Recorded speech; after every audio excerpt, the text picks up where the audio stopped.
Good morning and welcome everyone.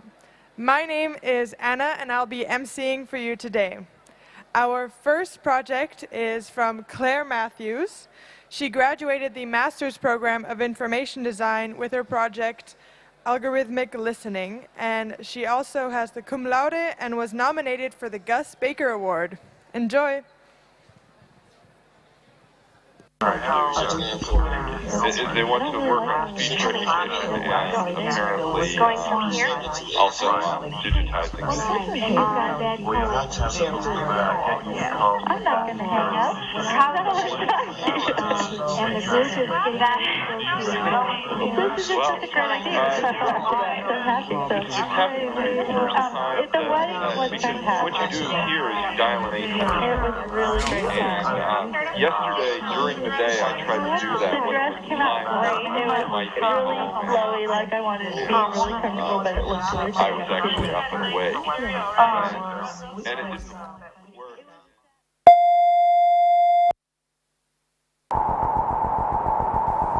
Artificially intelligent applications in areas such as speech recognition and translation have been remarkably successful in recent years. By applying essentially statistical techniques to large, often enormous, data sets, artificial neural networks have been able to map inputs, e.g. sounds, onto outputs, e.g. text, with a high degree of accuracy, an approach often dubbed deep learning.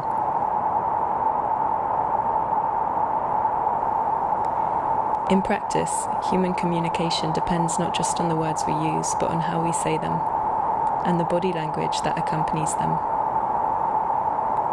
We learn such paralanguage from our infancy. Importantly, it conveys emotions that are often critical to how other people understand our meaning. Effective computing, i.e. building computers with the skills of emotional intelligence, has long been a goal of computer scientists. A growing number of commercial enterprises judge that sufficient progress has now been made to market products that they say can detect emotions from vocal paralanguage, such as the intonation, volume, rapidity, and intensity with which a person speaks. The predictive analytics from applying their algorithms to voice data, they claim, provides a cheap and scientific means for assessing factors such as credit risk, employee performance, and social engagement. The analytical tools of these companies are patented and far from transparent in terms of both their evidence bases and how they work in practice. So let's try to prise open the black box a bit, with the use of a concrete example to examine some of the challenges that need to be overcome.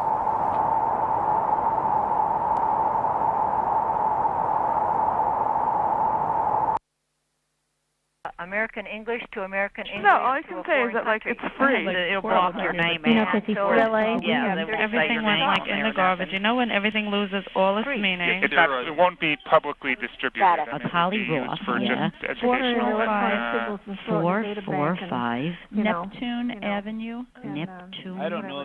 They must try to find out how people talk to each other when they're in different... A voice data corpus that was collected in the 1990s to inform the development of speech-to-text, automatic speech recognition, happens to be in the public domain.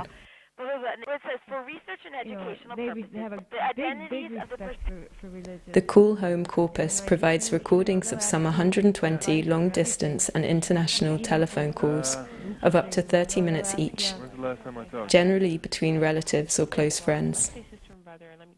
What day did I talk to you? Sunday? Though the participants knew they were being recorded, they soon relaxed into a natural conversation. Seeking to identify their use of paralanguage, we're repurposing the data corpus. Nevertheless, the voice data points up the importance of paralinguistics and the difficulties of machine interpretation of it.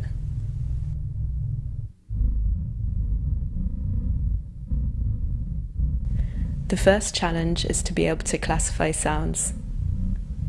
Different electrical traces can be grouped together accordingly by a computer, without any need for it to understand what these sounds mean. For illustrative purposes, let's run 5 algorithms through the dataset and pull out some of the acoustic properties that the companies in question market as pointers for scrutiny. So when are you going? Oh, really? The same job you had why am I not surprised? Why don't you call No. Hasn't it divided the customer? Are you looking at justice? Really? Would all the people... In between words, pauses, the intake of breath, a rising intonation, relative excess volume and acoustic energy. To develop an algorithm that can provide predictive analysis from new samples of speech data, researchers first have to teach the computer how such paralinguistic sounds map onto emotional states. This requires large sets of labeled data. In practice, many commercial firms appear to derive their algorithms from relatively small datasets and somewhat simplistic classifications of emotions. When is a pause a hesitation? A tone untrustworthy? The work of Paul Ekman, who studied facial expressions and proposed that there were 6 basic and universal emotions in the 1970s: anger, disgust, fear, happiness, sadness and surprise, plus a possible 7th, contempt, is a standard for commercial emotion recognition voice training datasets. If emotions can be classified as discrete and independent of each other, that makes them much more tractable for analysis. After classification, a multitude of synonyms for these outputs may be used at the business's discretion. People generally see what they look for and hear what they listen for, a famous novelist once wrote through the words of a judge. Seek and they may find. As problems in machinic image analysis have already demonstrated, even when models are built with objectivity in mind, they can be very easily inflected with bias by the people building them and the data sets used. Where the interpretation of a sound is ambiguous, algorithms are significantly at risk of misinterpreting the content of speech. We rarely express a single emotion at a single level of intensity. Nuance and context matter much more when it comes to vocal paralanguage, something the artificially intelligent ear cannot truly grasp.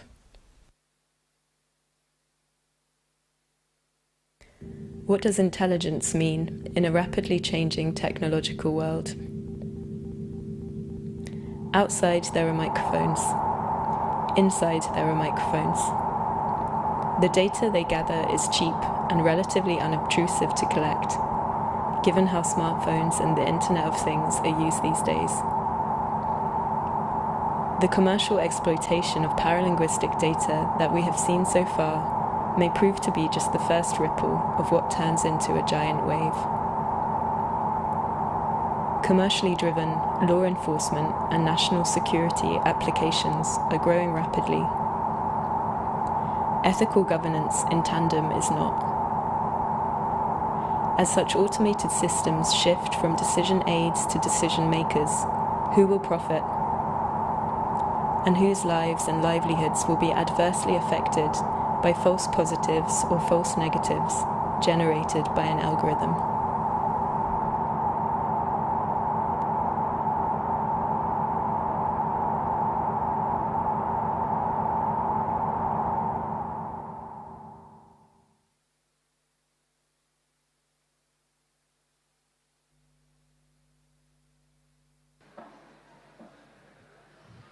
Hello again.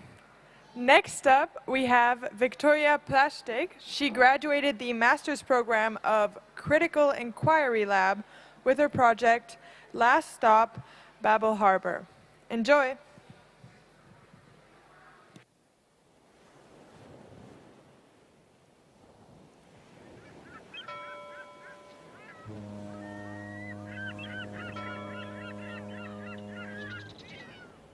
Ladies and gentlemen, The captain and the crew are pleased to welcome you to Babel Harbor on this 19th of October 2064.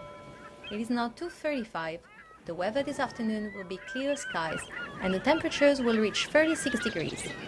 We hope you had a pleasant journey and we ask you to please take the time to read the safety flood and typhoon procedures before proceeding inside. Thank you for choosing Babel Seaways. I woke up to the sound of the announcement, realizing my body was sore and that I sported new, painful mosquito bites.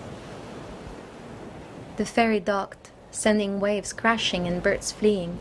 Babel, an old shopping mall, stood like an island on the vast blue sea. My childhood friend Zita had been writing me for years now, reminding me to come and see her. She lived here now. Like a lot of people, like me, she lost her home on the coast. Babel's name before the water rose had been Paradise Dream, an enormous shopping complex over 4 floors with 300,000 square meters of retail and office. And that's without counting the parking space. Truly, the mecca of retail. As I got off the boat, in the back of my mind came the question, what becomes of malls when the world it promoted is slowly sinking and where the ideology inscribed in their walls dies? Zida and I would spend so much time there after school. Dad would take us, but would then stay in the car.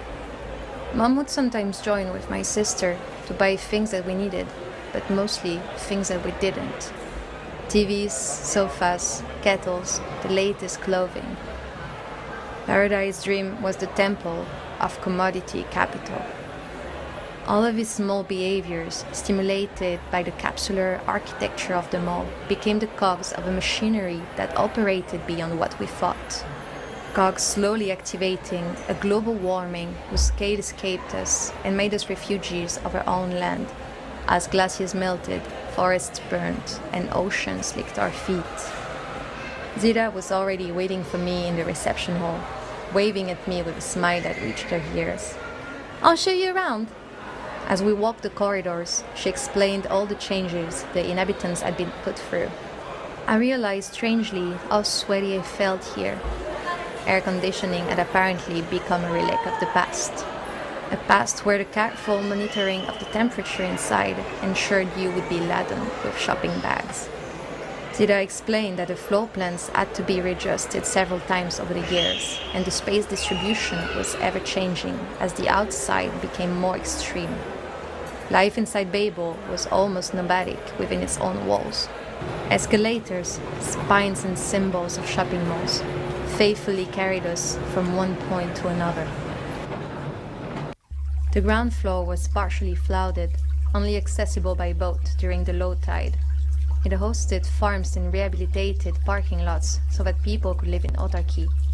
Isolated from the outside, they gave a precious source of food for the inhabitants to be able to live somewhat normally. Further up the building, the first floor contained an orchard, growing in the old swimming pool of the mall. Fruits that had been disappearing more and more as the diversity of crops diminished on the continent were free to harvest and looked like a strange contrast to the overpriced water park of our youth. My memories could almost still smell the chlorine in the air. The floor also hosted some semblance of shops called the warehouses.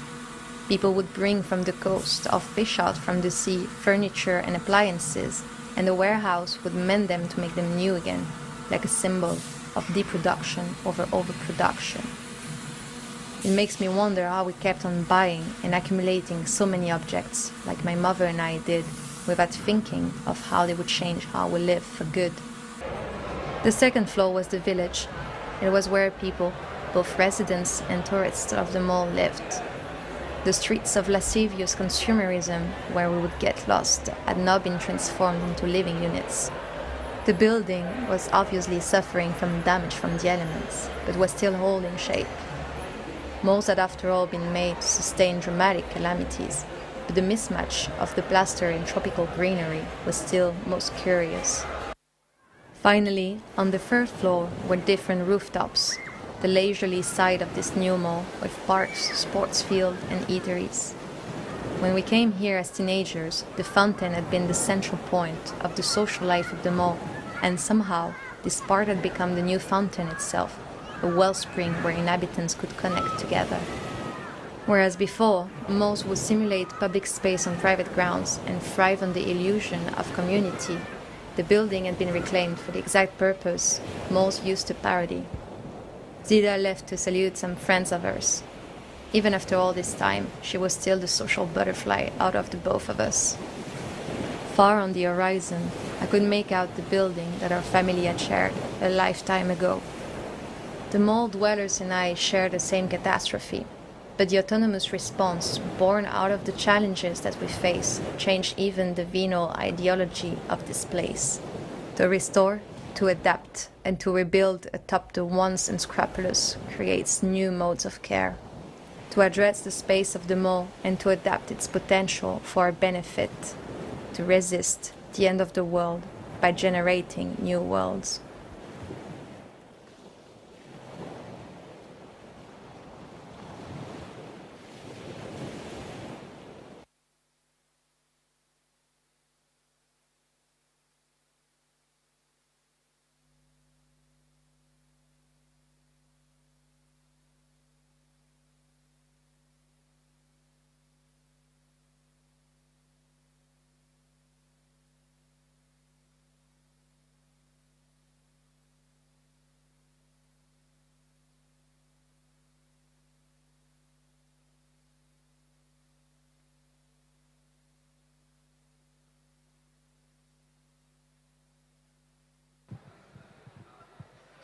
Hello again. Next up, we have a project from Vincent Snyders, who graduated the Bachelor Program of Man in Communication. Enjoy!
Initiate starting sequence. Booting data ceremony XC-25.4. Cloud simulation activated.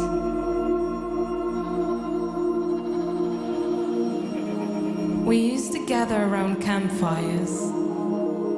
Now, the crackling of the fire has made way for the soft whir of a fan. Sparks of electricity. A maze of wires. Stimulating a flow of ones and zeros. Screen. Mouse. Keyboard. Cable. Physical mediators processing and translating our emotions, expressions, interactions, uploading our consciousness into an entity of clouds.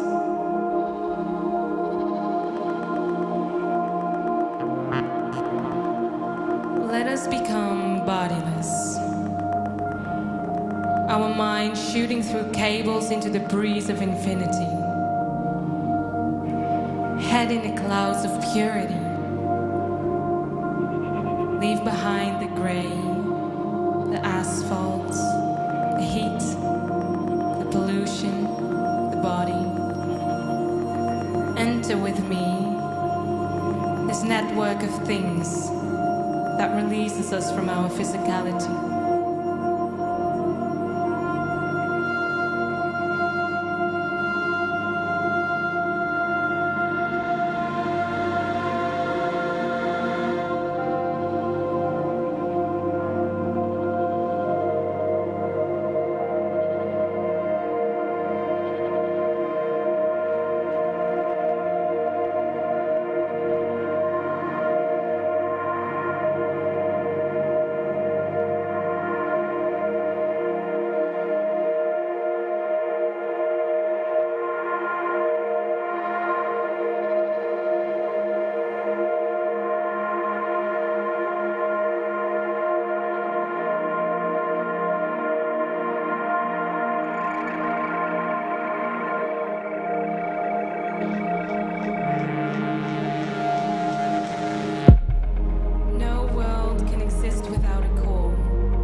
Where information flows in abundance, providing us with the sacrament of connection.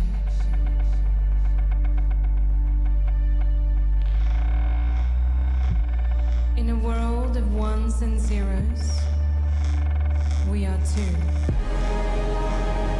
Lines of code flow between us. Glyphs morph and transform in this ceremony of connection.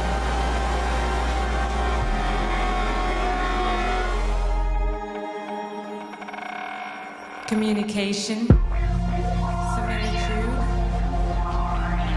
we know each other. Cloud interface deactivated.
Hello again. Next up, we have Paula Gouablanc-Essou.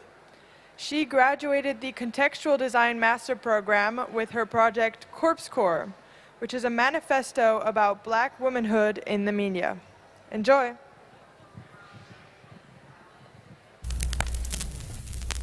Objectified, over-sexualized, and also like demonized somehow, and how it made me feel not comfortable with what I looked like, you know, or that I didn't fit certain standard, and you know, people that were surrounding me. I was always the other. Il y a une difficulté à se penser, peut-être en dehors du regard blanc, justement, et d'avoir une nécessité, d'avoir une parole qui est la nôtre, et puis de réfléchir à qu'est-ce qu'on imagine pour le futur. You're not that like angry and crazy black bitch like we make you believe you are. We apologize on behalf of all medias for portraying black women as house cleaner, violent, sassy, and mean. We condemn those stereotypes and will work with black women to make sure that it won't happen again. As movie makers, actors, and television hosts, we engage ourselves to understand that being black is not a personality trait. And we will make sure to write rules without thinking of the color of the skin. Basically, it's your premise that the black woman is out of sync with the natural order of things. Can you explain that? Well, it's a very sensitive subject, and certainly I believe that I have tried to approach it from a very sensitive angle. What I have actually said is that the black woman's disrespect and rebellion against the leadership and the authority of the black. Camille, what do you take out of this question? How should we read this question? I think that Savita is trying to kind of leave some breadcrumbs for people to investigate the history of colonization and the gender binary, because something that isn't spoken about so much is the fact that before colonization in many different nations in the African continent, there were sometimes 3 or 4 different gender categories. For some of my Yoruba ancestors, we have about 3 or 4. The Igbo people of Nigeria also would have female husbands where people would be taking on different kind of gender roles.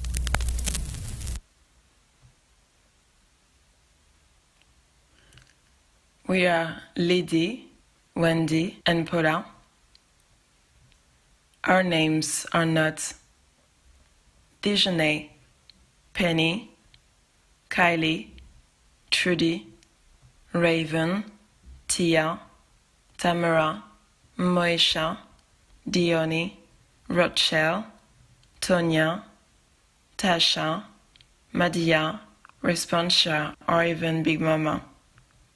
We're not stupid, we're not mean, we're not gross, we're not sassy, bitchy, or anything else. We are no sidekicks, best friends, or life advisors. We want to be seen and not exotized. We want to be heard and not minimized. We are fed up with one-dimensional representation of the black identity on mainstream medias. It's time to come into action and reclaim the space given to African American imagery on TVs and establish a channel that reflects the diverse culture of Afro-European women.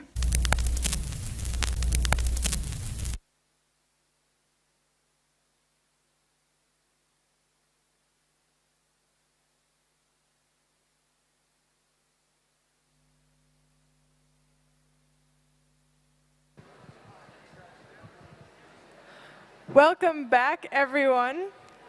Next up, we have a project from Perrine de Donato, who graduated the Information Design Master with her project Chasing the Ghost, which she is going to perform for you right here at the start of the runway. And it is a short movie about digital immortality. Enjoy.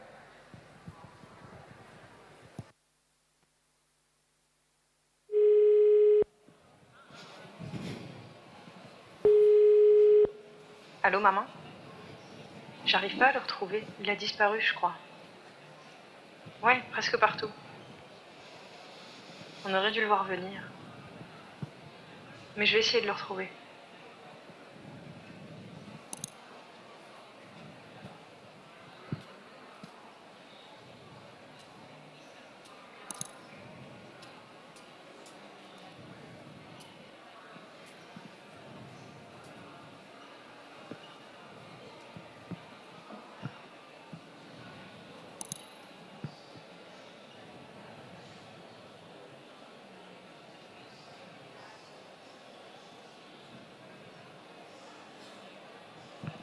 When my friend died, I didn't erase his phone number.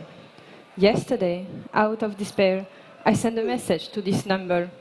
Soon after, his face and name appeared on the screen.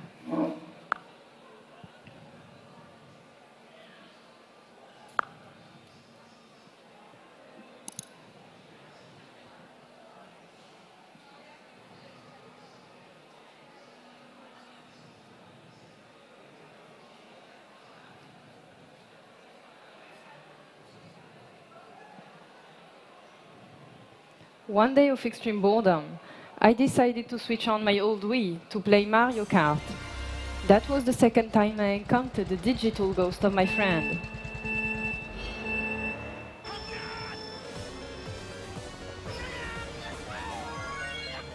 The race started. I was stunned. I was competing against the ghost of my friend, represented by the avatar he always chose and his usual pseudonym. I found out that the game saves the best performance as a ghost character for others to compete with. My friend was always winning, so now I could replay all of our games.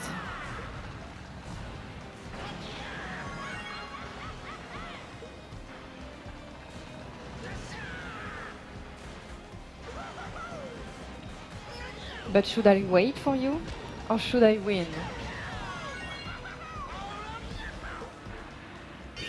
But if I win, I will erase your ghost forever.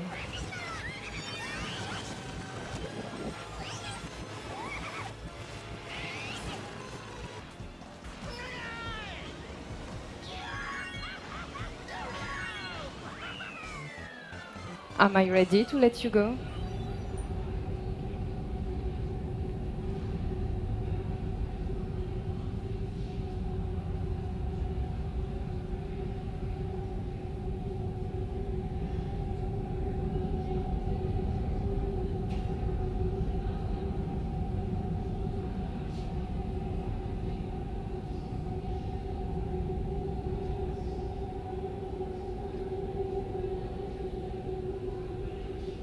Are you hiding somewhere else?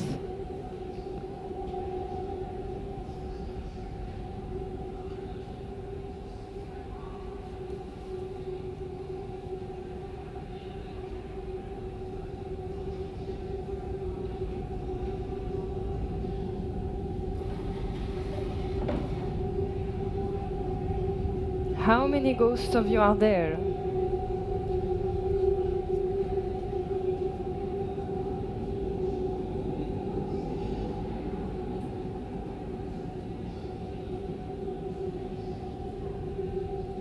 And where else can I find you?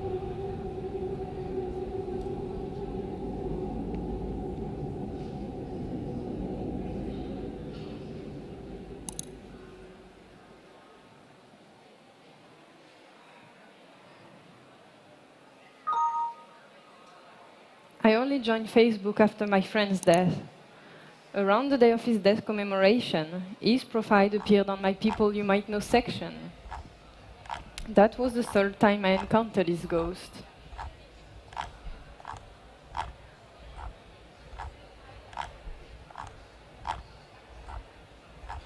As people were posting again on his profile to pay tribute, the platform's algorithm stopped to consider it as inactive and therefore pointed it towards me.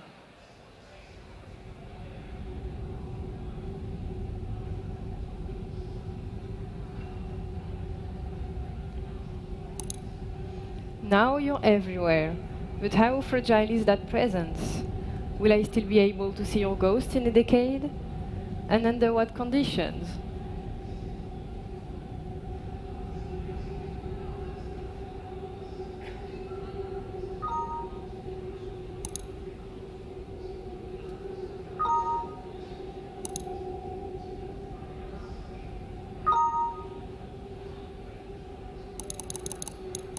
What if I lose you again?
Hello again, everyone.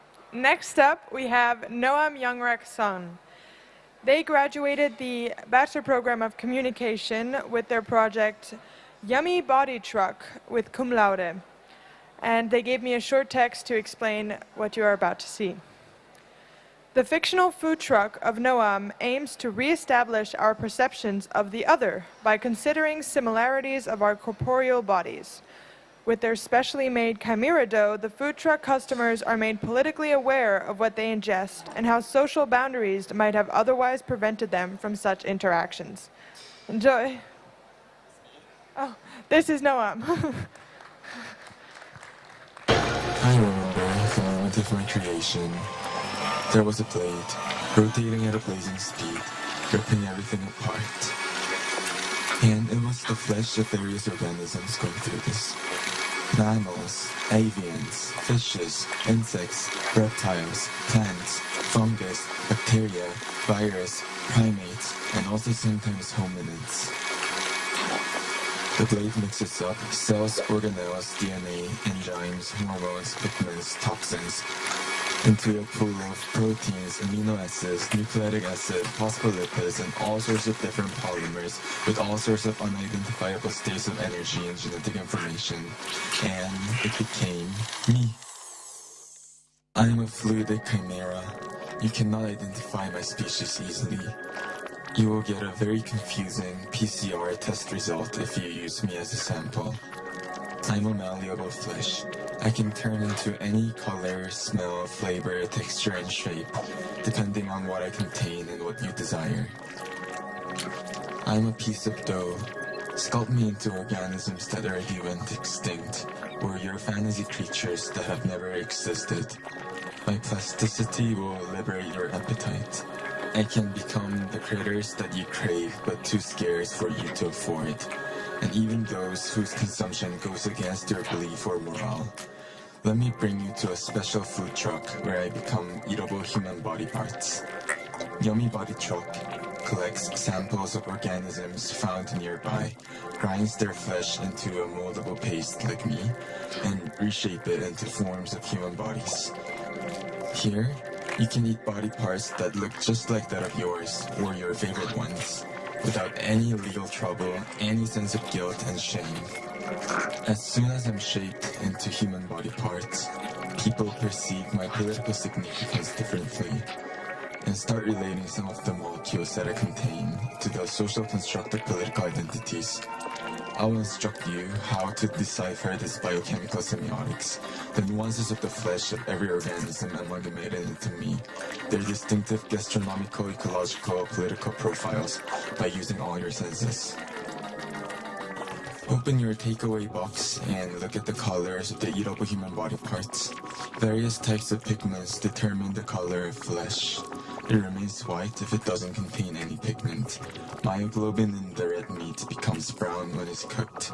Carotenoid makes salmons, shrimp, flamingos pink. And there are numerous pigments that I cannot mention in this instruction, but I shouldn't forget melanin, which determines the color of human skin. This is the pigment that makes pigmentation a crucial political factor of our food, because the melanin concentration of human skin is regarded as the primary factor of the human constructive race. All of the organisms blended into the eatable human body parts are racialized because of their pigments. How do you identify the race of your eatable human body part? The next step is to smell your food. How does it feel? Are you aroused? If so, that's the influence of hormones. The blended flesh of this food truck contains a wide variety of hormones. The flesh contains hormones naturally, but also oftentimes with a clear human intention, or even as an unintended consequence of human activities.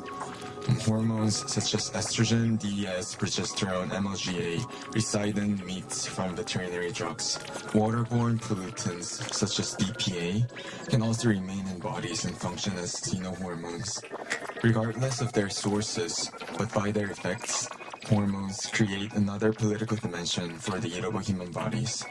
Humans arbitrarily name estrogen and progesterones female hormones, and some androgens such as testosterone, male hormones, even though these hormones are much more permeable and ubiquitous than that binary understanding. This makes every single bite of the eatable human body parts gendered, but the fact that there are mixtures of a lot of different types of flesh makes their gender ambiguous, and hopefully you might be able to smell this. And finally, this is the moment to have a bite. And we should bear in mind that every species blended into the eatable human body parts contains a considerable amount of synthetic contaminants, such as industrial pollutants and other artificially made toxic substances, which we call environmental toxins. As we all live in contaminated environments, every flesh is toxic. A relevant question here is not if this is toxic, but rather how toxic this is. This is a useful indication for assuming a relative position of an organism in a food web. The more reliant an organism is on the other species for its feeding, the higher accumulation of environmental toxins it'll have. Please use your taste buds to feel these subtleties. Humans have evolved with bitter taste receptors sensitive to certain types of toxins. So if you find your food bitter, there's a chance for it to be toxic. If you suffer from the toxicity of your eatable human body parts, it's very unlikely to be plant-based, but rather closer to the flesh of animals, especially predators. This might be an accurate representation of an actual human body, since humans predate more and more animals driven by economic growth and the emergence of consumerism, and therefore have become more intimate with the accumulated environmental toxins in animals. By swallowing me, my flesh will partly merge into your body, and you will depreciate the rest. Some of my pigments, hormones, toxins will become yours through your mouth and digestive organs. This oral intercourse might also involve some transfections of DNA via viral vectors between us. You will end up being a chimera like me, which you already are. Approximately 8% of your genome originates from retrovirus that once infected your ancestors. Remember, your flesh is just as malleable as me. Like I was molded into human shapes, you're also shaping your flesh into something throughout your entire life. I welcome you to this political journey.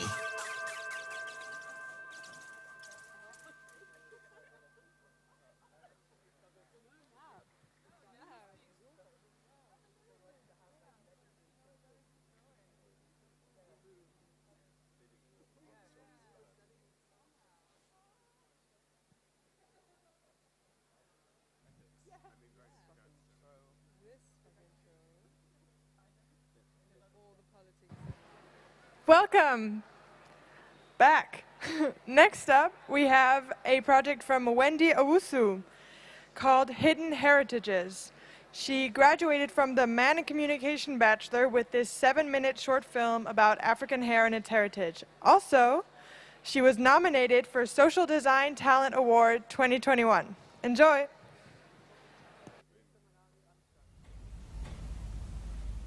Je définirais le terme beauté par quelque chose d'hyper personnel. Pour moi, c'est avant tout la manière dont une personne elle marche, dont elle s'exprime, dont elle danse. Je sais pas, c'est vraiment hyper personnel comme chose. Je crois pas vraiment qu'il y ait des beaux traits et des traits qui seraient pas beaux. Je pense que c'est vraiment un ensemble de ce qu'une personne dégage avant tout.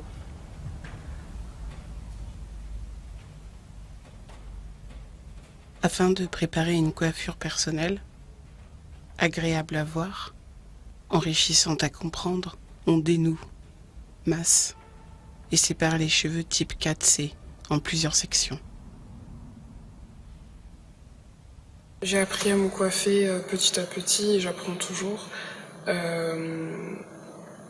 par ma mère, par le biais de ma mère, qui m'a appris que c'est quelque chose qu'on apprend quand on devient une femme, qu'il faut devenir autonome, qu'il faut aussi apprendre pour ensuite l'apprendre aux autres, aux plus petites, aux enfants plus tard. Et c'est quelque chose qui est assez nécessaire pour une femme noire, parce que les cheveux crépus, ils demandent énormément d'attention, énormément d'entretien.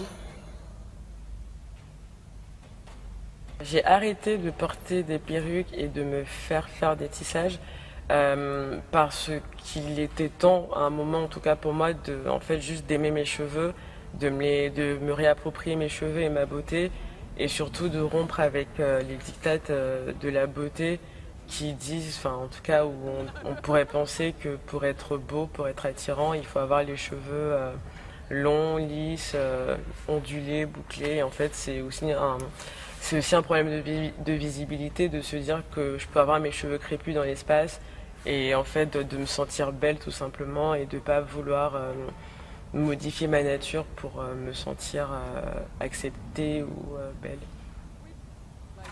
Mes parents sont originaires de Côte d'Ivoire et du Bénin. Ma mère est béninoise ivoirienne et mon père est ivoirien. Alors nous sommes originaires d'un groupe qui s'appelle les Akans et on parle avant tout le baoulé. Mais la Côte d'Ivoire est un pays plutôt francophone vu que c'est un pays qui a été colonisé par la France. Donc nous parlons le français, mais chaque ethnie en fait a sa langue, donc il y a pas mal de dialectes, c'est vrai. Comme à Blapoku et toutes les sculptures à l'effigie des reines baoulées, on crée des nattes collées sur différents niveaux. On applique du age control pour avoir un rendu soigné, de la mousse pour éviter les frisottis, et l'eau pour détendre les tresses. Mes parents sont originaires de Kinshasa, au Congo. Ils sont baluba. Ils parlent plusieurs langues. Ils parlent le français, le lingala, le chiluba et le swahili. J'ai 2 frères et le terme yaya, c'est un terme qu'on emploie pour témoigner du respect envers nos aînés, envers nos grands cousins, nos grandes cousines. Comme je suis une fille et comme je suis la deuxième de ma famille, j'ai toujours ressenti une certaine responsabilité envers mon petit frère, mais aussi en tant que femme, parce que dans la culture congolaise, les jeunes filles apprennent à tenir un foyer, apprennent à cuisiner, et donc voilà, j'ai toujours ressenti une certaine responsabilité. Par contre, la charge mentale à proprement parler, c'est très souvent seulement les mères qui ressentent ça. Après, j'ai jamais été tenue à vraiment m'occuper de mon petit frère, parce que ma mère a toujours été là pour nous. Yaya, référence au lingala, une langue issue du peuple bantou, réplique d'un peigne balumba. On orne le visage de Baby Air avec un peigne fin.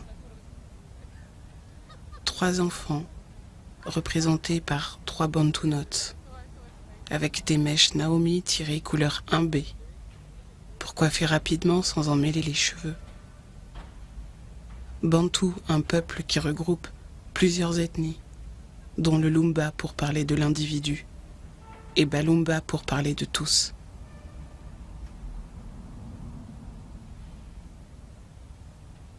Les mots que j'emploie pour définir mes cheveux sont souvent liés à la texture, au type de cheveux que c'est et par rapport au fait qu'ils aient poussé, donc par rapport à la pousse, à leur taille.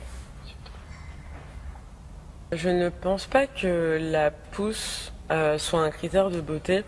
En tout cas, moi, je ne le vois pas comme ça. Pour moi, c'est avant tout un critère de santé, c'est comme ça que je le vois. C'est-à-dire que je suis contente quand je défais par exemple mes tresses et que je vois que mes cheveux ont poussé. Donc je l'associe plus à la santé de mes cheveux qu'à la beauté des cheveux ou du cheveu. Parce qu'on a tous des textures différentes, des manières... nos cheveux en fait vivent différemment. Donc je pourrais pas associer ça à la beauté des cheveux en tout cas. L'héritage des codes capillaires sculpturales baoulés se noue aux paroles de Karen. On exprime la santé par la longueur. Les mèches tirées Naomi et expression accompagnent sa façon de marcher, de s'exprimer, de danser.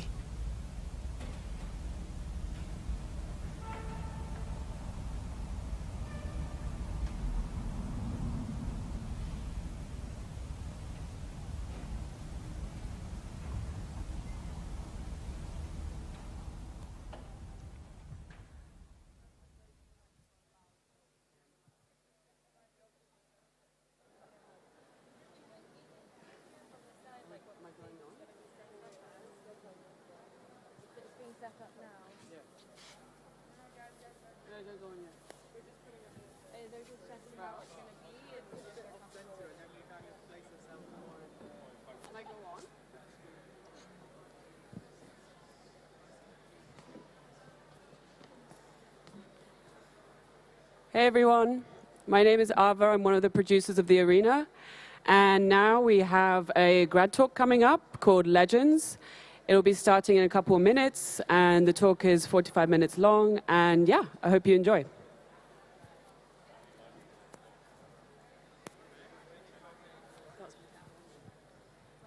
Thanks. Okay.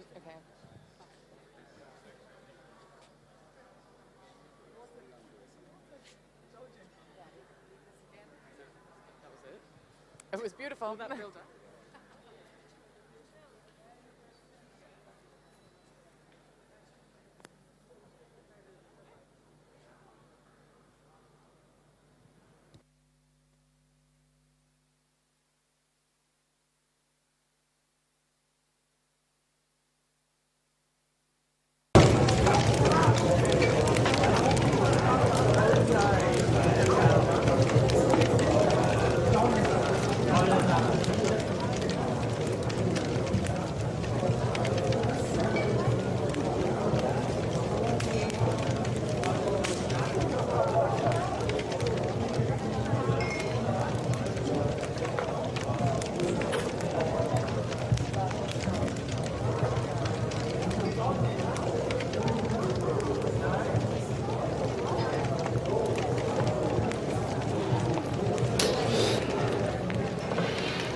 Big.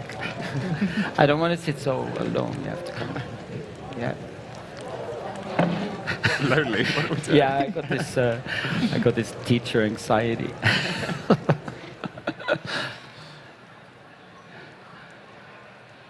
So, shall we introduce a little bit? Yes. We're going to give a talk about legend and about what is legending, how to define a legend, what legend is, isn't, touches on, encapsulates, what kind of school of thought it is. Yeah.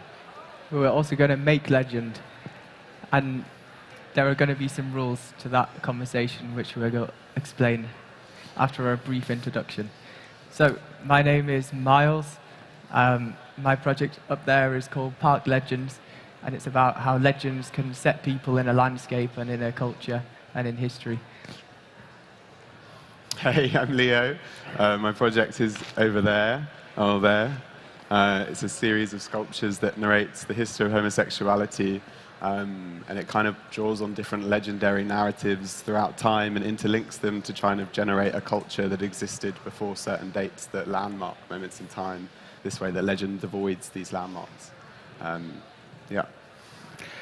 And I'm Robert Adolfsson, a tutor and coordinator at Design Academy. And when Leo and Miles, they asked me, I think they did it because I'm also teaching this course called Queering Practices. So I am one that's really loving to queer things and talks. And yeah? Was that the reason? Yes. Yes, absolutely. Thank you. So this talk will have no summary, and you can interject with questions at any time, because we don't want to centralize the narrative. The idea is that we will be creating a legend rather than discussing legend directly. So there will be no scheme, and we won't be talking about ourselves, we will talk about the others. So to allow a legend to build around each person on the stage throughout the conversation. And I guess this is kind of because the legend is never a monologue, it's this like dynamic dialogue that exists between people, that it reverberates from one person's voice to the other's ear and conglomerates itself through people rather than through one's mouth into several ears at the same time. That's why. Yeah, that's why. And when we talked about setting this up, we felt also there was the subject matter asks not to talk about it, except in this introduction. because a legend is something that we will perform together. So you can see this as a performative piece, a beginning point of new legends.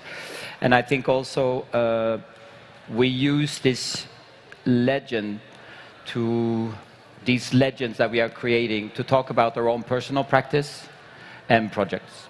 Yeah. Yeah, for sure. Leo, can you explain why we're in a tavern? Miles, I'd love to explain why we're in a tavern. We're in a tavern because it's a place of legends. It's a place where, throughout time, it's this timeless environment where people meet to collaborate on stories, to share stories of their circumstances, to share stories of their travels, to expand their paradigms, to think and consume each other's ideas. And it's kind of like we liked this idea where in a tavern, there's a dynamic of trust you have to have with the other people of the tavern because of this assumed intoxication, this haziness that comes with drinking. And it's kind of very legendary in that there's always this haze of trust. You have to think, is what this person is talking about fictitious or is it fact? And you have to kind of analyze as they speak and build your own sense of what is true and what is false as they talk, as we do when someone is pissed. We liked this idea that a tavern is this place that's not governed by a specific authority. You're free to enter this space to talk about what you wish. It's not something where there's a genre of conversation. Everything is possible in the tavern, kind of thing. The conversations don't have to have a utility, and they don't have to be pragmatic. They don't have to have an end goal. They just have to be for the mere sake of conversation and what other people can achieve from it. And this idea that it's a place of primal needs, that it's not something that is established. It doesn't have a scheme what happens in the tavern. It's about people and about social things. Just like legends themselves, they address subconscious, primal, like parts of life which may be at odds with the social mores of the day. So there's some method to the tavern. There is a method to the tavern. Method in the madness. And now, how to start this? How to start? I guess now we can start to practice the things that we've disclosed, like the rules that we've disclosed. So now we've kind of introduced this idea that we won't be talking about ourselves and our own work and our own practice because it's not legendary, because it's not monolithic. So we maybe introduce each other. What's the game plan? In legendary fashion. Which maybe I can start explaining. Miles and I obviously saw similarities between our projects, which maybe we'll expand a little bit on in a minute, in the essence that they both deal with legend and legendary narratives and the way they spread between people. I'm about to go off the game plan here. But I'm going to introduce Robert, because Miles and I were saying we need a moderator for this talk, and we were going to give this very kind of conservative academic talk about how to define a legend, what a legend is and isn't, and how our project relates to these ideas. And we kind of pitched this idea to Robert, and I have an extract of the email which I would love to share, because I think it surmises the way that we see Robert, and why we think Robert was appropriate to collaborate with on this kind of conversation. The email read, "I have a proposition for you. A recent endeavor with a friend left us hunting for a person of certain passions, a person with the perpetual appetite for the way of words and their naively warping essences, a person who can spin yarns with realities, with impromptu discourse and converse, and a person who sees people and understands and connects these dots, who voyeurs maps of constellations till people see stars themselves," was the words we used to allure Robert and entrap Robert into this talk with us. You must really feel like a legend. And I fell for that. Yeah. But yeah, then of course Robert helped us to not do this conservative talk with PowerPoints and to do something more dynamic in likeness of legend. Yeah.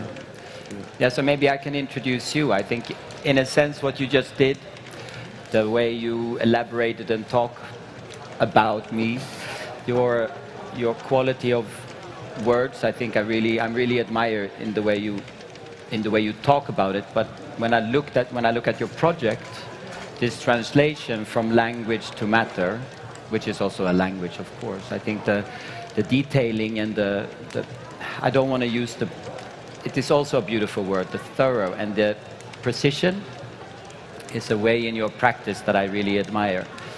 So, yeah, that doesn't really introduce your project, but I do think so. Your project, as I understand it, is this investigation into the implicit language. What if? No, it's not what if. When, as a queer person, you can't act and name who you are, you need to find other modes of communicating with the world.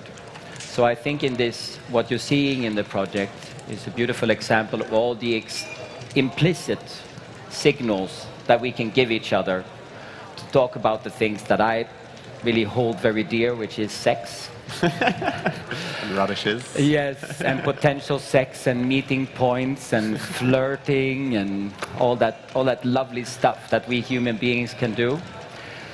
And yeah, so when looking at these objects or these stories that you have created, I think they are quite sensual beings. Sure. And I can't stop thinking about what you can do with little radishes and really big radishes. So it's a school of thought in itself. A string of radishes. Yeah. Yeah, thank you. Yeah, yes. It was very complimentary. Maybe we both introduce Miles then in the likeness of talking about others and not ourselves. But I mean, Miles, you always strike me as someone who, in conversations, you'll drop a stray piece of information or a stray fact or knowledge that you might have encountered recently or a long time ago, and sometimes I'll listen to it and have no idea why you've said it, and later on it will start to reveal itself why it came in that moment, what it meant in that moment, and I think reveal a little bit about the way your brain was constructing ideas and how you felt about what you were listening to and responding to. And I think your work, your cabinet up here, your project does a little bit the same thing. It drops stray pieces of information and kind of allows on the testimony of the person who's perceiving it to gather these ideas, to draw strings together and to create this image of thought so that you can share ideas and you can share perspectives. Which I think, seeing you do this work, maybe understand your irrationality sometimes a lot more. Well, what sometimes seems irrational but actually is incredibly rational and makes a lot of sense. Well, legendary, yeah. To describe it. Yeah, for me, with your project, I think it's not what the difference. I think when you are reaching into the past to understand how we are standing here today, Leo, with your project about the legend. So in the now, you can see that we can, with this cabinet, we can just start acting and doing it. And I think the reason why we are in the tavern at this point is I think because of your project. It really says so much about these conversations that can make new realities. Yeah. I think when I was pulling together these different new realities to make the legend, there's something very similar to Leo's, in that it's like they're physical collages of something which is very temporal and very social, and there's physically something very similar in that they're both objects which you can walk around, and that very much reflects what I see as the nature of a legend, that every time it's told, every time it exists, it appears differently.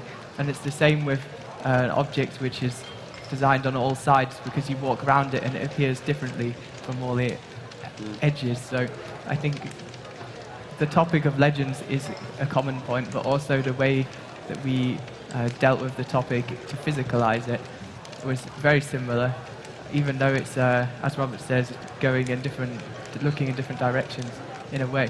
Although I wouldn't say Leo's project's just about history. I think it's also explains a lot about now, and why we don't see these symbols now is a problem of now as well. So. Well, yeah, I think for the both of us, it's this timeless essence of legend that it refers to, reflects the then, the now, and the future. You know, it's not something that adorns itself to a specific moment. It tells a lot about everything that surrounds it. It has this kind of like glass, see-through cushioning that touches everything and leaves it shattered everywhere, which I think is really cool. And I think you were really right about this global idea of legend, that it's really easy to design a facade of an idea and to create a narrative that's just of a front, but to consider a narrative that's full-bodied, you have to think about the rough areas, you have to think about the part where the glue is dribbling out and looking like shit. You have to really think about the whole body of something, and that is a legend. It comes with its dirty parts and it comes with its beautiful parts. It's not something that's censored and screened. Maybe this is why you're interested in legends, because it reflects more than just the conscious intentions. Legends address the kind of subconscious, so they reveal more about people. What do you think about legends? Yeah. Well, why I love legends. So we also had this agreement we would bring 3 stories that really matters to us. So 3 legends. Especially one I will introduce later. That's really especially for Leo. But but one is that for this really core is why I love legends and myths and fairy tales. It's not only that it's not the escapism in them, but they actually enable me to enrich where I am at that point. Maybe it is that in my life I just see things to be mundane, but then in the legend, if I reconfigure it in my head to be a legend, all of a sudden I can step into this fantasy world and stuff gets a little bit pinker I don't know, or it is the drugs that I took at that point that changed the colors. But I think it's the quality that that can give, and to allow ourselves to be in the legend, to be in the magic, and to live that is so core, I think, for my own being and becoming. So, yeah. Would that tell a little bit why? Yeah. Beautifully. Tear in my eye. Yeah. And I guess in that sense, the word legend starts to become synonymous with this idea of otherness, and starts to deal with this boundary between what's like centralized and normative and what's outside that boundary. And I think through looking beyond it. And how do you mean that with otherness? Why? Just because I think when you're saying these certain narratives help to reveal things in yourself and start to see things in different colors, in the pinkness, it's kind of like this idea that this zone, this boundary, this circumference that we live in is of a certain monochromatic tone, and outside of that boundary is different colors. And I think this idea of legend exists outside of that boundary. The other is outside of that boundary, and the idea of being able to see that other tells you something about what can be outside, how to step outside. Yeah. So maybe that monochrome comes from a filter of this facade that we talked about, these fronts which give us a view of society and of history. Yeah, completely. Yeah, there are these sort of classic sort of pop culture examples, like The Matrix. We all know the blue or the pink pill. You make a choice, and once you swallow that pill that enables you to see the legends, I think it's so you can't really go back. Yeah. I spoke to someone a couple of days ago, and they talked about when the first time you do magic mushrooms, it just after that you are different. You can't go back from a trip like this. And I think that's also something, like once you stepped into the legends or embrace the legends, then that will also be a part of who and how and why you see or respond to the world that you do. Yeah. But I think as well you're drawn. You have a reason to want to engage with legends, They don't surprise you, they don't arrive at your front door screaming at you, It's either your context that teaches you about the legends, or there's something inside of you that asks for the legend, that begs for the legend, that requires the legend, which is, I guess, a very subconscious matter. Yeah. I also think this to understand once you do, you took the pill or you did the mushroom, but these are seemingly things that just happen to you. But I think what is crucial is also to see that you actually, by sitting in the tavern and talking about it, you are an active agent in shaping that legend. And also knowing this, I think, is a wonderful feeling when you start spreading your own seed. Nice. I promised myself not to say sperm, so I will just Spread your seeds, yes. Exactly. You start spreading your seeds and you have them germinate in the, yeah. But the germination of those seeds is up to the receivers of the... Yeah, yes. We need a different analogy here. Yeah, we need to drop the seed. No, yeah, but that's also, I think, referring to another project here, it's not from Sander Cummins about the snail sausages, but I think coming from the Department of Food Non-Food, snails have been a very important part of our department the last couple of years. And I think what's so beautiful about these snails, and it's about this germination, or sort of the reproduction of self. And I think what I think is also nice about legends and snails is the way that they are hermaphrodites. There is not one or the other. There's no binary in here. You're not male or female. You are both and everything at the same time. And snails, they have sort of obviously the slowest foreplay ever. where they both have these, there are a couple of races, they have little needles that they pin on each other in order to make the other one the other sex. So they have this kind of battle, intense, I'm not sure if it's painful, but this intense conversation about who's going to do what. And then at a certain moment, one of them says, okay, and then it kind of, and then that will be the carrier of the eggs.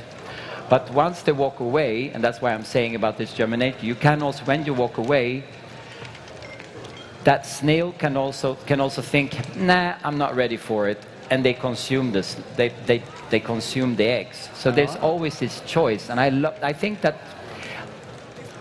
also what you can do with legends. Yeah. You can discard them, you can consume them, you don't need to be part of. They are not that manipulative, I hope, maybe.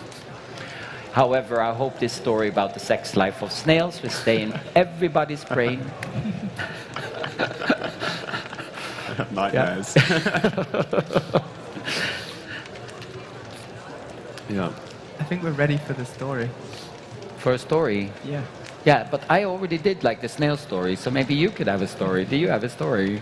Yeah, I have a story about a tavern, and it's about a creature called a Wolpertinger, and it's usually it's a kind of hare or rabbit, and it has all sorts of different woodland creatures collaged onto it. And this legendary creature was created in Bavarian taverns, and that's what made us first think of taverns and see them as legendary spaces. And what's beautiful about the Wolpertingers is that they reflect the life and the landscape of the people that made the legends, and that they were perpetuated in this living space, a living dialogue in the tavern. So that was my story that brought me to the tavern. And part of the virtues of legend, that they reflect the landscape and a more honest truth about the present, which is why I see legends as with a political possibility, but it's also potentially dangerous, I suppose, for some people to comprehend these unmoderated dialogues. And I think there are quite some instances of people's legends taking a darker turn that maybe don't represent the established morals of the time. Like, we think of maybe of disinformation, or of Donald Trump, who sits here in our tavern.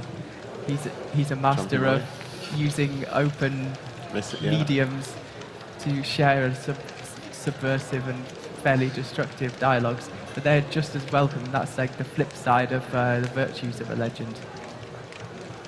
Yeah, it's true. I think up to this point that we're at now, we've been thinking about legend as a really democratic thing, as if it's a value. But you're right; it's a huge danger and a threat to itself. This idea that it's so has a membrane that everyone can come inside of, and yeah, it can be used, can be exploited and misappropriated for the wrong reasons. It has no power structure. But it is being exploited. It is just happening, or not? Yeah.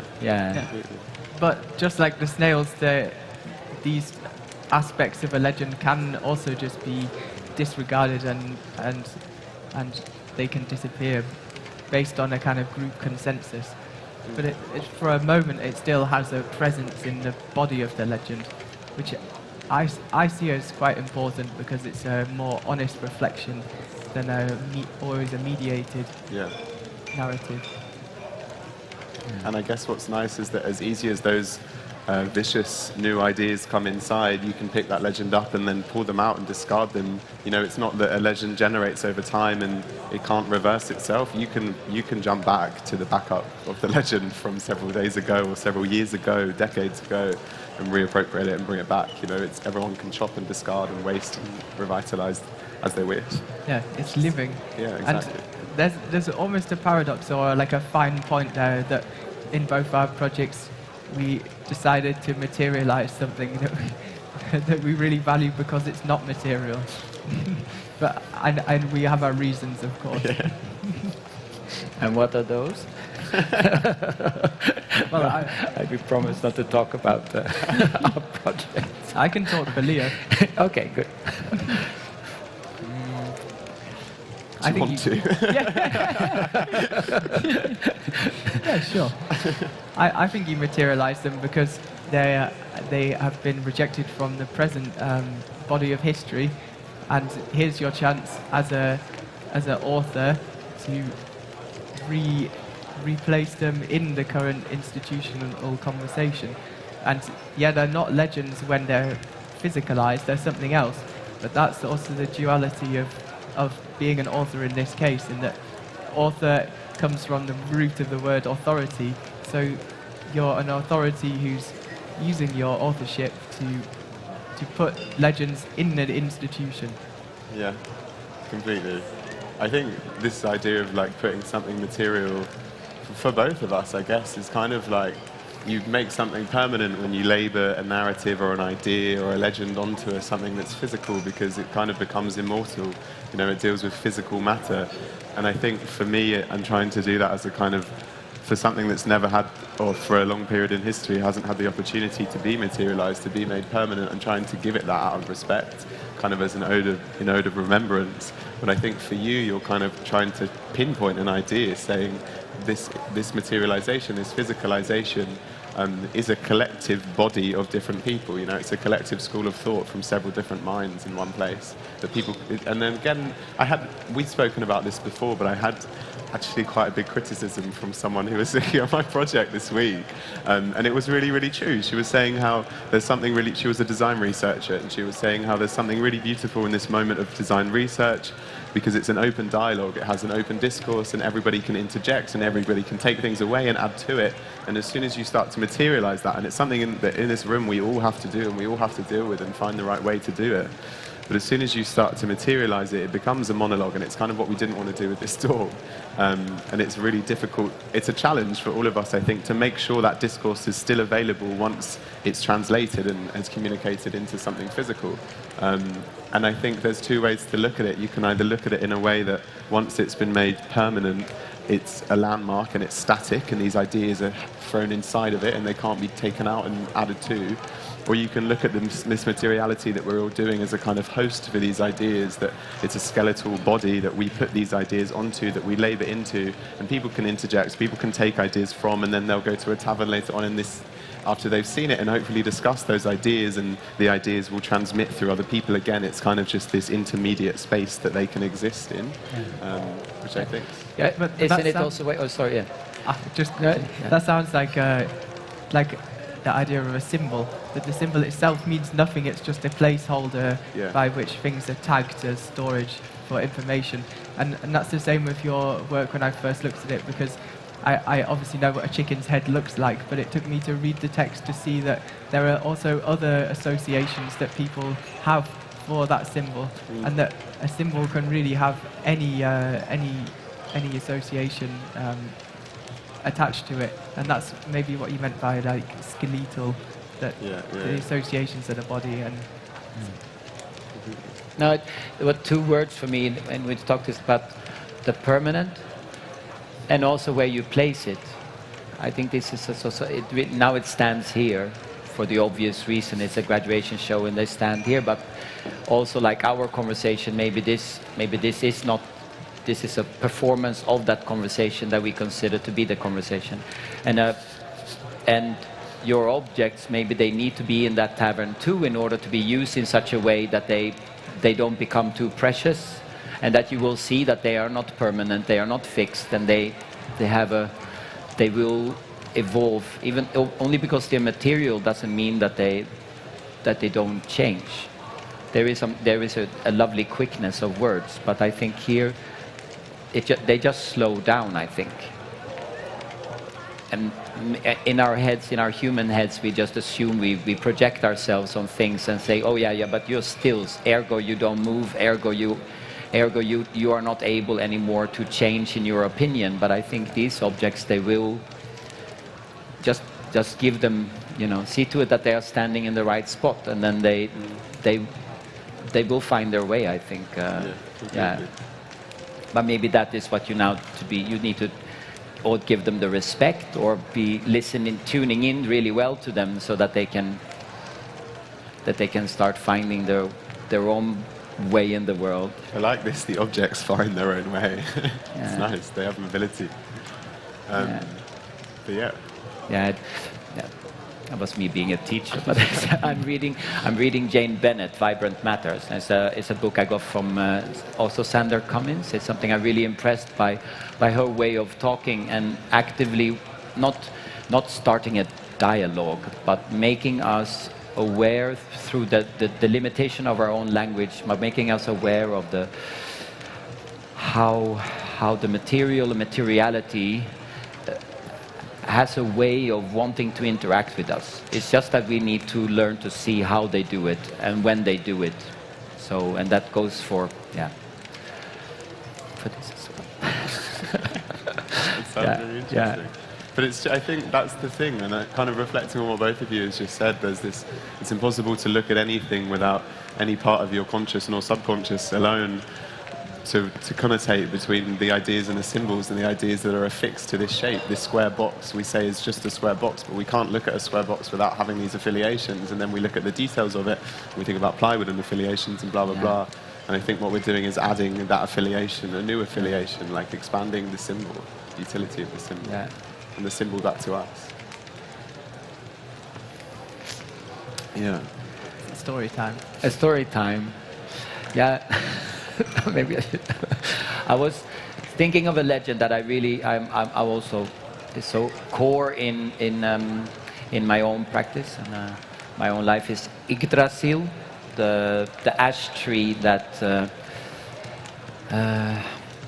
in the Nordic mythology is the core and the center and the communicator between all worlds. Everything happening around this tree, and it's been for many years coming back in the conversations that I have with fellow friends. And I just love this tree for its ability to morph itself and change to the worlds, because in Yggdrasil the worlds are living. So you have the Midgard and you have the Valhalla. They're all there in this sort of as a planetary system. But it's not only there, there's also the roots that are digging deep and reaching out to other worlds. And I see this as not only the legend, the myth of, really connects how I perceive what legends are, but also how incredibly stable legends can be. So this Yggdrasil has been around as a story for at least 2,000 years. So it was written about it, I think, 1,200 years ago. But before that, I'm sure this tree was there, and it was such a core of us humans trying and wanting to make sense of that system that we are living in, because that tree is, of course, a system and metaphor as a living being. And but at the same time, it kind of also evolves. And that makes me think about, now I'm so sorry if I'm monologuing, but I'm from Sweden, from Småland, and a small farm next to my family house. There was standing this big Beukenboom, and I don't know the name of there's like this really small, beautiful, sort of the female variant of an oak tree. And we drove there, and my father stopped the car and said, "Robert, can you see what happened?" And I'm looking, and this tree is just not there anymore. This beautiful big tree that was standing in front of this house. And that house this tree has been standing there since the mid-18th century.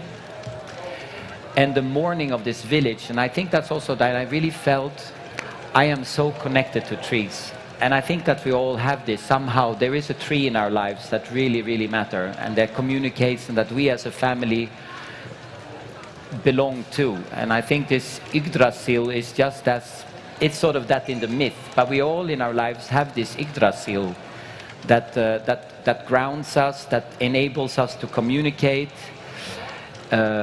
upwards, downwards. But when you communicate downwards, that's actually when you communicate with the stars, because that's really where the cosmos is and where we all will end up in the end. Anyways, this is that's a kind of an important legend and legend maker for me that I just wanted to share with you.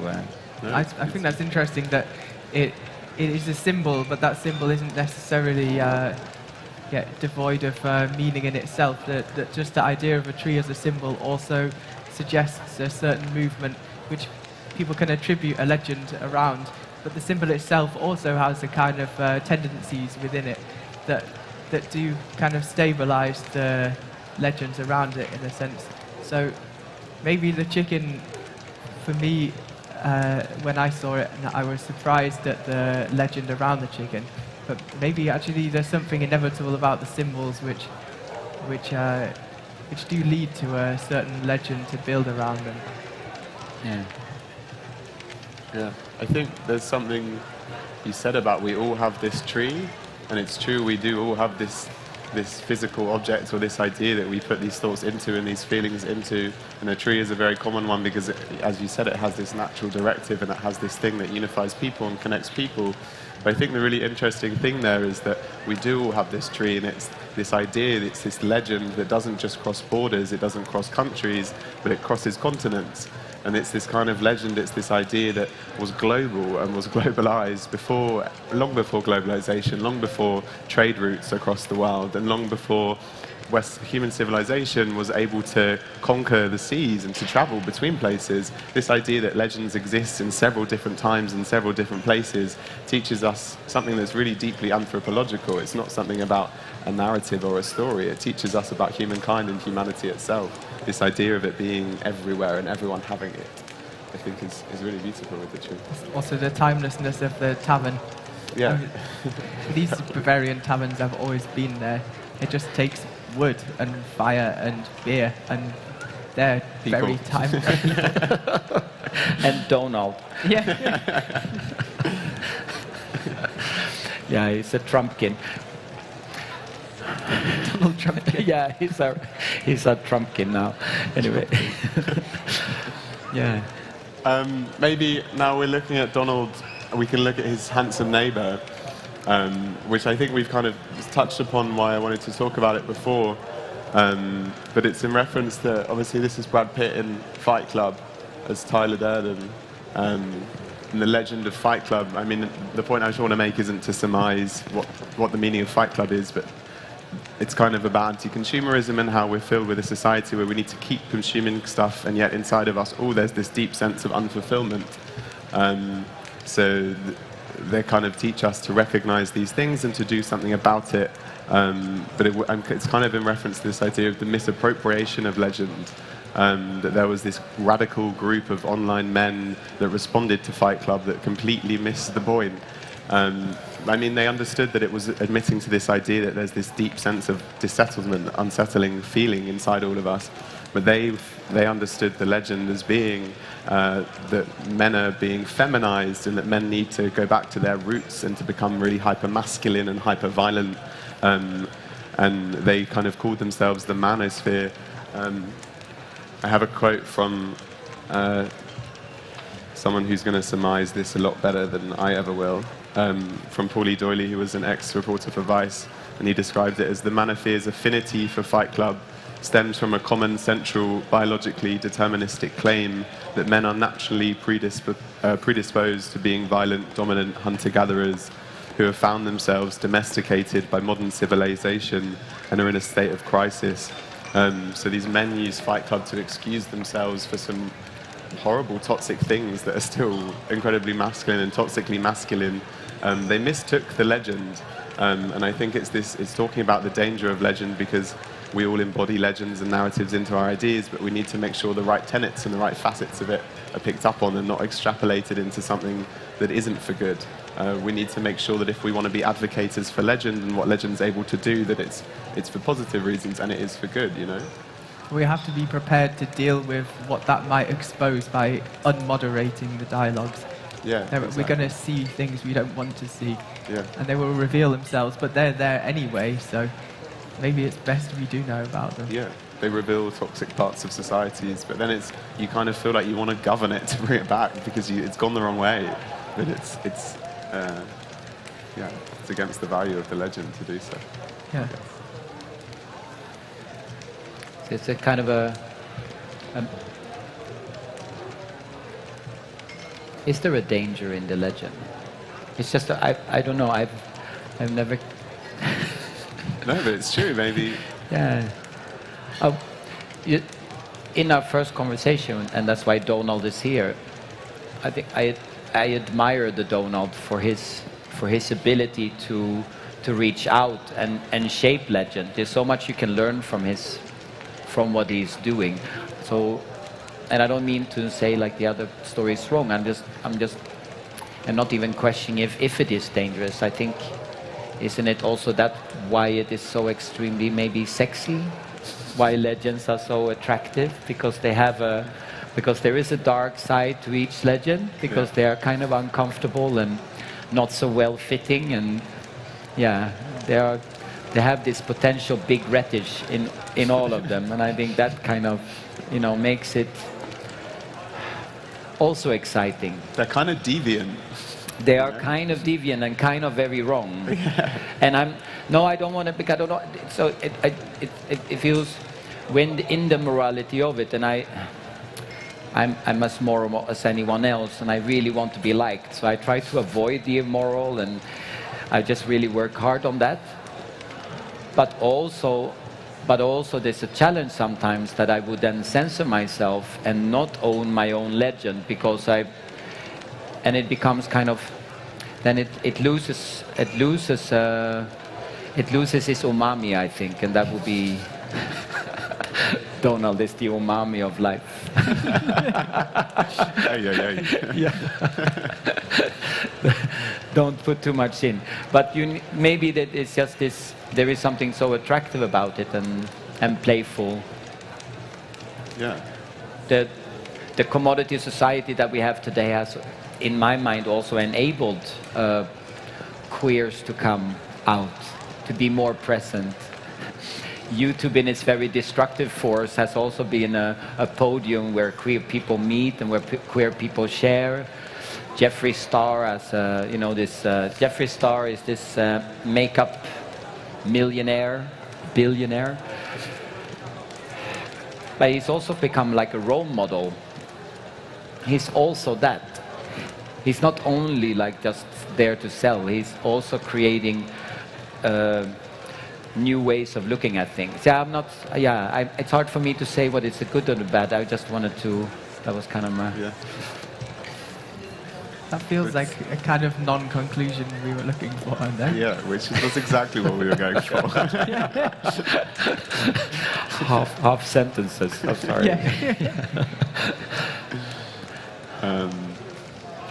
Yeah. So we can sporadically jump onto something else, as a legend naturally does. I think maybe just from Jeffree Star, maybe it would suit a good... Another legend I was thinking about is the mother of all legends, mothers. I met Leo's mother 2 nights ago, and I thought, oh my God, this is such a lovely woman. I love this mother. My mum. But I have this really a big fascination for the Kardashian family and the momager of all, Kris Jenner. And that is like, oh my God, that is such a mother. And she's terrifying in the way that you build this empire being a mom. And like all these moms and daughters in a beautiful planetary systems. And then you have these small technological satellites of men sort of existing and trying to germinate on occasions, but they are so outside of this world. And I find it this legend of mother, maybe not of motherhood, but Mother Earth, and then Kris Jenner at the same time, being a representation of the 21st century Mother Earth exploitation. But that's a negative word. I don't really mean it, because Kris Jenner is really, I can't stop watching her. I find her also amazing in the way how she portrays herself. You should all watch all the ads for the Kylie baby line that is out now. It's really amazing how Kris Jenner is being used. So not to have a father in the relationship. So Kris Jenner and her daughter Stormy, they are like a little planet. And then Kris Jenner is coming in as not even the mom, but the dad. She's wearing these power suits the whole time. So you still have this father figure just in the setup. I don't really know what this all means, but there's something right now that I'm really busy with until 2 o'clock in the morning, watching YouTube. So I just wanted to say this. This is really, I think, a legend in the making. I think Kris Jenner she is a supreme legend. We are upcoming legends, but Kris Jenner is the legend. And she so has her status in the ballroom. But with her, I think in this Kardashian family, you could see it in the live feed. You could see it happening, how they place, and I think there is a lot you can learn from that. Miles and I watched one of these videos. I'm not sure whether to call it an advert for this Jenner baby. Yeah. For Jenner. No, the Kylie baby. For the Kylie baby. And we were so confused because everything about it felt like an advert, and yet no matter how closely we looked, we couldn't find the products anywhere. And it's almost as though they've taken their own legends to such an extent that their legends are the products, you know? They're not selling anything apart from their own legendariness, their own legend. Yeah. It's impressive. Yeah. Oh. I know. Yeah.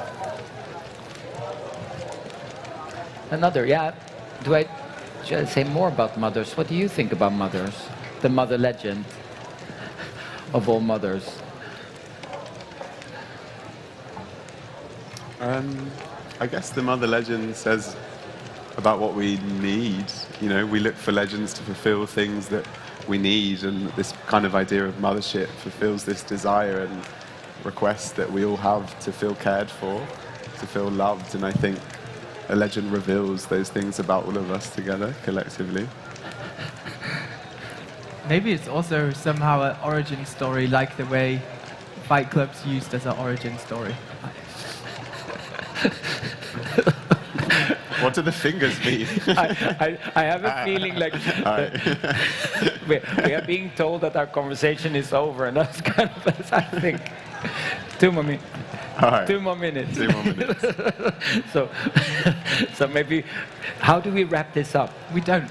We don't. That's true. I'm really. Oh yeah. It's quite a relief not to have to. But yeah, I mean, in the light of legendariness, we said we wouldn't, because it doesn't make sense to, because we're creating a box around ideas, and it's not about this. It's about throwing narrative elements into an ether. Into the endless soup. Yeah. Yeah. Yeah, so if you have nothing to do this afternoon, there is a wonderful never-ending soup on the Stripe S.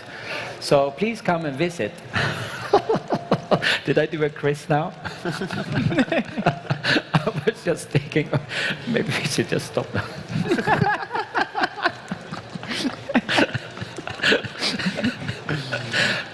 Okay.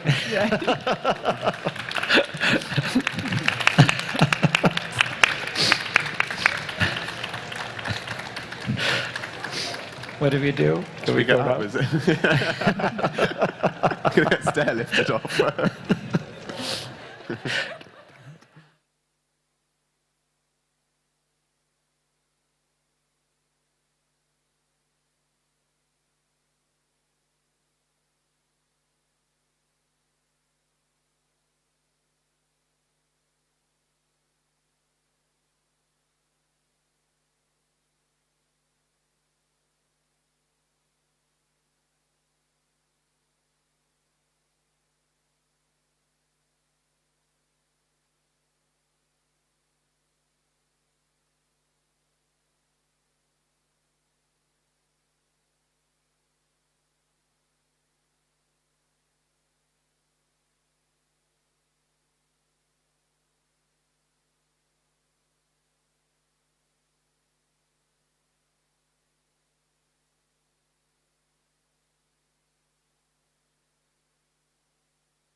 Hello, everyone. I hope you enjoyed our panel. Next up, we have a project from Victoria Kashlik. She graduated with cum laude in her project Legal Reparation with the Critical Inquiry Lab. And she is one of the nominees for the Geisbacher Award, and she will guide you personally through her project, I believe. Enjoy.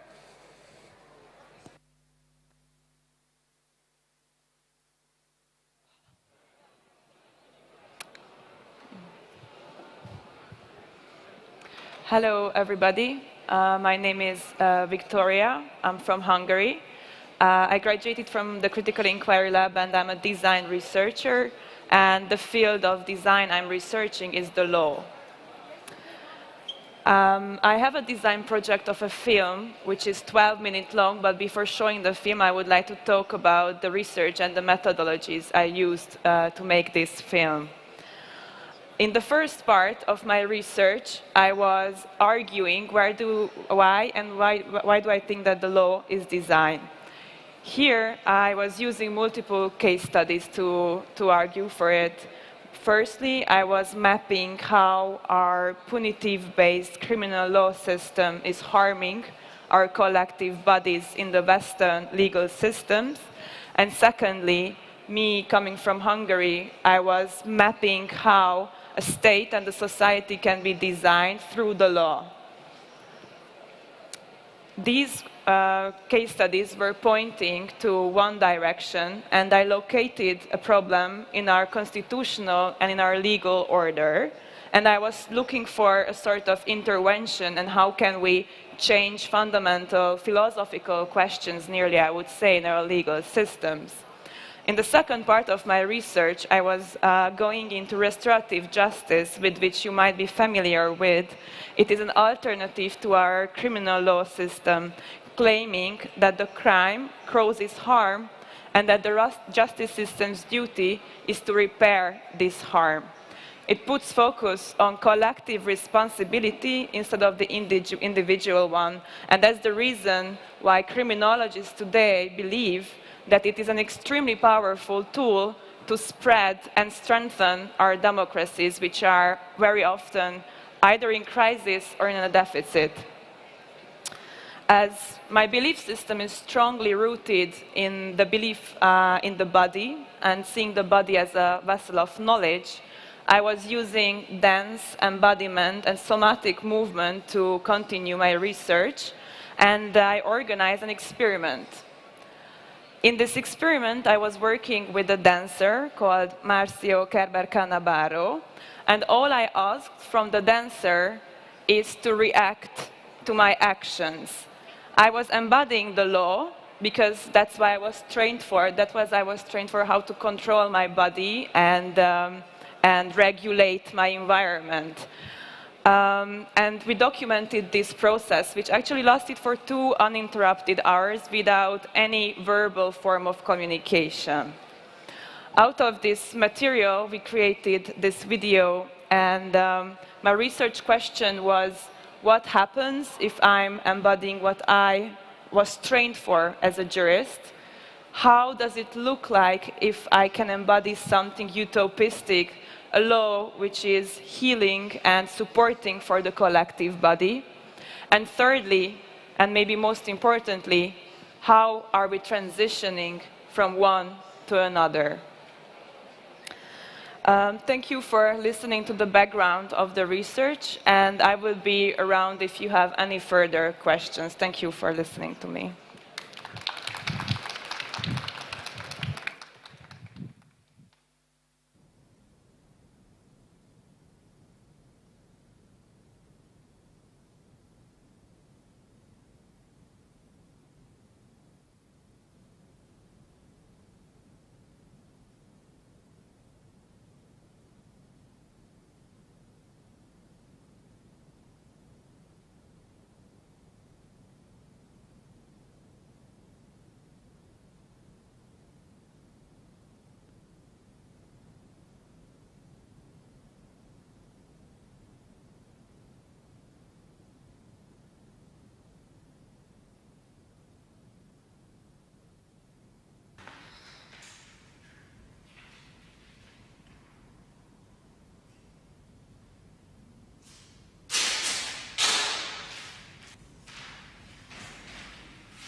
Hello again.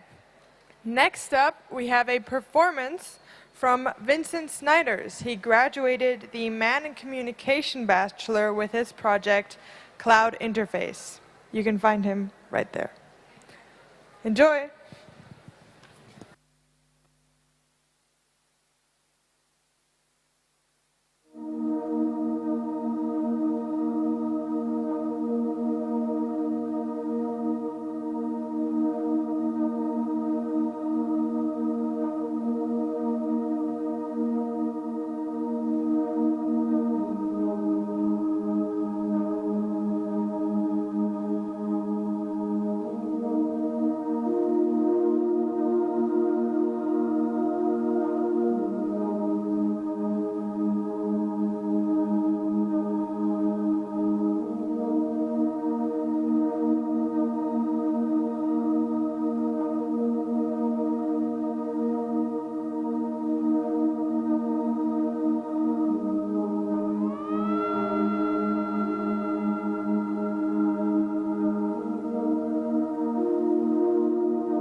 Initiate starting sequence.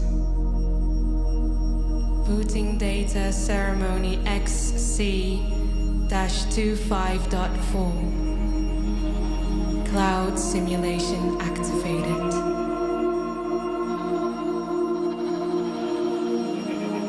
We used to gather around campfires.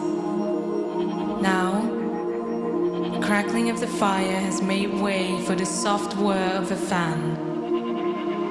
Sparks of electricity. A maze of wires. Stimulating a flow of ones and zeros. Screen. Mouse. Keyboard. Cable. Physical mediators processing and translating our emotions, expressions, interactions, uploading our consciousness into an entity of clouds.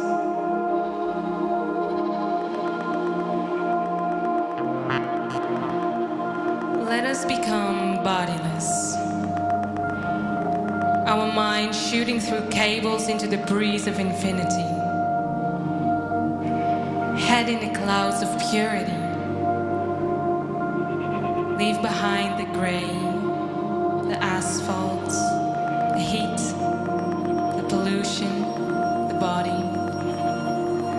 Enter with me this network of things that releases us from our physicality.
Information flows in abundance, providing us with the sacrament of connection.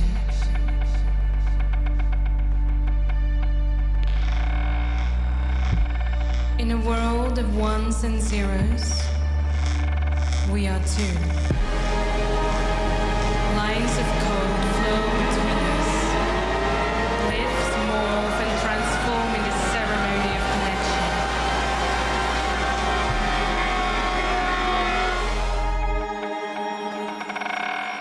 communication, similitude.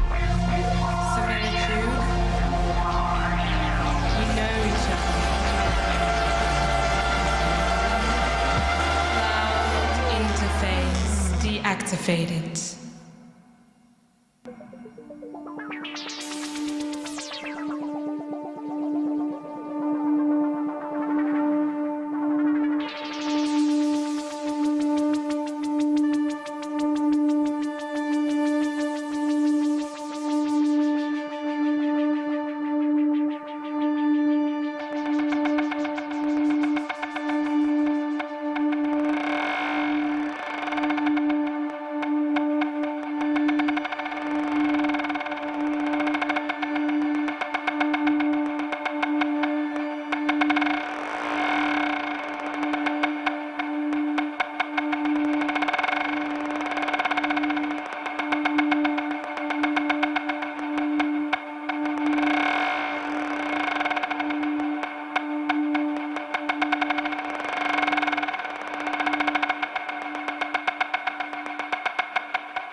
Hello again. Next up, we have the project from Beatrice Souza. She graduated the Master Program of Information Design with her project, Scales We Live In. Enjoy.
Hello again.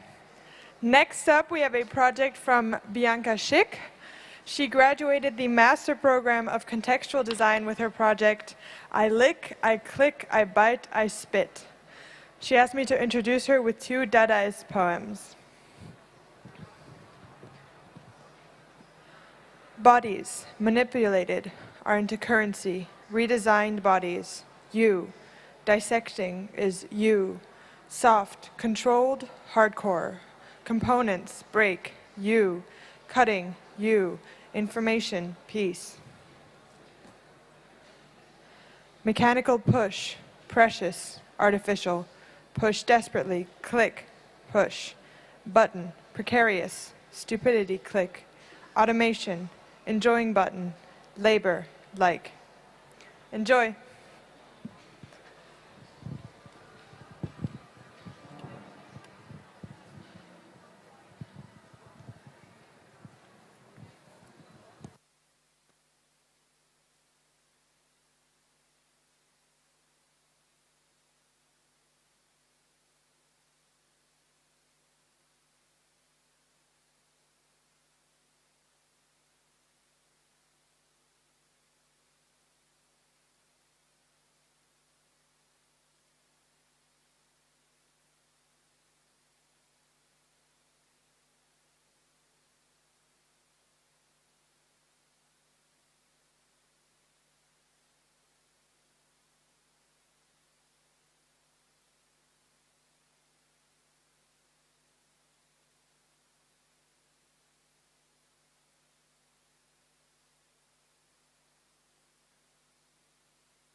I accept. I agree. I accept. I agree. I accept.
C, D, E, F.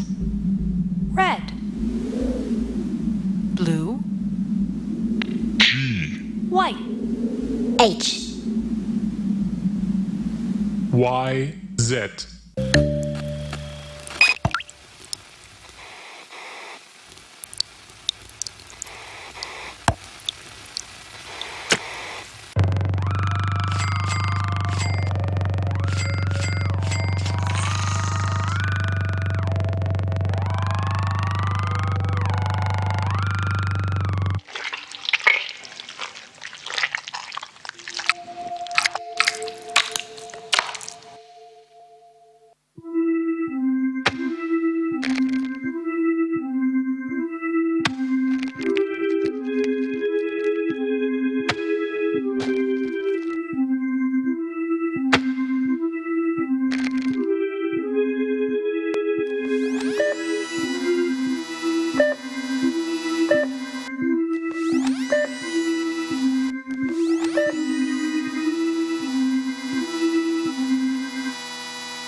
I agree. I agree. I agree. I agree. I agree. I agree.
Hello, I hope you enjoyed this performance.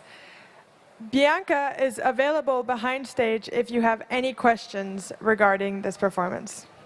Thank you.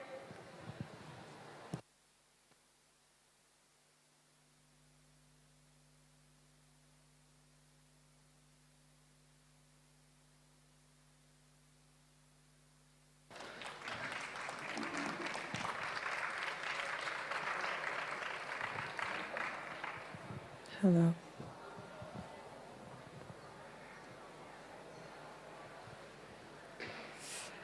Next up, we have a project from Benedetta Dalla Costa. She graduated the master program in information design with her project Exquisite Profiles, and she gave me a short text to explain to you what it is all about. Benedetta investigates how world elements as humans are represented, reinterpreted, and codified through architectural software data sets, turning them into preset library objects.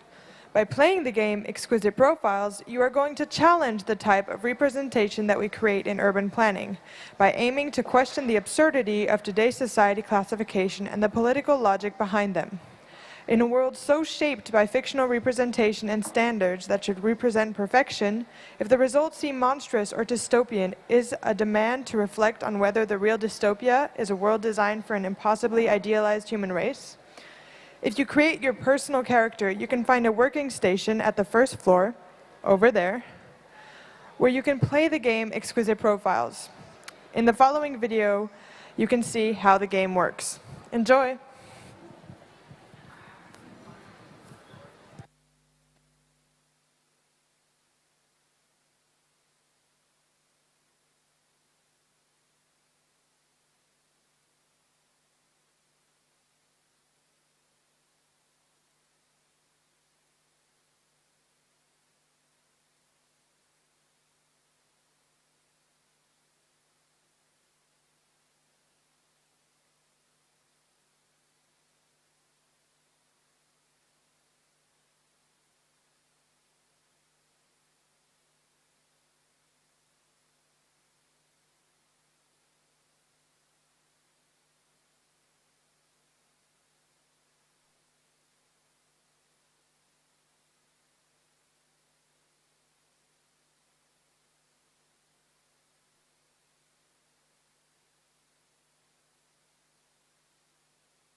Welcome to Exquisite Profiles, a digital archive of valuable reconstructed human identities.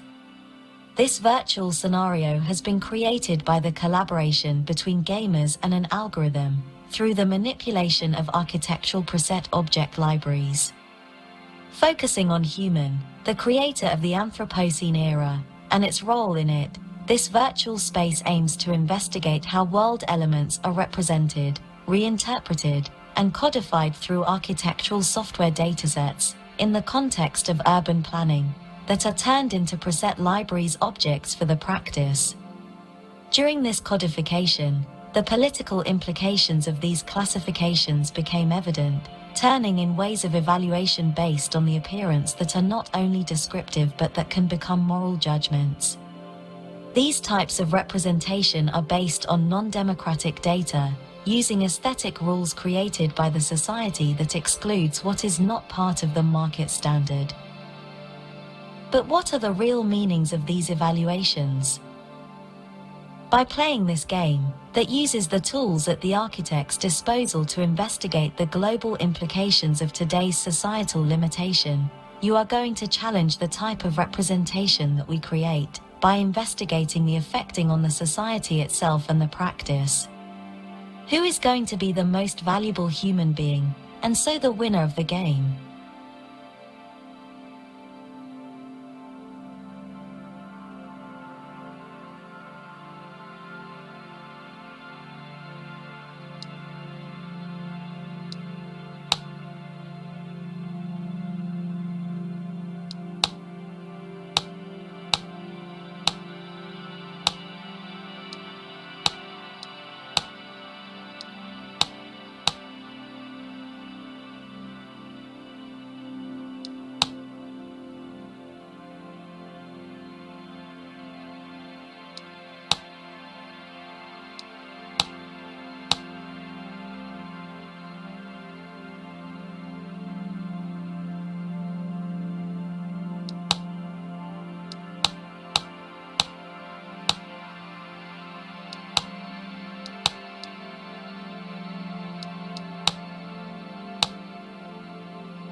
Hello again. We would just like to remind you that you are welcome to ask questions to Benedetta. She is up there in the corner, and if you also want to try out her game, you're welcome to do that as well. Next up, we have Daniel Ruiz Romero, who graduated the Master's Program of Information Design with his project Las Malinches versus the Great Social Network. Enjoy!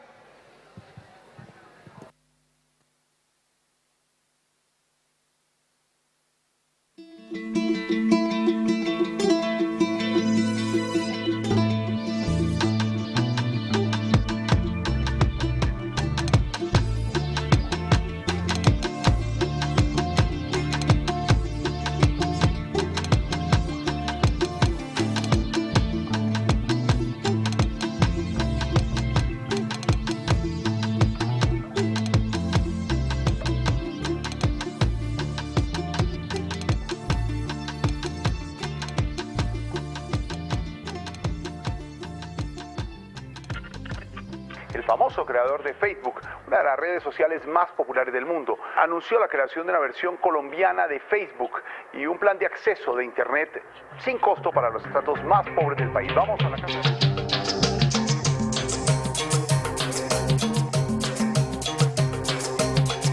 La educación no sirve porque no se alinea con los intereses, esos intereses de la gran red social.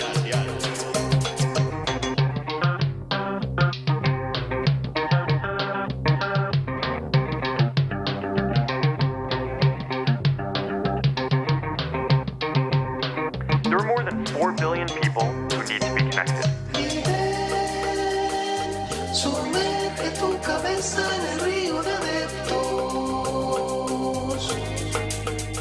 Tu vida ya no es tuya, tu alma ahora es virtual.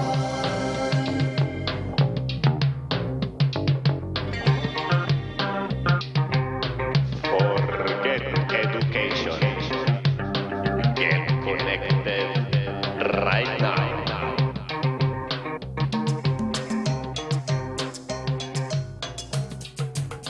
So think about this. You know, a church doesn't just come together by itself, right? It has a pastor who looks out for the well-being of the congregation, and you know, if someone hits hard times, you know, they're in charge of making sure that people have the food and shelter they need. Esa nueva iglesia quiere bautizar a todos los incautos, muchísimos incautos. Para lograrse más.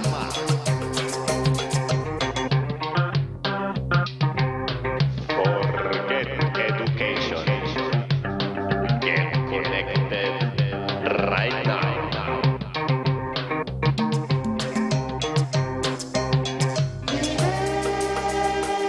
Somete tu cabeza en el río de adeptos. Tu vida ya no es tuya, tu alma ahora es virtual.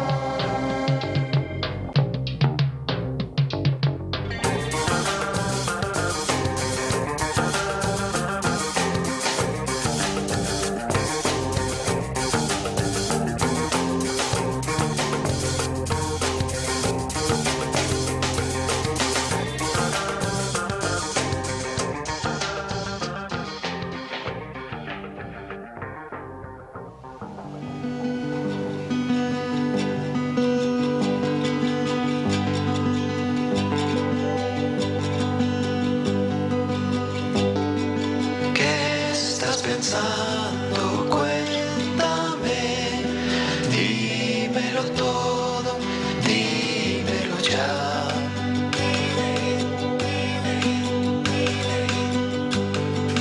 ¿Qué hay en tu mente? Quiero saber y lo verás que ya no hay ningún secreto que guardar. Todo se mide y tú también.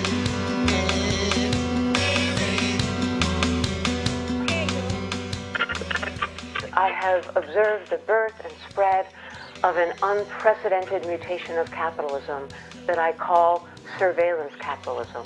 The reason why I call this new market form surveillance capitalism is that its mechanisms are designed to be hidden, that it's a backstage operation. Its mechanisms are designed to keep us in ignorance. Yo te conozco y te doy tanta atención y aprobación, tanta atención y aprobación. What's on your mind?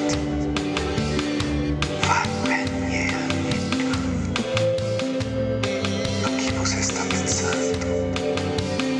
A cosa stai pensando? Che volevo dire? Was machst du gerade? What's on your mind?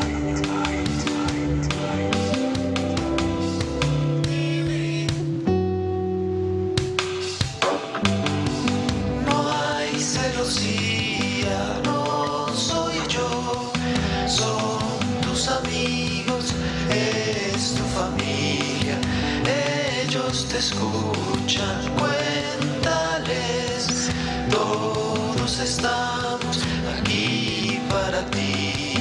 La la la la la la la la la la la la la la la.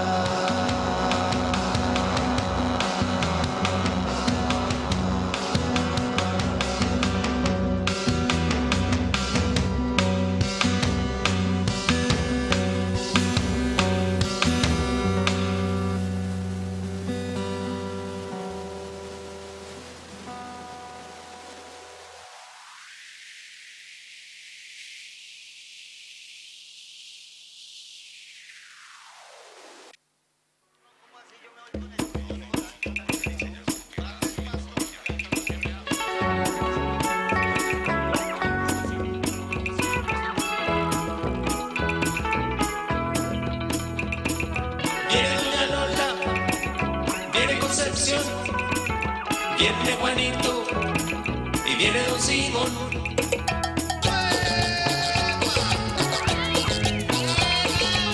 Maybe it's time for us to create our own internet. People need interconnectivity, right? People need to talk to each other. They don't need to be connected to the undersea cables in the data center. Y viene Pachito, viene a vacilar, viene José para guarachar. Y baila Pedro, baila Salomé, baila Antonia en la Cerequé. Y baila Pablo, baila sin parar. Y baila Miguel, le gusta gozar.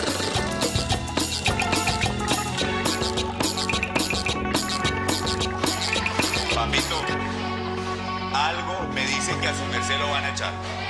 ¿Qué va a ver? En bombas. Pero que le haga bomba a esa camisa, ¿qué va a ver? ¡Máximo! ¡Máximo! ¡Máximo! Los caníbales, róbate lo que tú quieras para crear algo mejor. Caníbales, al pez gordo se lo pueden comer los pequeños. Caníbales, tú ya sabes que un ladrón que roba a otro. Caníbales, la cultura no se hace con borregos. Aquí está la alternativa, los caníbales. Bailamos con la mano arriba. Llegaron los antropófagos, así que, con todo respeto, Mark Zuckerberg.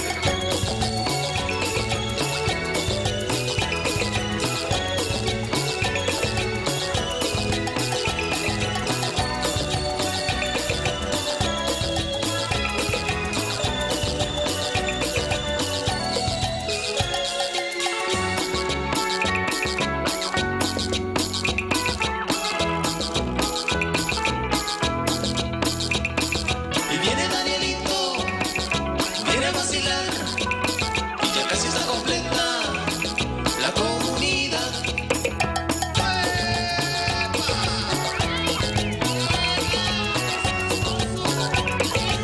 With our own infrastructure, we can be free from the control of governments And with our own software, we can be free from the control of companies. Y siga pa' dentro, siga su merced. Aquí hay de todo, hay buen internet. Desde Eindhoven hasta Cachipay, queremos fiesta, queremos wifi. Y desde Eindhoven hasta Cachipay, queremos fiesta, queremos wifi.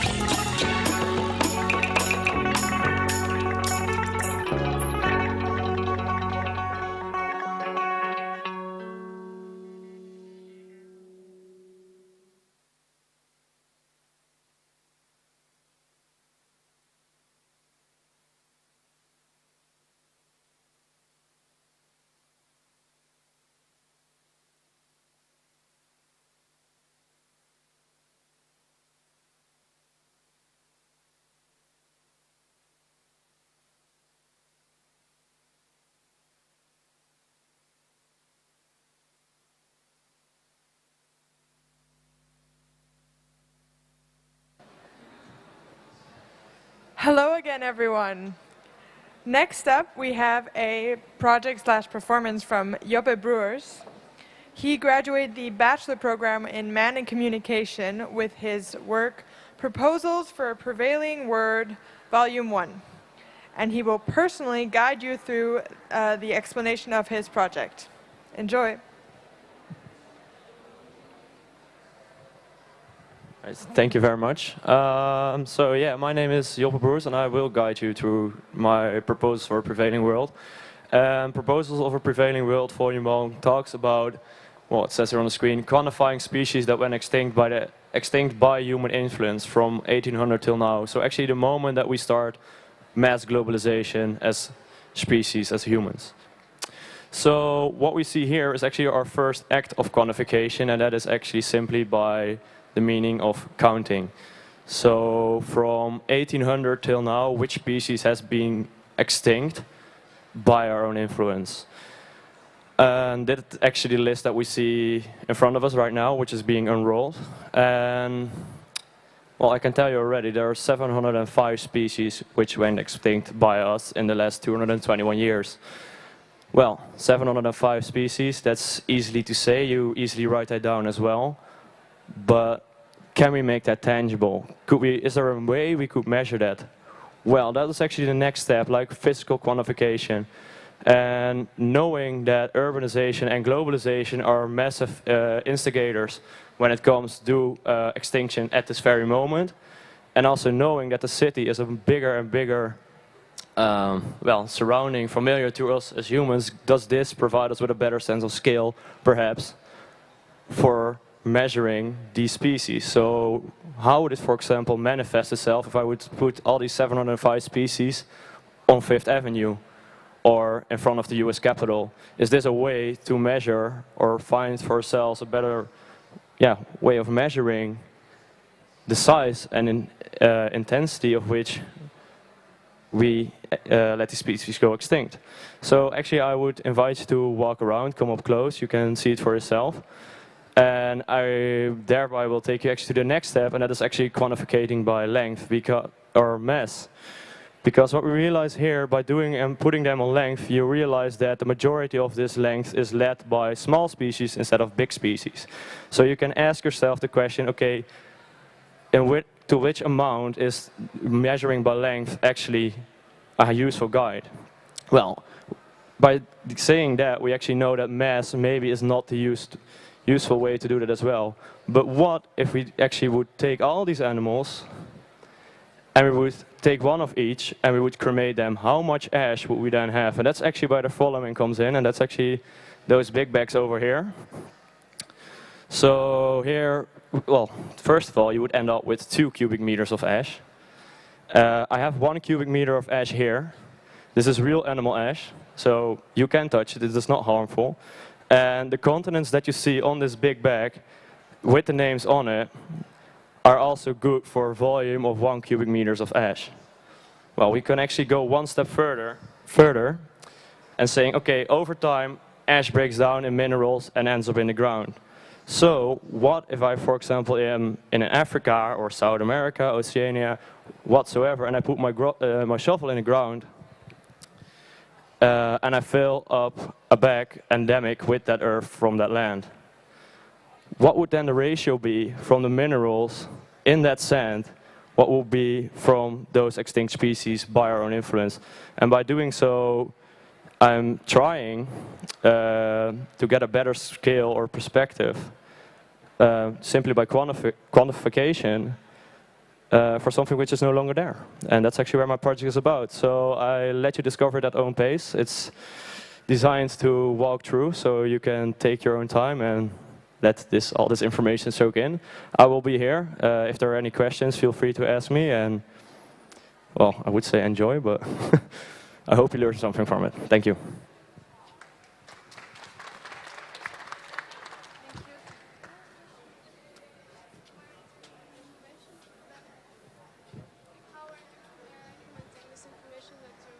Well, this is actually the information that I have, and then you start to like, okay, how can I physically quantify that? So, meaning from length, that's what you see there, but or I understand the concept. Okay. What are you going to do with this? Nothing. But so, what is your aim with this project? Where do you want to go? Huh? Inform. But this is the number of different species, not the number of animals that die. No, these are each species all together, all the names. If I take one of each of these species, but why one of each? I can take them all, but I don't know how many there were. Yes, because you can't quantify something. Exactly. So that's the whole project is about. So we Okay. try to quantify something which is no longer there. Okay. But in order to do so, you have to do this. It doesn't say that it wouldn't actually matter that, but it does give us a better insight, perhaps, of our own behavior. And that's actually the aim of the project. But so, what is the take that people take from seeing this quantity? I think you're not Dutch, right? No. Okay, so I can tell you the Dutch, for example, we always say, yeah, when we talk about extinction, we talk about a dodo and a mammoth. But what does that really say, right? So that's actually for me more the reason to do this project. To see, okay, how much species actually went extinct in those years. So that's actually where we are now. And that's actually by doing this, people get a better urge like, hey, this is by us. Are you sure that they do get a better urge? Yeah, at least I get a lot of positive reaction from it. Okay. What kind of reaction? I sound really rough, but I'm just very curious. A lot of science actually in the beginning, so it's a lot of to dig in, and then it's like, okay, you know it's bad, but you don't know if that thing's that bad.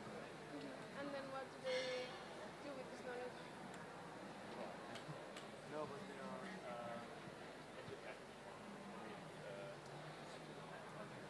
What do you hope they do? I hope they get a better sense of what their own behavior is also causing.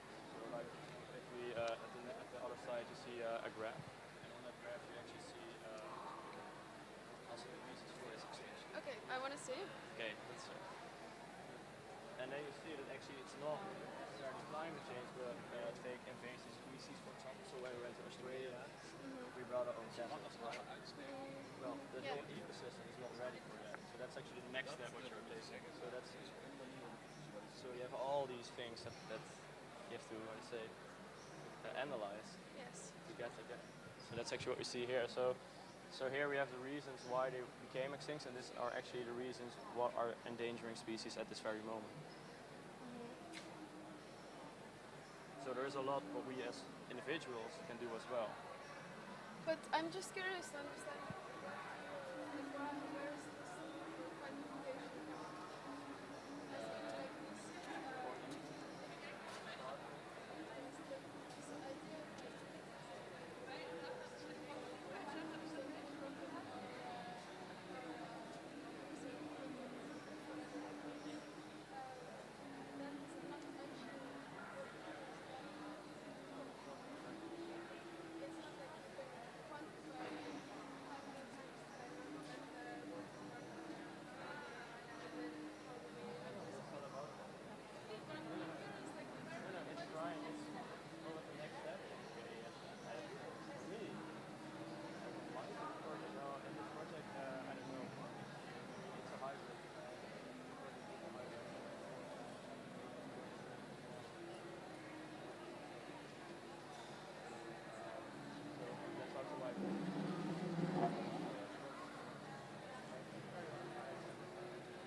trying to do so will eventually also help. Because, I mean, if you look at Super Studio, I don't know that.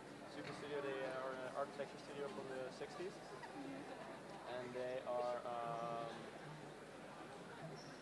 well, they were like this protest group against actually the rise in architecture from this really glass skyscrapers. So what they did was they took this concept and they put it in different landscapes all over the world. So like this very weird, like the Geneva Lake, like oh what if we put it, so also you don't, so I also create, I don't make. So by not making, I'm still stressing. Is het goed? Ja? Oké, top. Nee, dat is goed te doen. Top, dankjewel. En leuk dat jullie er waren. But then you're looking backwards right now, right? And I agree that it's... Je hebt toch drie? Je hebt drie, toch? Ja, je hebt drie. However, we hebben gewoon random dingen gepakt. Ik heb snel net snel. In order to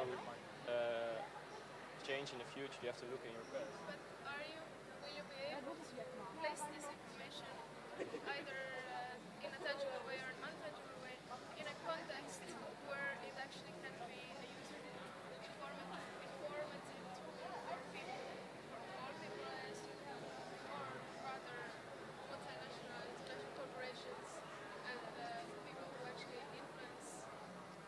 Yeah, but that would be interesting. I think You should place it in that context, no? it would be a next step. Yes. Because right now it's static. Yeah. It's not. It is also my graduation project. It's not. So now, I mean, what I meant to say with that is, it's also my own research what's standing here. And one of the next steps could be, especially what you're saying, like, okay, what can we do for the rest of it? And that's something I think what should develop over time right now. I mean, I could not answer the question right now if I'm completely honest. Like, I do agree that there's a lot of possibilities that we can do with it. But eventually, I mean, this is only the end result of a research, which I... No, it's the beginning of Yeah, no, okay, but I mean, like this the beginning chapter, you know, like the introduction where... Yeah. So, but I totally agree. I mean, it could be very interesting, I think, looking at what's the artist called again? Olafson? Olaf Eliasson. Yeah. I mean, looking at this work, for example, it starts with the same principle, like excellence and something, but then, putting those ice cubes there, that's what I mean. Yeah. So, I mean, I'm not trying to compare myself with him, that's absolutely not, but then by the meanings of doing so, I think you combine biology, science, with making that tangible. That's actually what I'm really trying here. And by that you can go further, and also with bigger corporations you do the same thing. But what do you want to do with this? Where do you want to go? Where do I want to go? I'm looking for a master in architecture, but more the conceptual side of architecture. Okay. At this moment I thought that you're familiar with our school. Yes. So I talked to Joseph and Rolf and some other people. They said, yeah, actually AMO, for example, would be a good thing that to go to give us a research, more the research side. I think I'm very much passionate about myself. In the sense of like, if I make something that I have to take as an individual, I have to take responsibility as well. Yeah, it's very slow to put an individual as responsible for this. But then if you don't do that, what then? I'm not saying that, I didn't say that answer is the right one.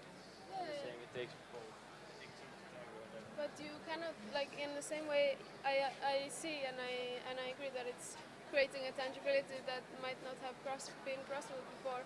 But this is like, you know, like being responsible for everything means that you're not responsible for anything. Like how can you zoom into that and how can you, because you're one person, you're one species. That would be the next step. Yeah, but I think it's the most important step, no? I didn't Yeah, because I like your question, but I can't answer it wrong. No, you don't have to answer. I'm really just curious about, there's a lot of projects here that deal with like presenting information, but there isn't really any talk about where this information can go. You know, it can be an enjoyable experience even. It's also hard. I mean, it's also a bit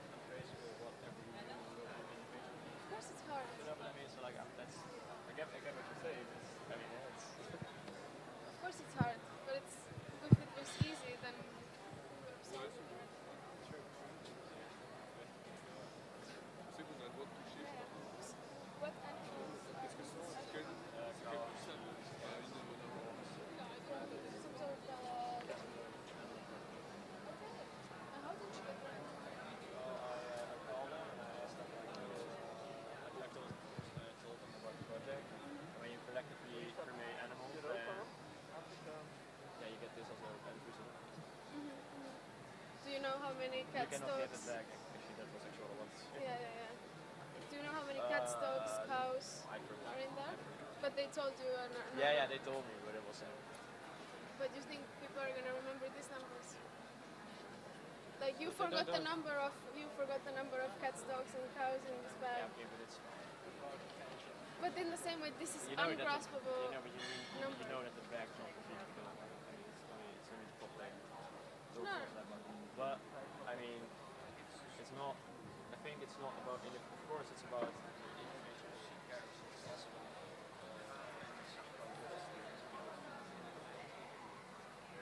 The contrast is the same as what we have with memorial. Of course, it's about individual as well. But all those individuals together also stand for that's actually what I try to create.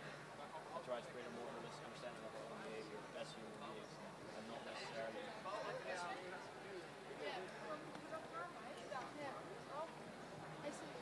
Thank you. Thank you. And you're working? Yeah, but I'm just here to ask. No, it's fine. No, it's really interesting. I like projects that are like placed in a context.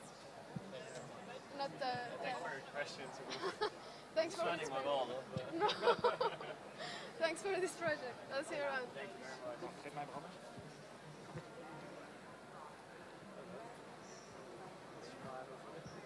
Zei je? Ja? Onderdanig is de eerste persoon die echt zo aan denkt van ik heb er ook heel geen allemaal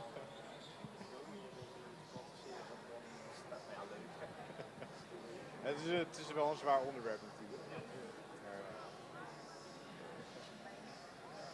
Maar wat vroeg ze?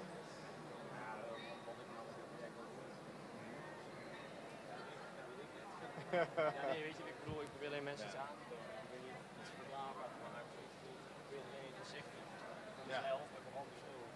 Uiteindelijk zeg maar bij wetenschap vaak al ver weg, ver weg net zo dan. Ja, en dat is natuurlijk, dat overbruggen is uiteindelijk waar het over gaat. Maar ik bedoel, het werkt wel, die lijst als je die uitrolt ziet worden dan en je ziet daar al. Oh, dit is ook, hoort ook bij jou? Ja, dat is ook zo op het scherm. Ah, dat is ook die bigbags.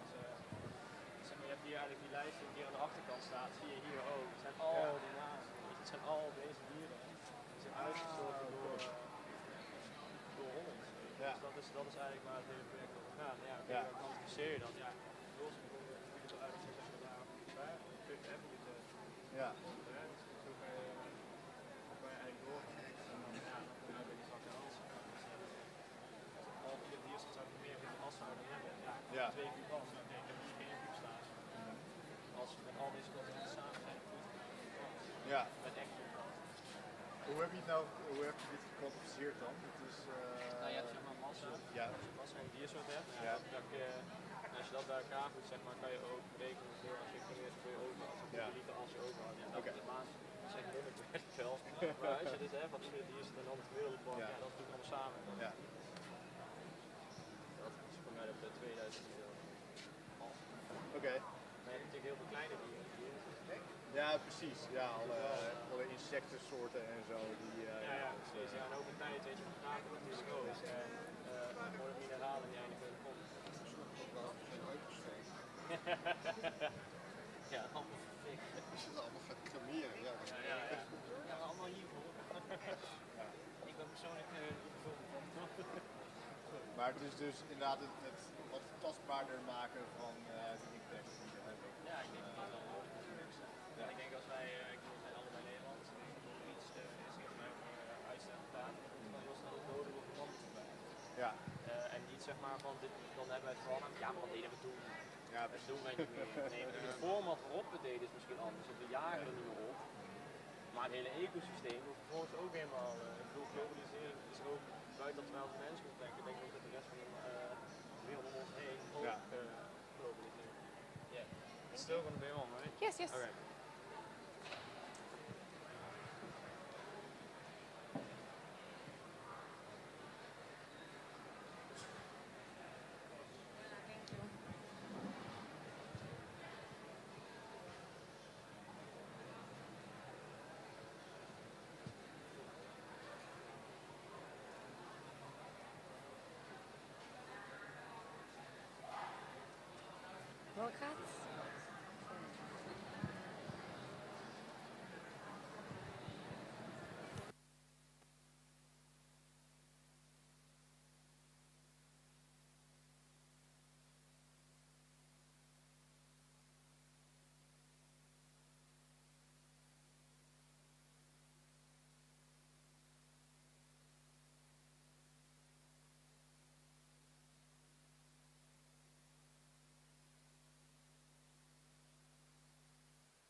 Good afternoon, everyone.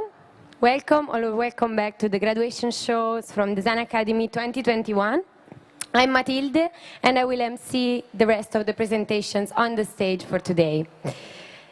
Up next, we have Paula Guablan Esu, graduated from the Master of Contextual Design with a project called Corpse Core.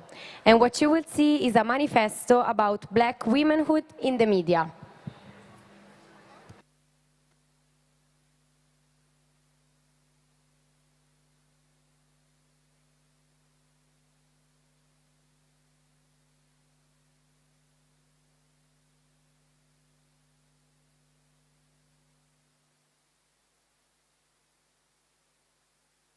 Objectified, over-sexualized, and also like demonized somehow, and how it made me feel not comfortable with what I looked like, you know, or that I didn't fit certain standard, and you know, people that were surrounding me, I was always the other. Il y a une difficulté à se penser, peut-être en dehors du regard blanc, justement, et d'avoir une nécessité d'avoir une parole qui est la nôtre, et puis de réfléchir à qu'est-ce qu'on imagine pour le futur. You're not that like angry and crazy black bitch like we make you believe you are. We apologize on behalf of all medias for portraying black women as house cleaner, violent, sassy, and mean. We condemn those stereotypes and will work with black women to make sure that it won't happen again. As movie makers, actors, and television hosts, we engage ourselves to understand that being black is not a personality trait. And we will make sure to write rules without thinking of the color of the skin. Basically, it's your premise that the black woman is out of sync with the natural order of things. Can you explain that?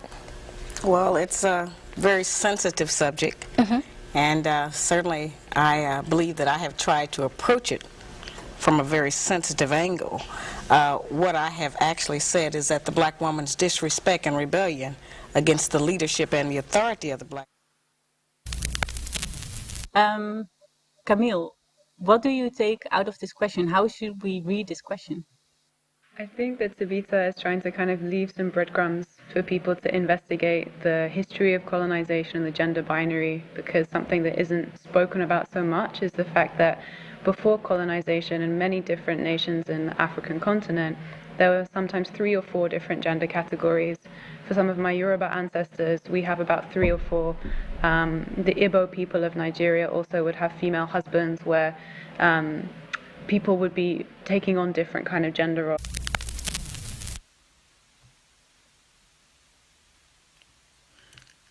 We are Lydie, Wendy, and Paula.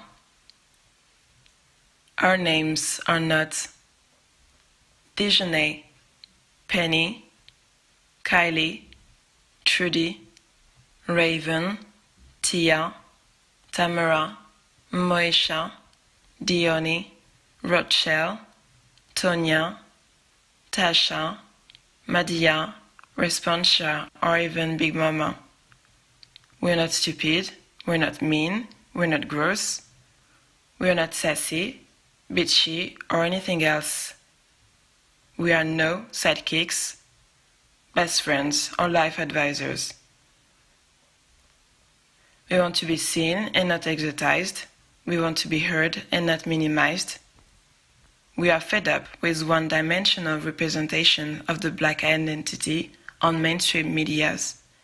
It's time to come into action and reclaim the space given to African American imagery on TVs and established a channel that reflects the diverse culture of Afro-European women.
We continue now with another graduate from the same master department, so contextual design.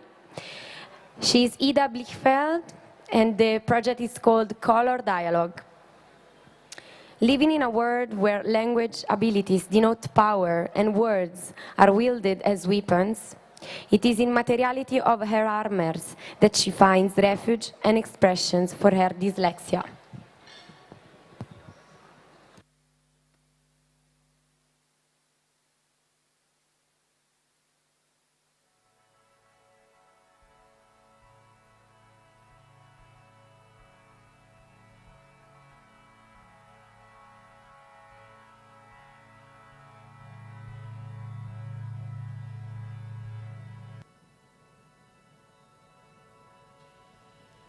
I am word blind, blind for words, blinded by letters. I am struggling. I don't like to speak, get corrected into the correct. I'm misunderstood. You are annoyed, impatient, filling in. Can I be bold? I want to be bold. I am bold.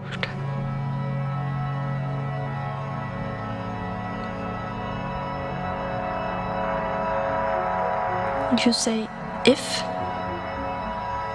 you are making me feel stupid. I just told you that I am. It's not a choice. Blamingly taking, stealing the reason I blame for all the anger for being stupid. Dissolving the pretend, vanishing into the word.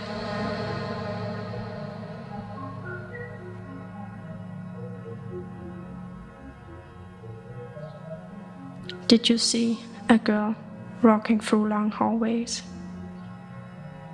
I remember long hallways in my school. At the end of the hallway, there is an office, a special office for special kids, kids with needs for all sorts of things. I am special. The room is full of papers, maps and folders, holding my name. I need official papers. I need to be bold. Letters on papers. I need to be brave. It sticks on. I need to vanish. Does not fit in. Don't see me. Don't see me get extra help.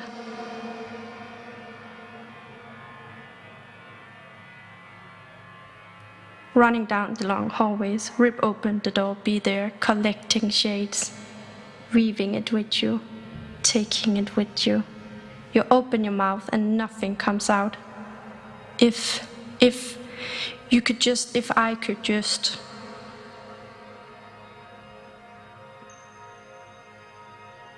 I am not colorblind, not blind for colors. Tooling up, pulling the landscape closer, negotiating inside the shades, surrendering to the brightness, the color language. A code I understand, I speak, I control. A dialogue of colors.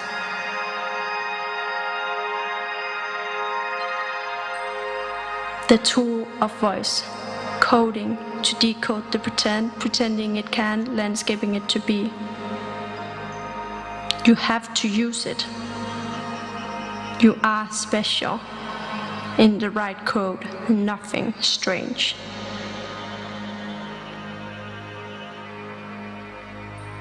You carry the language with you.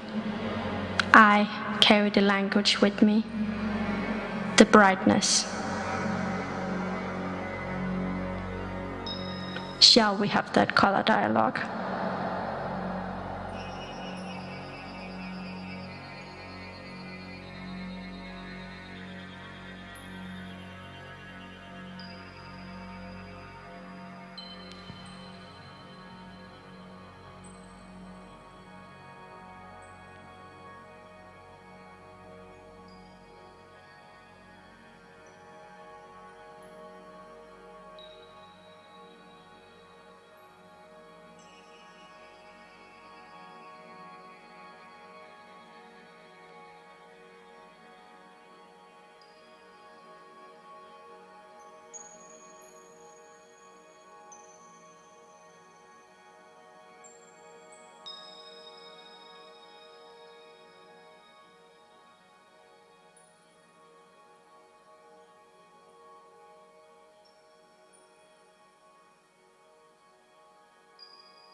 Hello again. We have the last two presentations on the stage before the arena event of today. Will be a panel discussion and also a presentation of a book.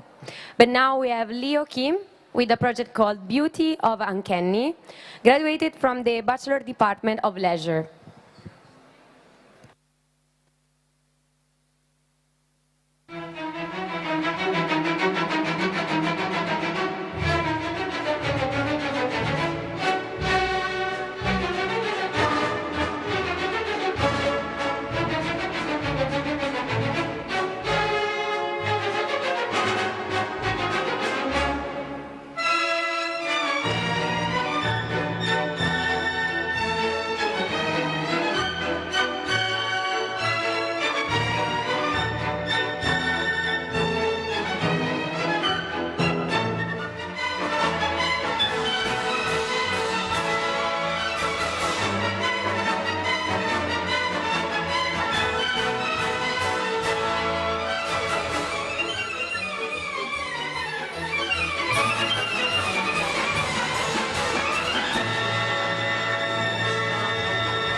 The next arena event will happen around 3, so feel free to take a seat and sit comfortably to enjoy it.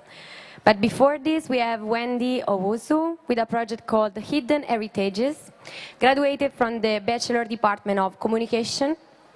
What you will see, it's a 7-minute short film about African hair and its heritage. And for this project, she's been nominated for the Social Design Talent Award 2021. Je définirais le terme beauté par quelque chose d'hyper personnel.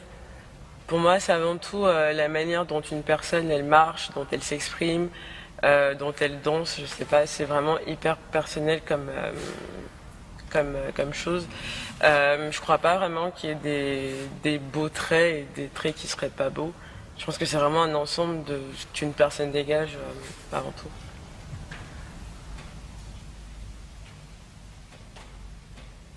Afin de préparer une coiffure personnelle, agréable à voir, enrichissante à comprendre, on dénoue, masse et sépare les cheveux type 4C en plusieurs sections. J'ai appris à me coiffer petit à petit et j'apprends toujours par ma mère, par le biais de ma mère, qui m'a appris que c'est quelque chose qu'on apprend quand on devient une femme, qu'il faut devenir autonome, qu'il faut aussi apprendre pour ensuite l'apprendre aux autres, aux plus petites, aux enfants plus tard. Et c'est quelque chose qui est assez nécessaire pour une femme noire, parce que les cheveux crépus, ils demandent énormément d'attention, énormément d'entretien. J'ai arrêté de porter des perruques et de me faire des tissages parce qu'il était temps, à un moment en tout cas pour moi, juste d'aimer mes cheveux, de me réapproprier mes cheveux et ma beauté, et surtout de rompre avec les dictates de la beauté qui disent, en tout cas où on pourrait penser que pour être beau, pour être attirant, il faut avoir les cheveux longs, lisses, ondulés, bouclés. Et en fait, c'est aussi un problème de visibilité, de se dire que je peux avoir mes cheveux crépus dans l'espace et en fait de me sentir belle tout simplement et de ne pas vouloir modifier ma nature pour me sentir acceptée ou belle. Mes parents sont originaires de Côte d'Ivoire et du Bénin. Ma mère est béninoise ivoirienne et mon père est ivoirien. Alors nous sommes originaires d'un groupe qui s'appelle les Akans et on parle avant tout le baoulé. Mais la Côte d'Ivoire est un pays plutôt francophone vu que c'est un pays qui a été colonisé par la France. Donc nous parlons le français, mais chaque ethnie en fait a sa langue, donc il y a pas mal de dialectes, c'est vrai. Comme Ablapoku, et toutes les sculptures à l'effigie des reines baoulées, on crée des nattes collées sur différents niveaux. On applique du age control pour avoir un rendu soigné, de la mousse pour éviter les frisottis, et l'eau pour détendre les tresses. Mes parents sont originaires de Kinshasa, au Congo. Ils sont baluba.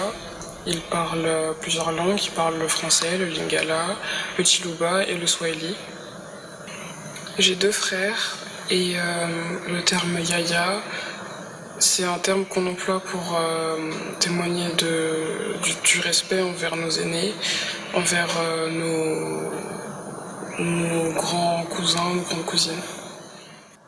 Comme je suis jeune fille et comme je suis la deuxième de ma famille, j'ai toujours ressenti une certaine responsabilité envers mon petit frère, mais aussi en tant que femme, parce que dans la culture congolaise, les jeunes filles apprennent à tenir un foyer, apprennent à cuisiner et donc voilà, j'ai toujours ressenti une certaine responsabilité. Par contre, la charge mentale à proprement parler, c'est très souvent seulement les mères qui ressentent ça. Après, j'ai jamais été tenue à vraiment m'occuper de mon petit frère, parce que ma mère a toujours été là pour nous. Yaya, référence au lingala, une langue issue du peuple bantou, réplique d'un peigne balumba. On orne le visage de Baby R avec un peigne fin.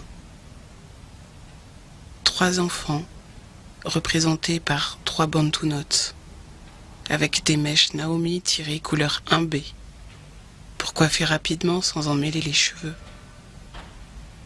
Bantu, un peuple qui regroupe plusieurs ethnies, dont le Lumba pour parler de l'individu, et Balumba pour parler de tous.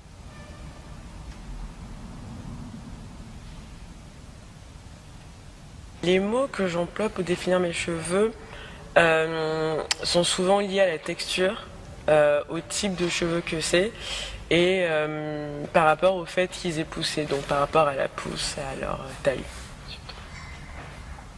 Je ne pense pas que la pousse soit un critère de beauté.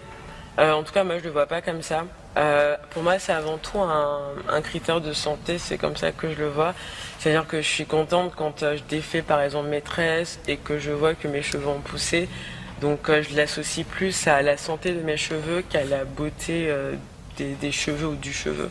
Parce qu'on a tous des textures différentes, des manières, nos cheveux en fait vivent différemment. Donc je pourrais pas associer ça à la beauté des cheveux en tout cas. L'héritage des codes capillaires sculpturales baoulés se noue aux paroles de Karen. On exprime la santé par la longueur. Les mèches tirées Naomi et expression accompagnent sa façon de marcher, de s'exprimer, de danser.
Michael here.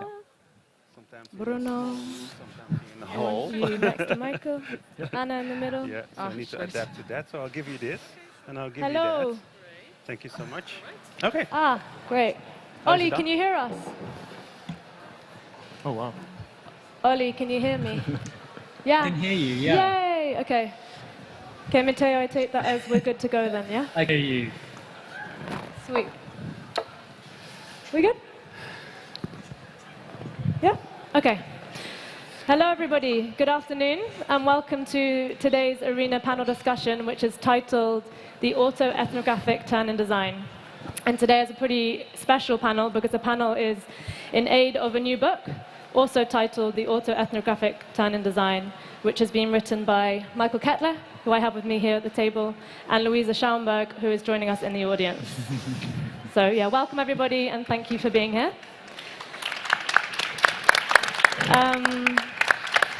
So this is the first public moment for the book.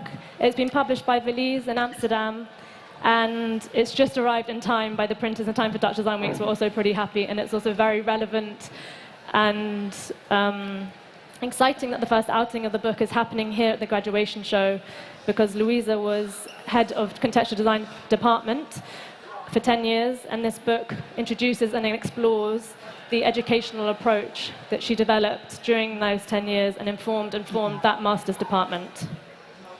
So within the book, it expands on this approach in conversation with designers and writers and architects, artists, students, graduates, and today's panel will also do the same.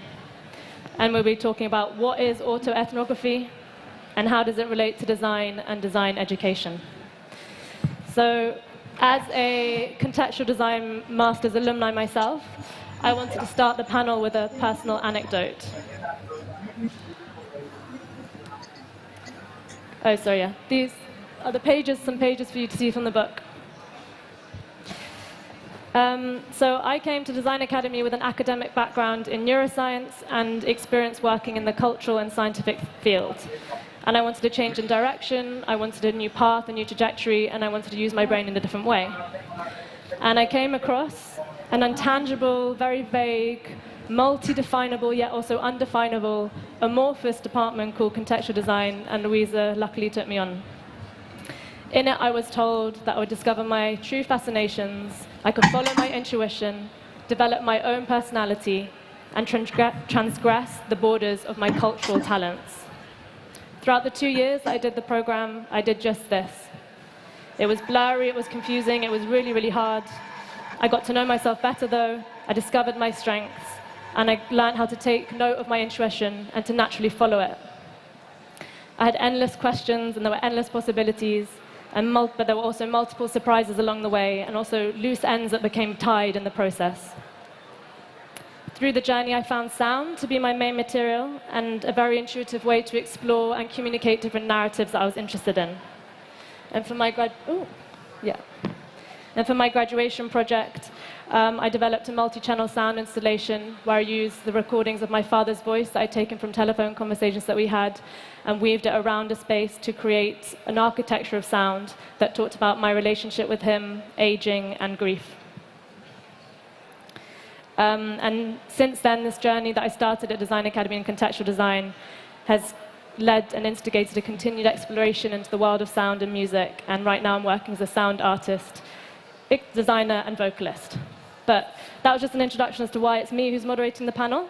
But I'd now like to turn to my panelists and invite them to introduce themselves very shortly. We have 4 together here on the table, and 1 joining us digitally, I believe, from the airport in Barcelona, if I'm right, Ollie? Sorry. Yeah, that's right. I can't see anyone. Okay. I revealed you. But yeah, Bruno, I wanted to start with you. Yep. So yeah, Bruno Bayeto, who's a master's contextual design graduate this year, and you can see his work over there. Hello, everybody. I'm a recent graduate of contextual design department. I'm actually exhibiting here overall, and the booth 95. No, I'm just kidding. It's in this corner of the space. And my overall research that I will be very glad to speak with all of you about is about how design materializes ideology. And I'm analyzing that from my own family background. I'm coming from a family of communist bakers. I like to say that all the time because it brings a contradiction by itself. And that is very linked to how I like it to learn design as a way to construct things from scratch. So my way of doing design is always related to crafts in some kind of way, but also all the dialogue, how design is a very much mediator of a lot of class issues or political issues, and how we perpetuate certain worldviews that we agree or not. Yeah? So. You had your pictures do come through. So I can do that. That was your title card. Yeah. Okay, cool.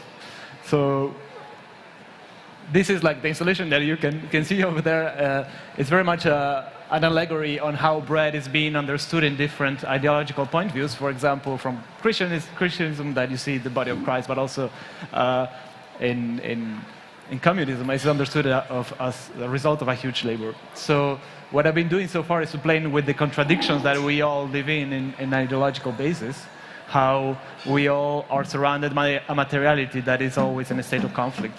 And this little guy over here is going to be rambling around the space with a monologue that is very much a criticism of, okay, I'm speaking about a lot of political issues here, why I'm not breaking the boundaries of an institution and speaking outside, which is the limit of design as a tool for critique, or which is actually we need to overcome. So all the installation that you're going to see here is a first attempt to use design as a way to critique ideology. It is a way to understand the tools and put it back to it, attacking itself.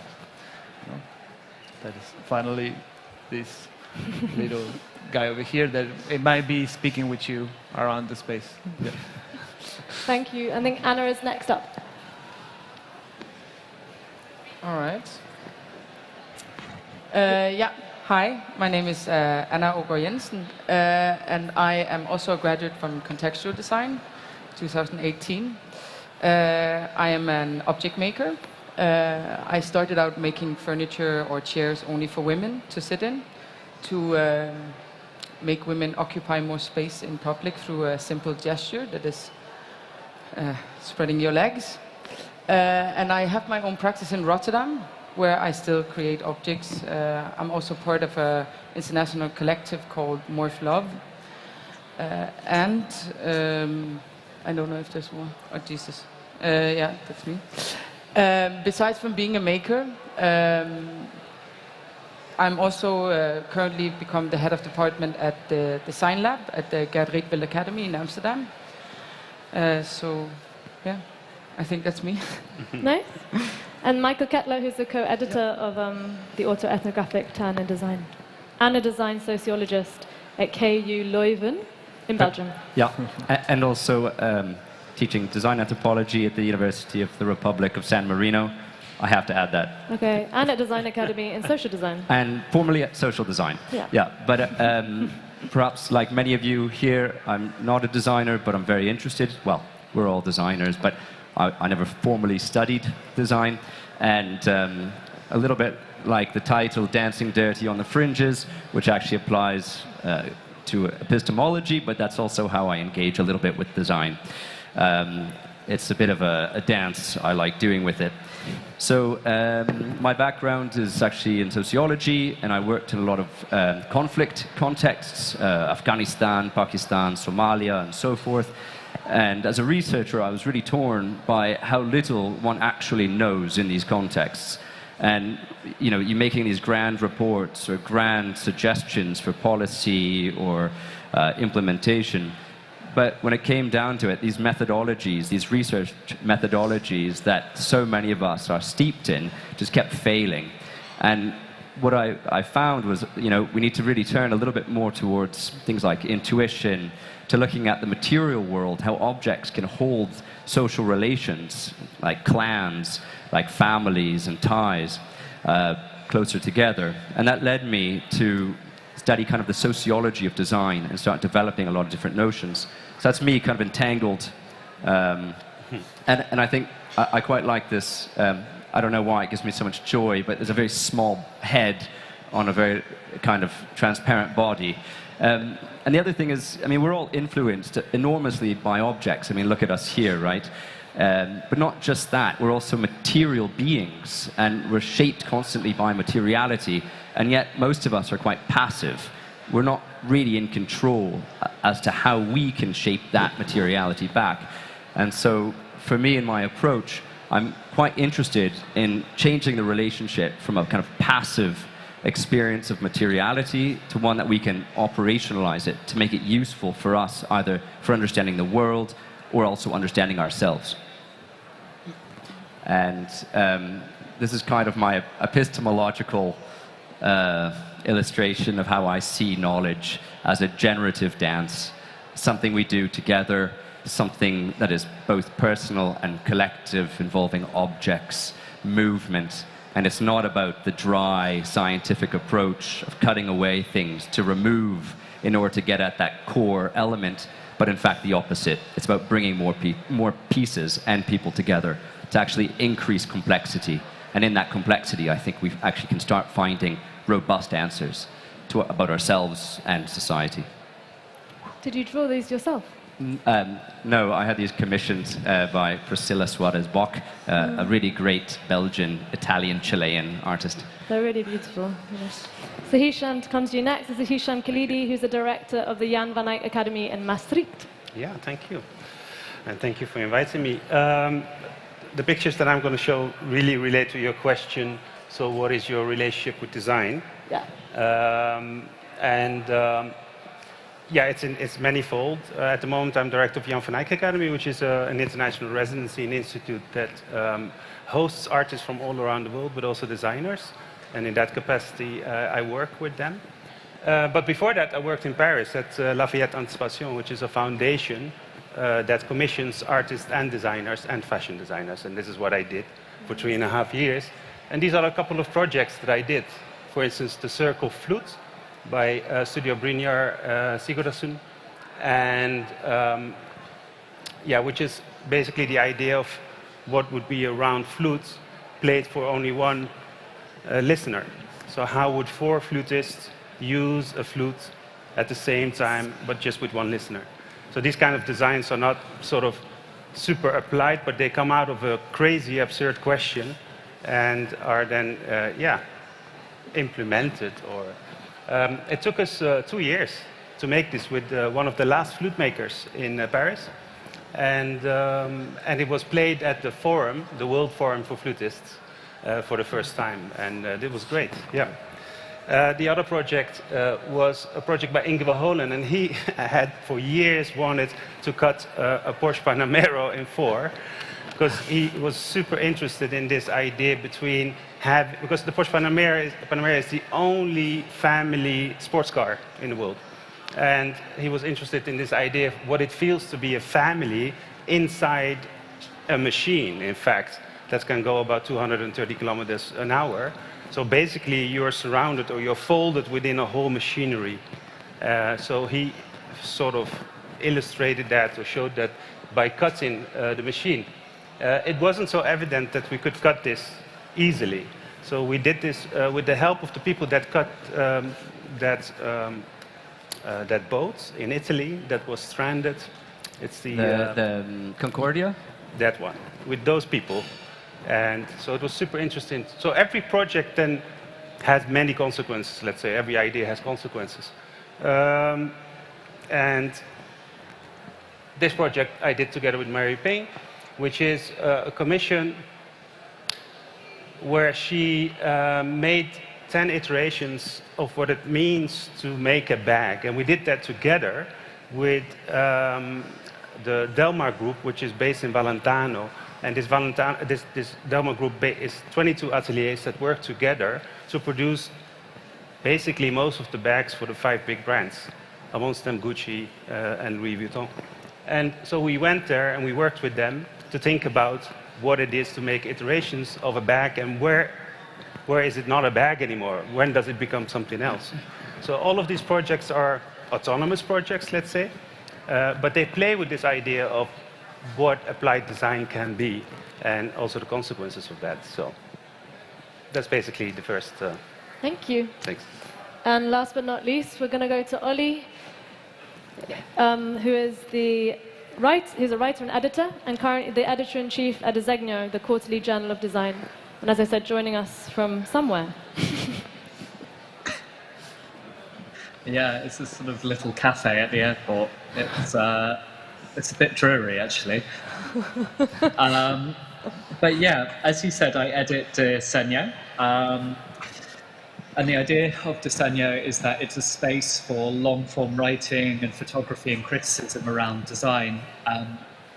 In terms of my relationship with design, I didn't train as a designer. I don't have any kind of background in it.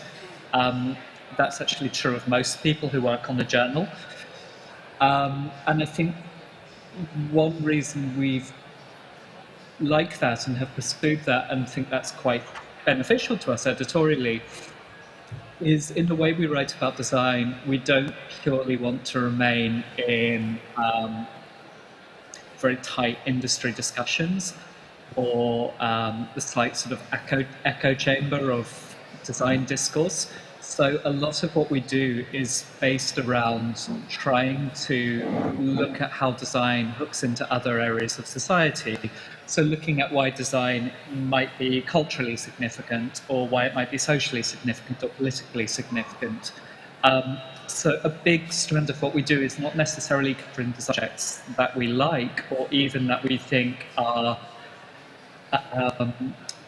good, or whatever that means, but looking for this where we can see design kind of interacting with other areas of society and seeing what that maybe brings out about design or what that says about design or how it changes design. So that's the kind of gist of what we do.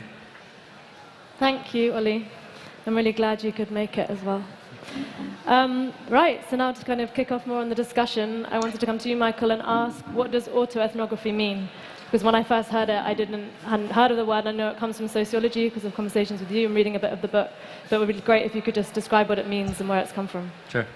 The term autoethnographic, the autoethnographic turn in design is connecting a field, a type of research, an approach to researching that goes back about 50 years related to autoethnography. And you can break that into its constituent parts: auto, self, ethno, culture, and graphy. And this is the problematic one. Graphy is writing. And we're not so interested in the written element.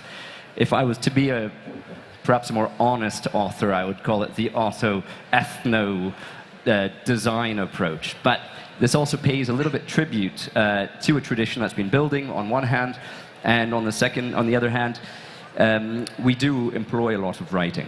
And so we're looking at taking this tradition from anthropology and sociology and seeing how we can kind of redesign it. And one aspect of this is that traditionally in anthropology, you were studying the other. In ethnography, you're looking out at the exotic other. And autoethnography was a way of shifting that kind of pivoting that perspective and saying, well, perhaps we ourselves are exotic others, and perhaps the tribes that we belong to are also worthy of being researched. And so it's a nice kind of point of self-reflection within anthropology. However, there are quite a lot of limits to it. I won't go into them all now, but one of the limitations is that it involves a lot of observation and then writing. And writing from ethnographers is often a little bit dry or fails to really communicate to a larger audience. And I think that's where it's very interesting with design, is that one can engage with the world. They can see one's own material context, oneself in relation to one's context, and then respond to that, not necessarily through writing, but actually directly by engaging with that material context, by either adding something to that context or actually transforming that context itself. And so what we're doing is we're kind of activating this ethnographic tradition. Mm-hmm. And how do you feel within the design field, what does it do for the design field? Well, I should be asking some of the designers here. From my perspective, I think it brings about a much needed element of oh, this is very controversial, of authenticity, of a genuine touch to something, because just like anthropologists, so many designers are designing for the exotic other, and they're not starting from themselves, and they're not finding their own voice, their own location to move outwards. And I think it's an important thing that most designers at least understand their material context, how they're influenced by it, shaped by it. I think so many of us are in the passenger seat of materiality. We're literally just being chauffeured around our lives by objects, and we don't understand how much we're influenced by them, our thinking, our feeling, our relations. And this is kind of giving us back a bit of autonomy and control, dare I say, agency over our material context. Ollie, I wanted to come to you ask the same question, because in the book you talk about the difference and similarities between authorship and autoethnography. I wonder if you could kind of expand on that, and also then what autoethnography does for the design field. Yeah, I mean, it's a good question, and I'd be curious to hear what some of the designers on the panel think. I mean, a little bit like you, when I first started talking about the book, I wasn't overly familiar with autoethnography. So clearly someone who's very schooled in it and understands that context from sociology and anthropology will have a different perspective. Coming to it fresh, I struggle a little bit to see what the difference from autoethnography to authorship would be. I mean, I think what I said in that dialogue, and I think this probably still rings true for me a little bit, is I suppose if you talk about authorship, it's easy to think of it as sort of insular, or the designer looking endlessly inwards. And while I think it's good to acknowledge there's a degree of subjectivity in design and why that's really important, I suppose one thing you could say about autoethnography is it does stress that, yes, there is that quality of looking inwards, but it's also doing that as a position from which to then engage with society at large and what connects around you. And perhaps autoethnography, with some of its connotations, maybe strengthens that aspect of it a little. But I mean, part of me is struck by, I don't know. I don't know if there's a massive difference, and it's going to depend upon whoever hears the phrase, in a sense. I mean, that's kind of the fun of it, to see what different people will make of it, because I don't think everyone will interpret it in the same way. So I think you have to hope that for enough people it feels useful and maybe illuminating as regards a certain aspect of their practice. But I'm sure there'll be other people for whom it's an immense turn-off, and they find authorship more useful, or they don't find that useful either. As to what it does for design, I mean, I don't know. I think this isn't something you can predict advance. It's kind of an empirical thing, right? I'd be really curious to know, well, what do the designers on the panel think? Like, how useful do they find that in terms of frame what they do? What does it offer them? Mm-hmm. Thank you. Yeah, maybe we can now go to the designers and maybe start, Bruno, with you. Maybe you can reflect on your experience of having an autoethnographic design education in contextual, and what's your personal journey been? Yeah, I think that a process like an autoethnographic process, it will bring a second layer on how our work can be interpreted by the other. If you put the front that an author is not just this individual that it appears in front of you, but is a result of a social context, or like a very much important like intersectional values of a person carries, and I think that is quite of an important step to be given in terms of authorship. Otherwise, it will always remain that an author is this very much neutral individual that is giving an absolute truth, but that's not true. Each person will have a production that is very much part of it, and sometimes you just don't agree, but you like it, and I think that's kind of like conflicts can start to happen after something that is more explained for a cultural background, right? In that sense, I think it's very interesting how all this process can be used as. And did you find that in your graduation process, or the 2 years? Yeah, even though I tried to scapegoat it a little bit, and it was almost impossible because, especially dealing with topics that they are so huge, that ideology, that you cannot step out of it, is very much super important to understand which is your own, let's say, ideological background in order to criticize it or use it as a tool. So I think that that happened actually naturally. I didn't understand that as a thing, okay, I'm going to do a project about this. I think that in the end of the day, if dealing with political issues, that sometimes they're so not only abstract but so far from your reach. The only thermometer that you have is your own practice or your perspective. You know? Yeah. And did you come, because you're from Uruguay and Brazil, did you come specifically for this approach, or how did you kind of find yourself here? Well, I think that it was very good to see myself in a certain distance, if that's a possibility sometimes. But in that case, it was good to put myself in a way as an observer of my own background through all this education. I think that was what I took out of it, right?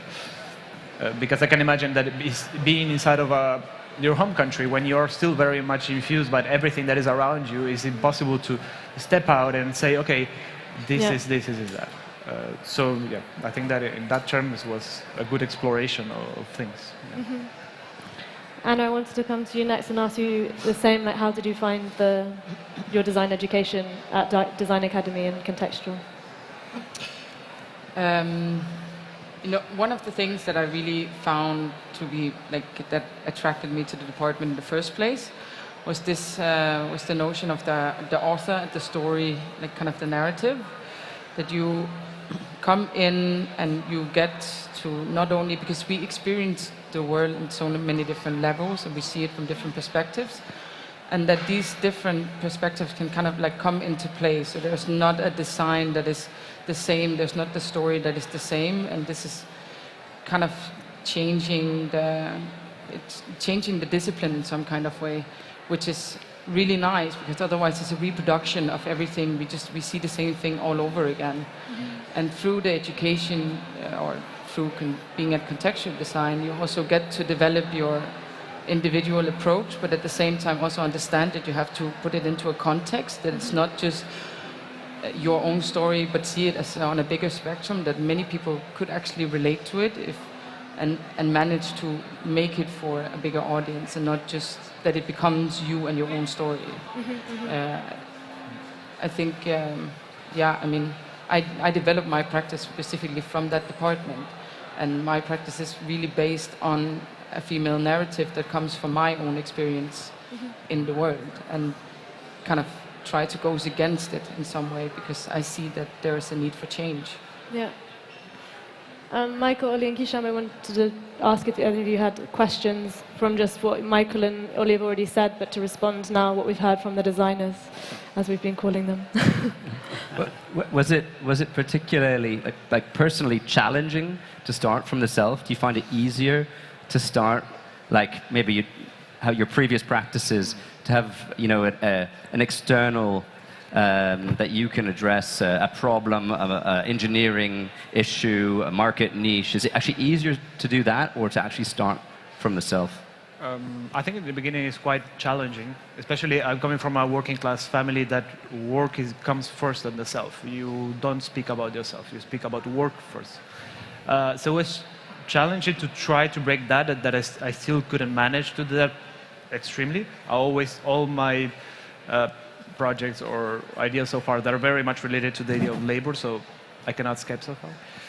But once that actually you start to look at yourself objectively, that things start to fluid a little bit more easily, and you at least I like to see that almost like I'm observing myself, but that I'm not myself itself. Otherwise, things become so subjective that the other maybe cannot relate as much to it.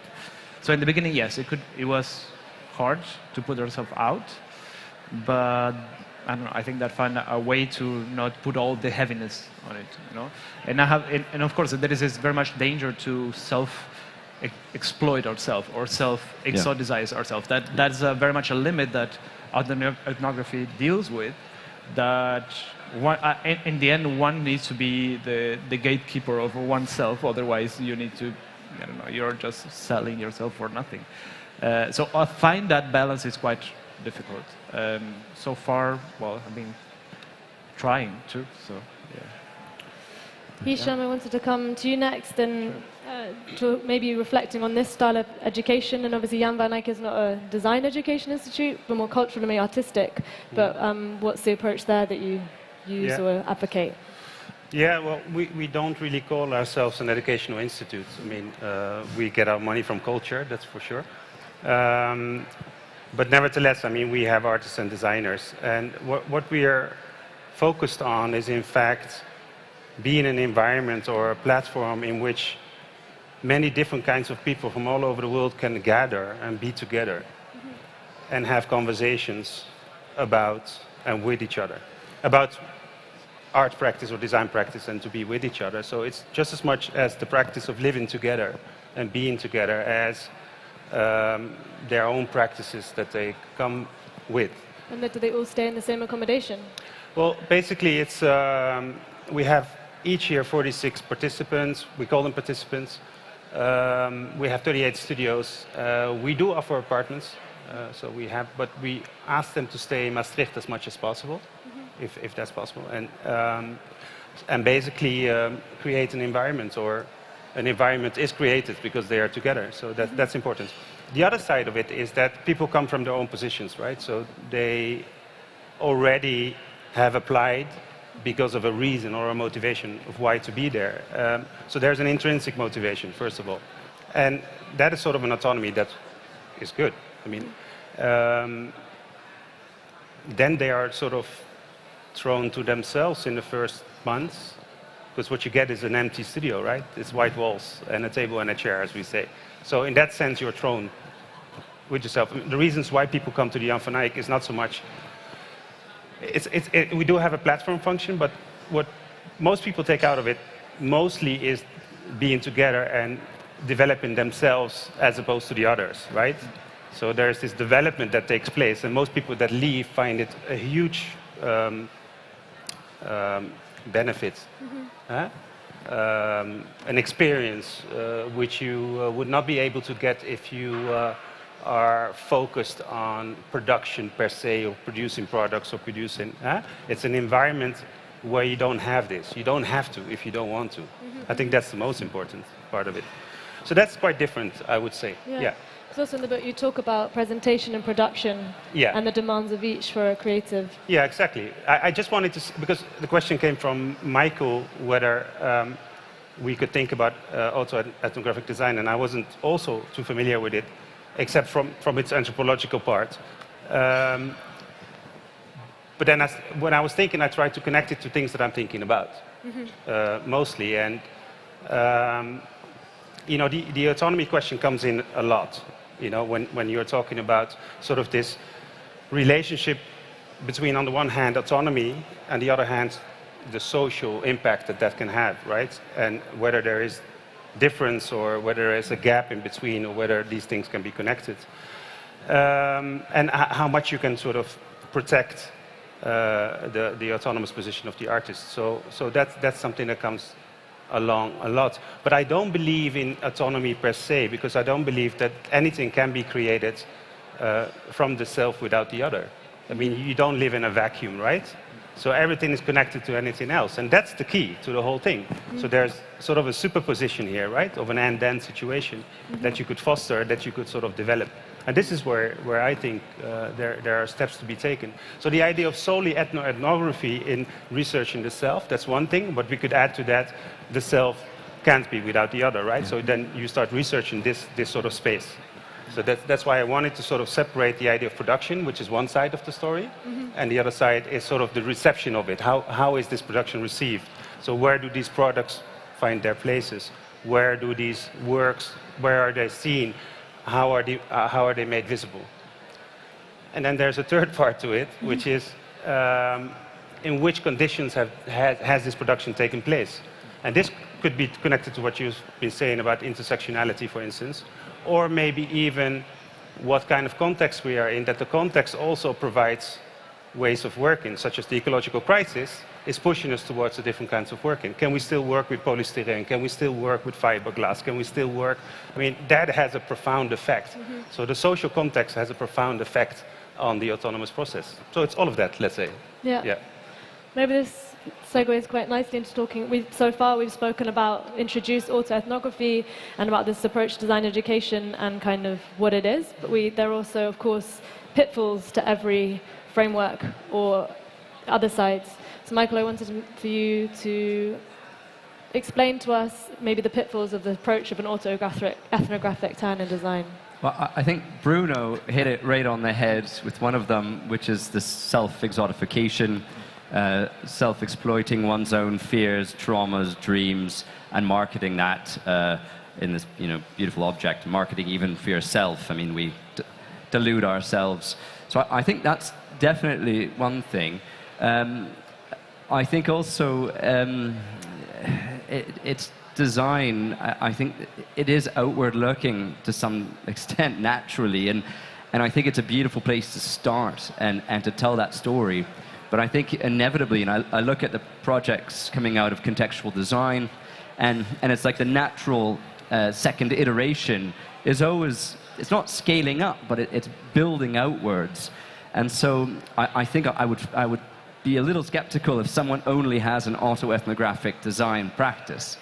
For example, although we do have a lot of demons we can mine, I'm sure, but I think naturally it should find these kind of hooks and links outwards.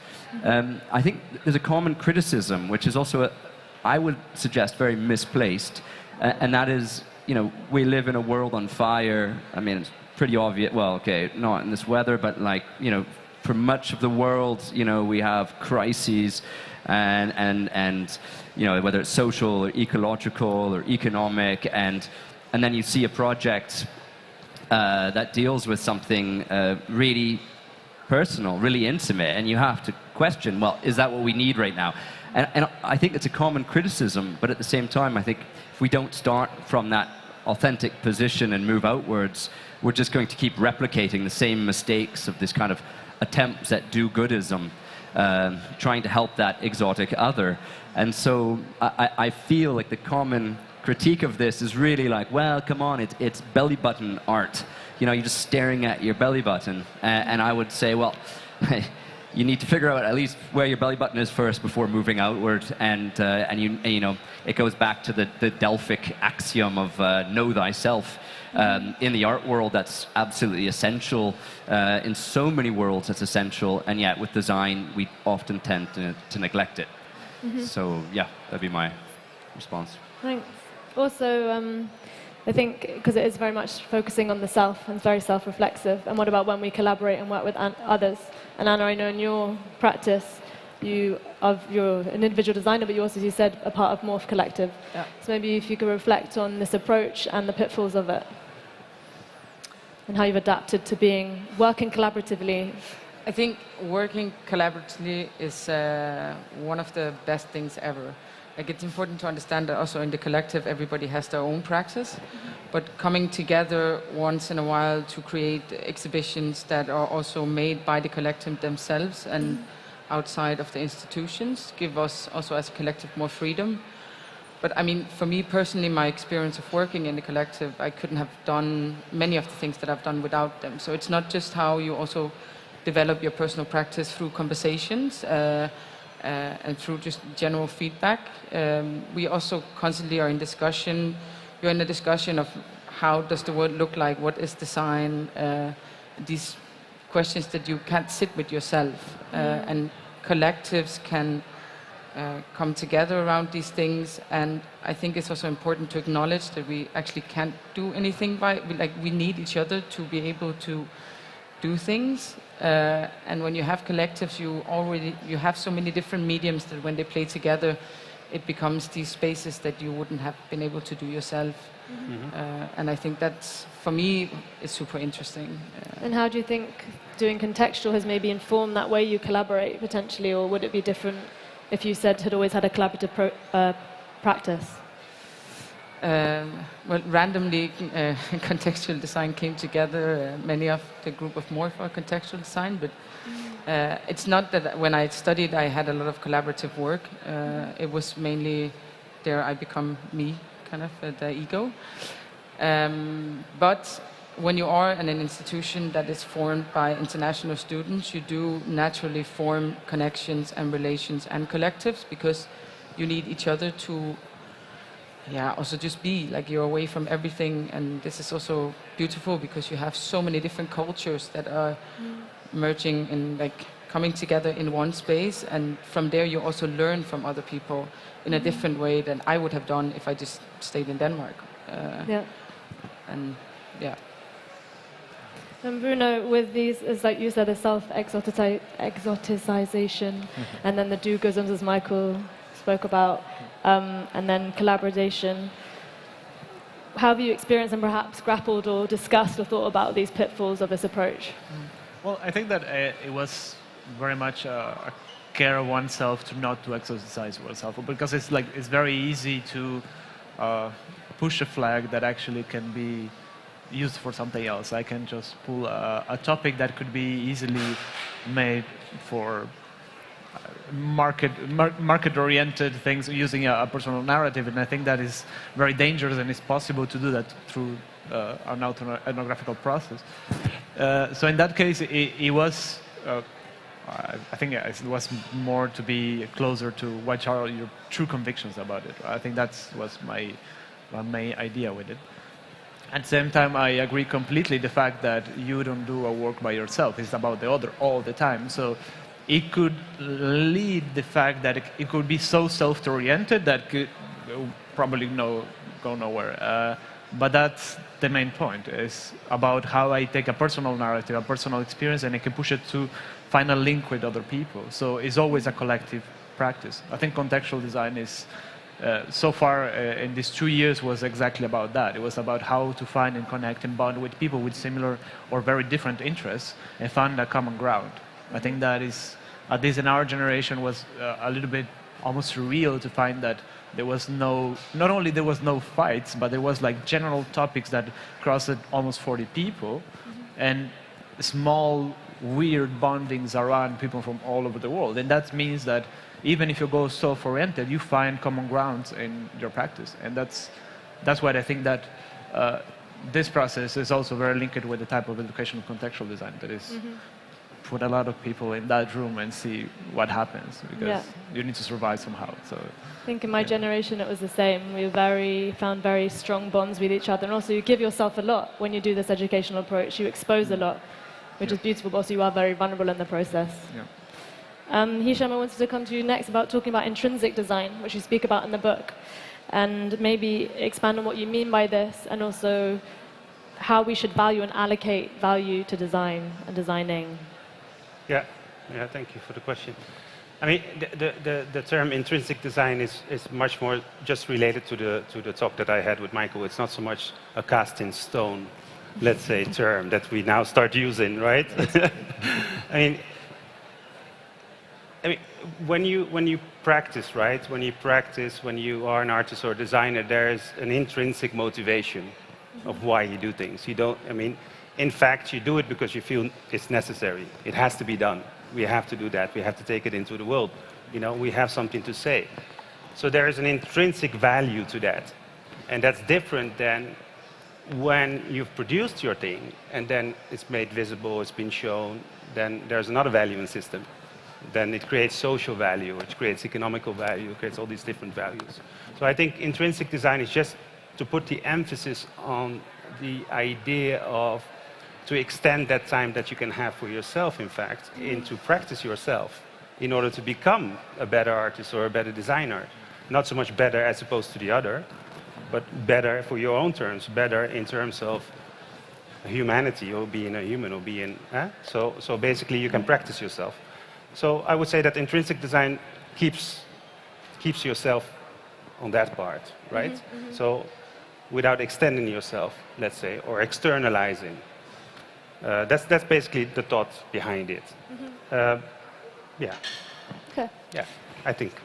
Michael, Ollie, Bruno, Anna, just before we go into the next section, I wanted to ask if you wanted to respond or ask each other a question on what has been dig deeper. Could I follow up with Hisham? Sure. So, is it possible or necessary to valorize intrinsic design? Yeah, if you would create your platforms, whether educational or cultural, whatever, and you would allow for more time, also time to consider and reconsider the steps that you make with yourself or with each other, that would allow for better processes.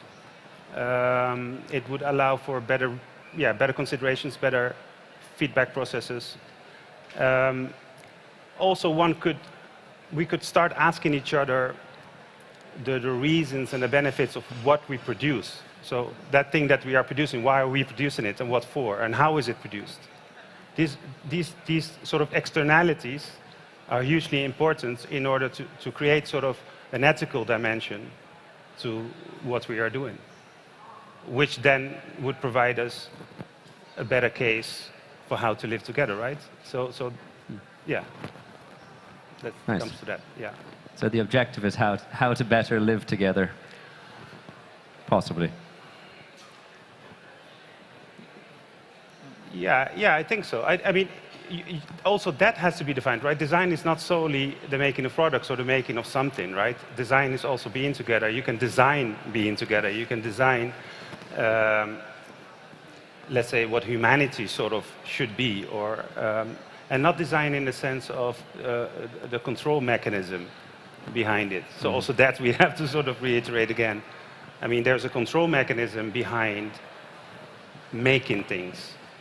As we say in Dutch, the maakbaarheid. You know, I don't know if there's an English word for that.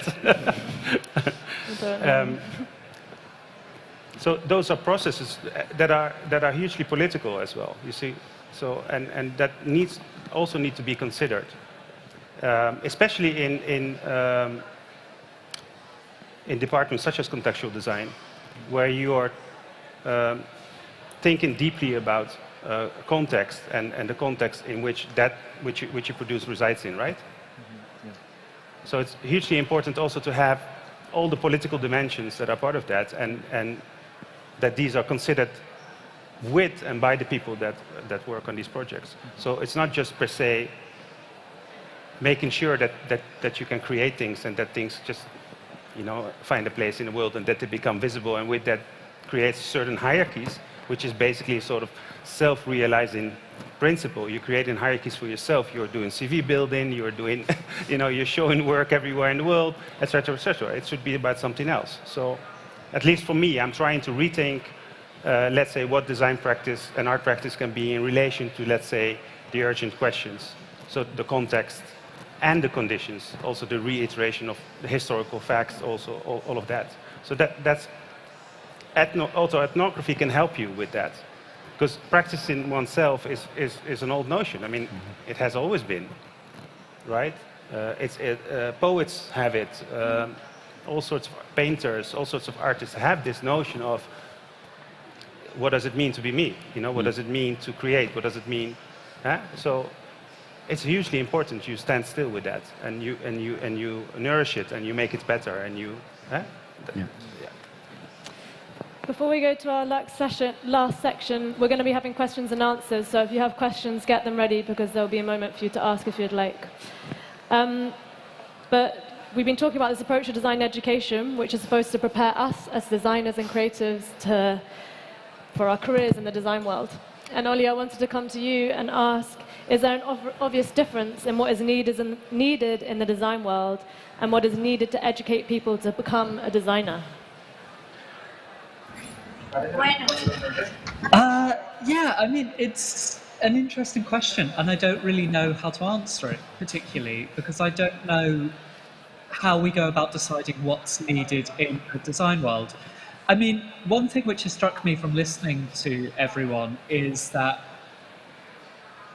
this kind of auto-ethnographic design, it can be practiced both well and poorly, right? I mean, there was the example earlier of this kind of design being linked very openly to commerce, say, and using your personal narrative to sell a product. and that might feel a bit gross and not be particularly admirable. Equally, this kind of practice can be immensely worthwhile and valuable, as shown by any number of the people who've come out of contextual design. And I think this is true of any kind of design, any kind of description. It's,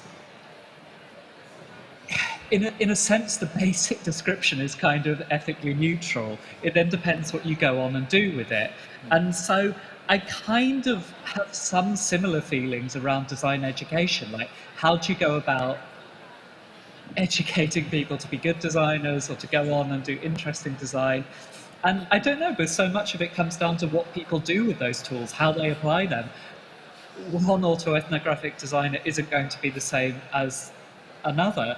So I think probably all you can do is provide these broad tools and then see what people do with them. And, you know, thinking about yourself, thinking about your connections to society at large, those are good traits. I mean, they're good traits in any discipline to be thinking about, not uniquely to design.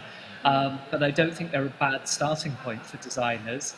But I have this kind of suspicion of anyone who is overly confident in saying exactly what design should be or exactly how design education should operate. I don't think anyone knows that or can provide that. I think what you can do are provide tools which you think are useful and then see what people go on to do with them.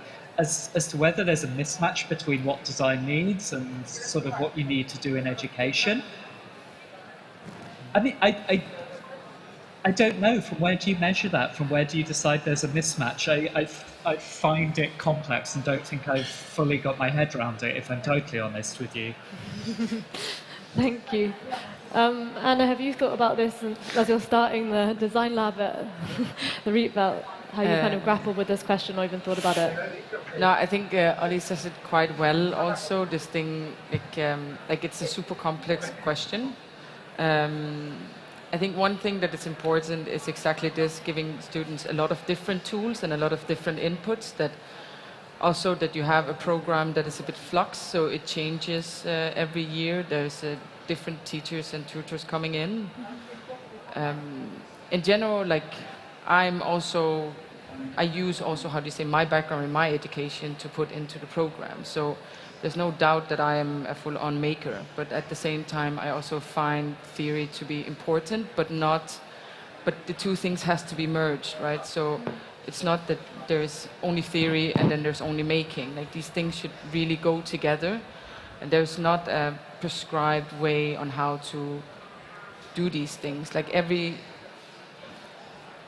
teacher is different and has a different way of doing things. And at the end of the day, you want to give students a lot of input, a big toolbox, and also just give them this, how to say, not necessarily teach them a way to think, but just also that thinking is not linear, research is not linear, and making is also not linear. Like, it's very much all of these different roads that you take, and having staff that, or having teachers that are very different gives them exactly this notion that things are not linear. And this the same with design.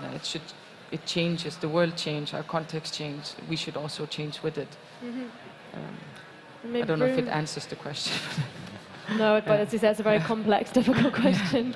But Bruno, maybe as you're about to enter from education into the design world, and how you see it as, like, with now your new eyes, with your practice that you're developing. Well, I think that what I appreciated quite a lot in a very hands-on education was, once you are aware of your limits, you know where to go to the other, in any sense.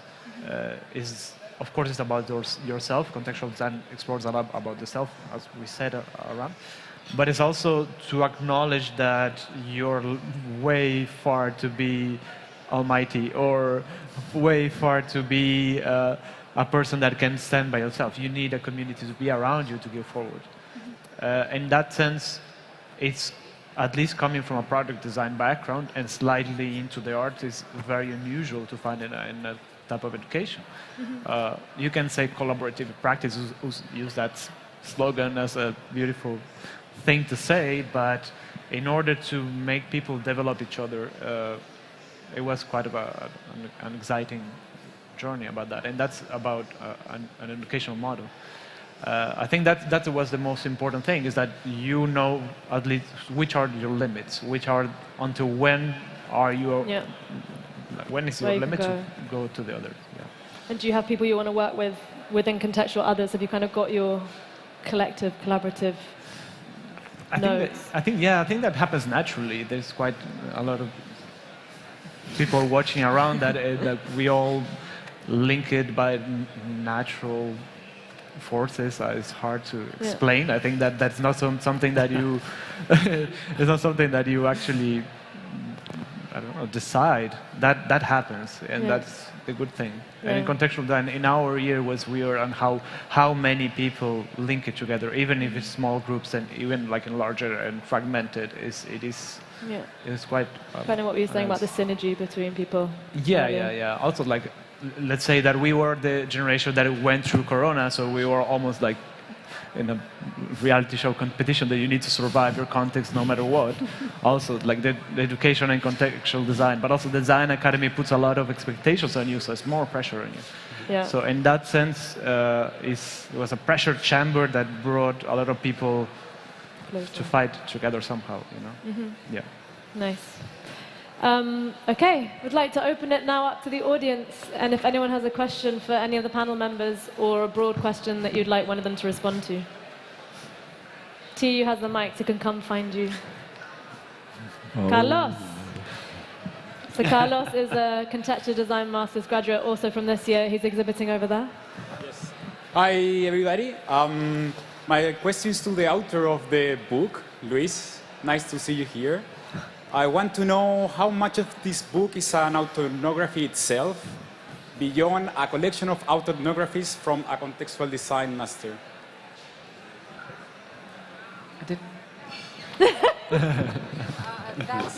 I think Michael can answer that question. Carlos, can I answer that question? I think it's very much towards Luis, you know?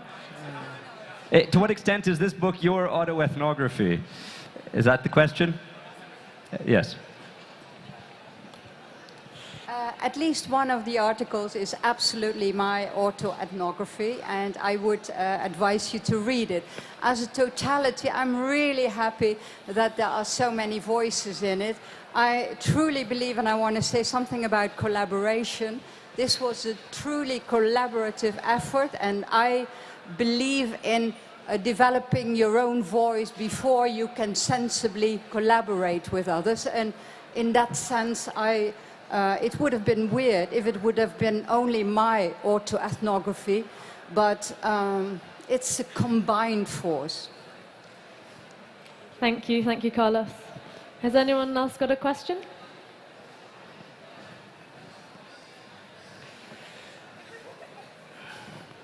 Hello. So yeah, I was just wondering, because you were talking a lot about design now, and the way authenticity becomes more important in the design world. But I wonder, like, if there would be a strategy, or if you can think of a strategy that to bring this also in other fields which seem to be sometimes inauthentic, like politics, for example, and because that are the ones that are actually shaping our world in the end. It's nice to have this internal discussion, I think, but to bring this to the outside, is there any strategy that you can think of? So the question was authenticity in bringing this approach to other fields, not only design. Yes. Hisham? I would say bring the politicians into departments like contextual design, I mean, that's what I would do. I would try to connect people. I mean, the most difficult thing is to try to understand each other from different points of views, right? And it's not a matter that they are bad and we are good, It's much more a matter of trying to learn to understand each other and listening to each other. And learning to listening is the whole practice itself, right? So in that sense, I think that would be a better way of going about it than I don't know, writing a book with politicians about ethnographic. Yeah. But I think it's an interesting question politics. in terms of if design can take a turn this way, Sure. what other modes of engagement can we apply in other contexts? And I think politicians love to write their biographies or have them written for them, which is a great way of covering over all their sins. Perhaps they needed to write that biography before they started going into politics to understand their position, and then you can compare and contrast. But I think it's an interesting question. I think we need to, at some point, come to terms with ourselves, absolutely. Ollie, did you have anything to add to that one? Yeah, I was going to say, I think it's a good question, but I don't think anyone should be too hopeful, because some of the sort of values we've talked about are really basic, right? Having a degree of self-awareness, sort of knowing your limitations instead of maybe overreaching or being sort of swallowed up in your ego, thinking about others, thinking how about you connect to others.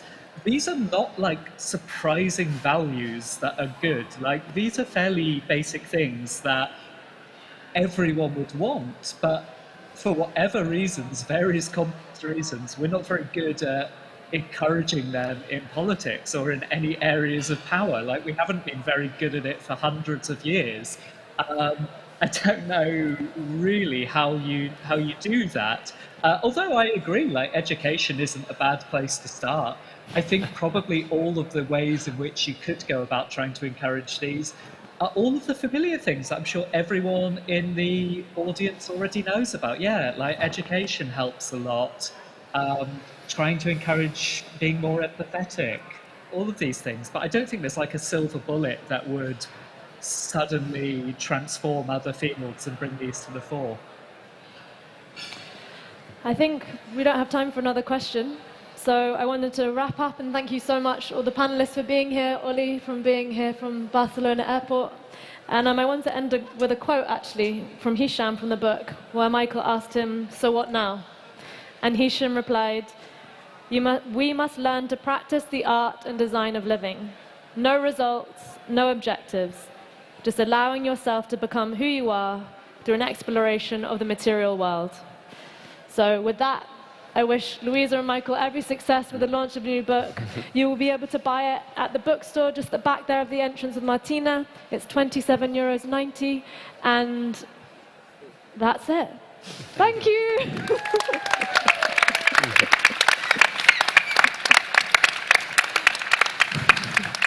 Thank you, guys.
Welcome back.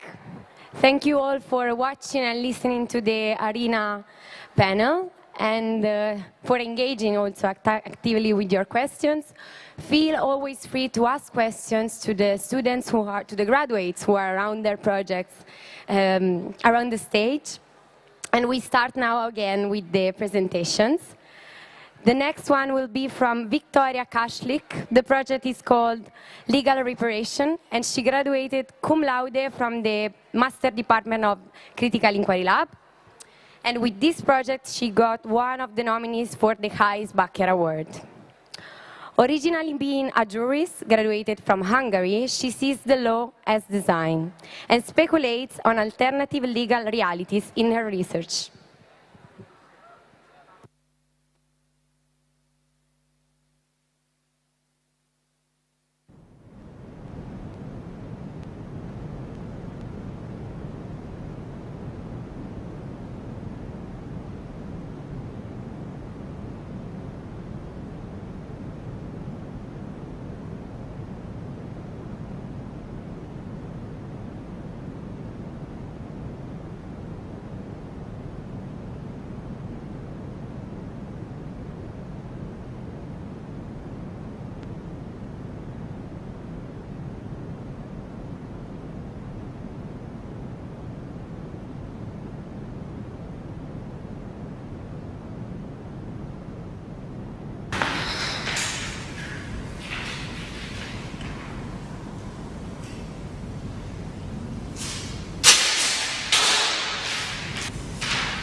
Now, what you're about to see, it's a parade made of performers, makers, and a med moderator, who is also the author of the next project.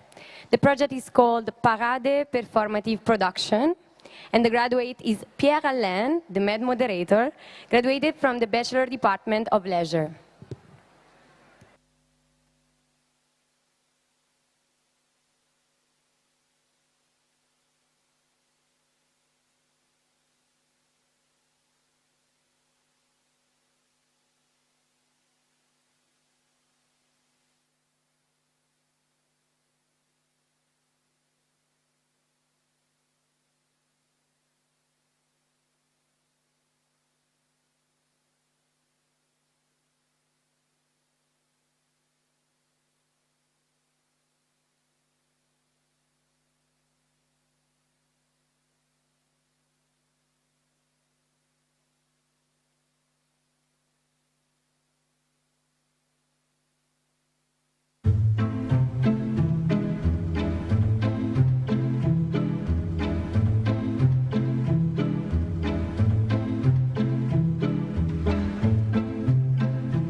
Hello.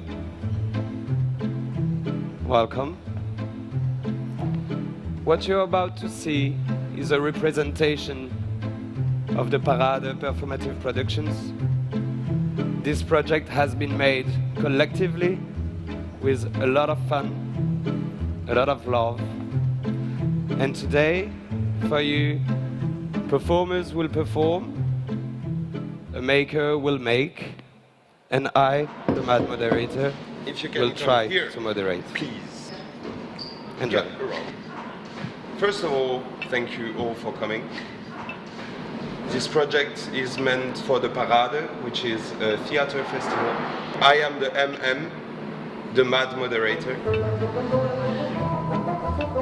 I'm going to explain you a little bit how it will go. First, we will do a session of stretching. Hello. From this stretching, you will start thinking, how can I extend my body? How can I reach another space or fill a void?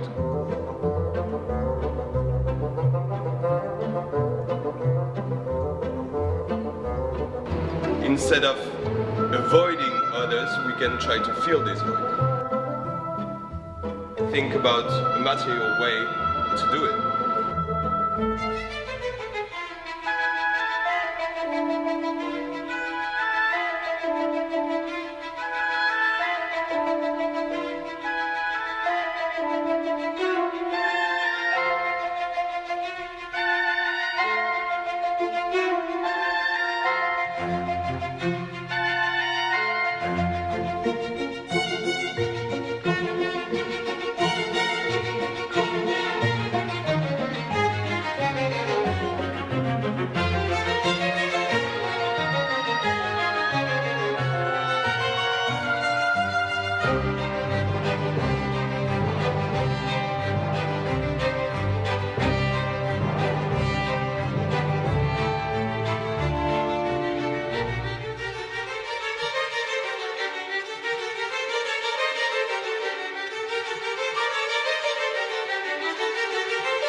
When the COVID situation came to Europe,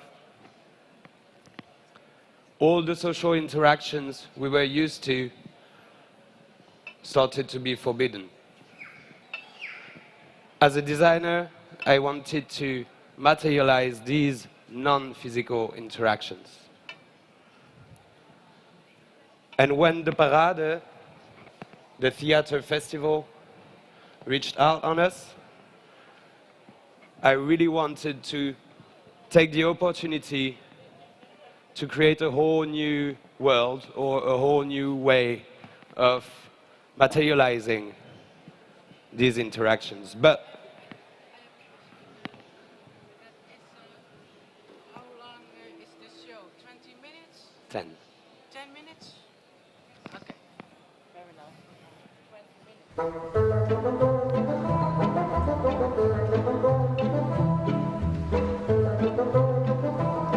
This project has been made by several people.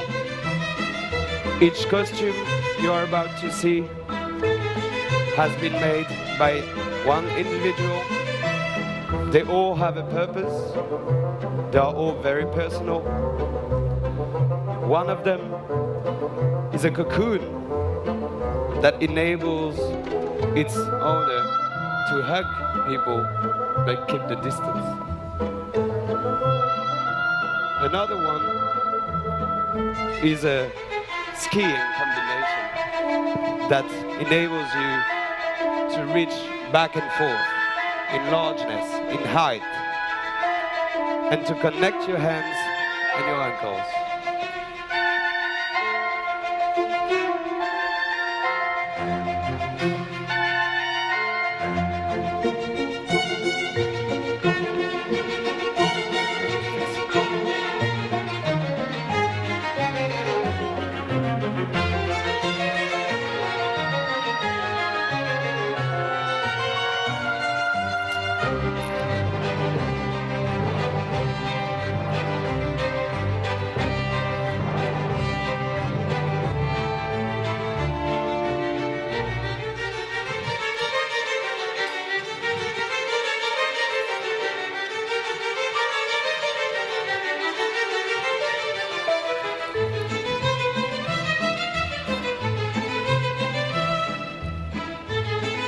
Yes.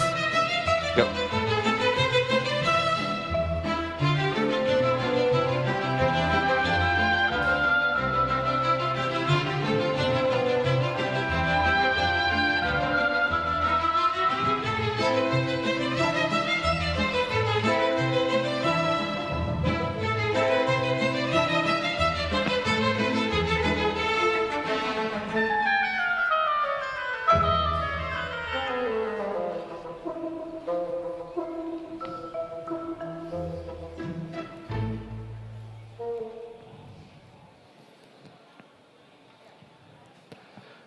I do believe that human beings throughout centuries have tried to tone down social or health crisis.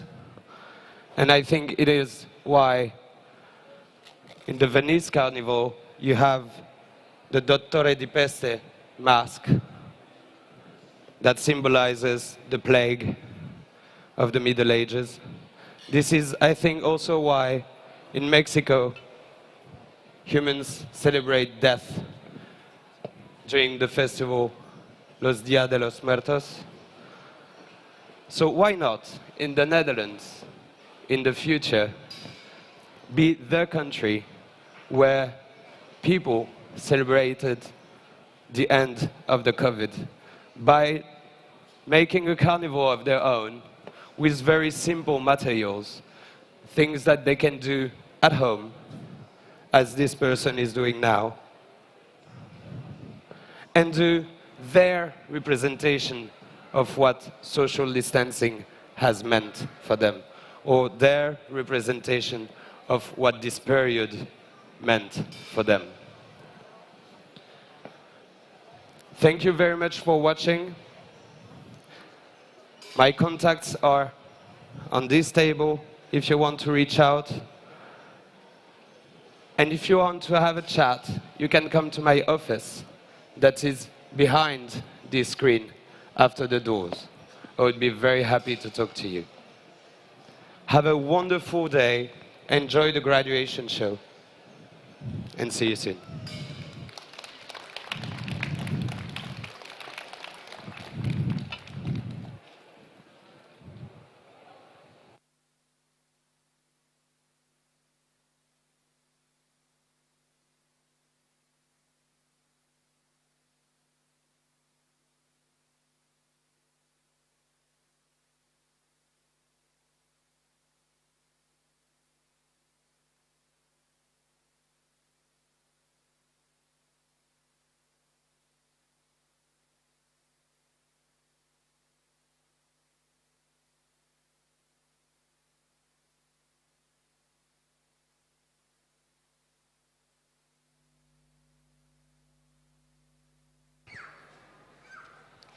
Thank you for this moment, Pierre.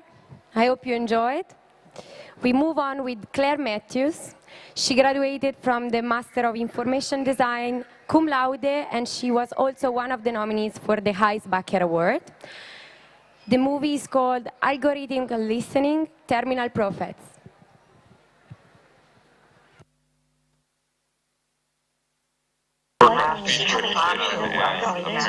Going from here?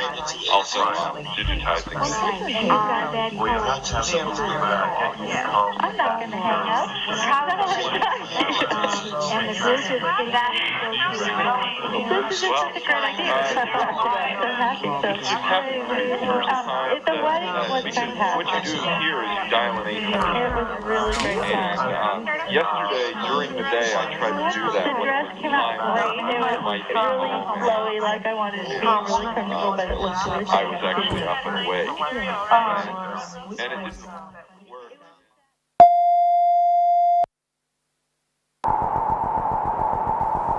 Artificially intelligent applications in areas such as speech recognition and translation have been remarkably successful in recent years.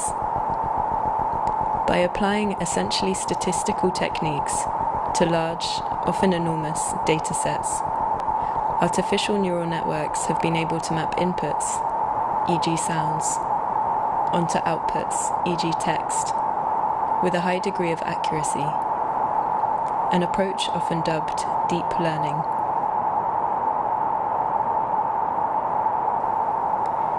In practice, human communication depends not just on the words we use, but on how we say them, and the body language that accompanies them.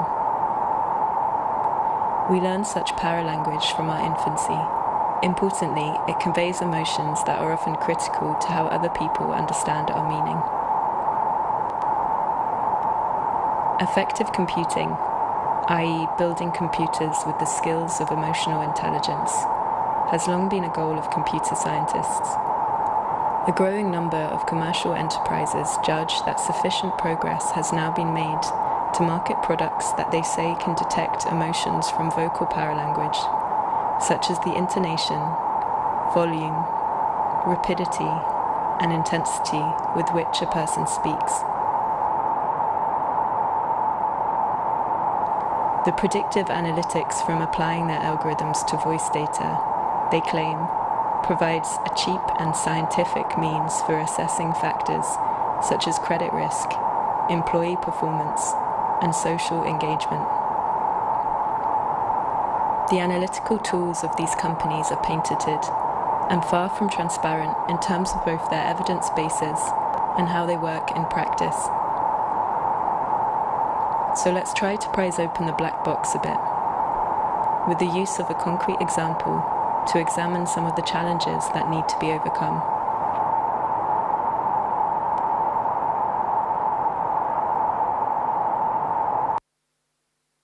America American English to American English. No, all I can say is that like it's free. It'll block your name You know, out. 'cause he's So silly. yeah, Everything went like in the garbage. You know when everything loses all its meaning. It won't be publicly distributed. I mean, Polly it'll be Ross, used for yeah. just educational. 445 Neptune Avenue. Neptune. I don't know. They So must how's everything going? try to find out how people talk to each other when they're in different. A voice data corpus that was collected in the 1990s to inform the development of speech-to-text, automatic speech recognition, happens to be in the public domain.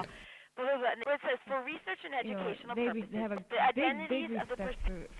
The Cool Home corpus provides recordings of some 120 long-distance and international telephone calls of up to 30 minutes each, generally between relatives or close friends. What day did I talk to you? Sunday? Though the participants knew they were being recorded, they soon relaxed into a natural conversation. Seeking to identify their use of paralanguage, we're repurposing the data corpus. Nevertheless, the voice data points up the importance of paralinguistics and the difficulties of machine interpretation of it.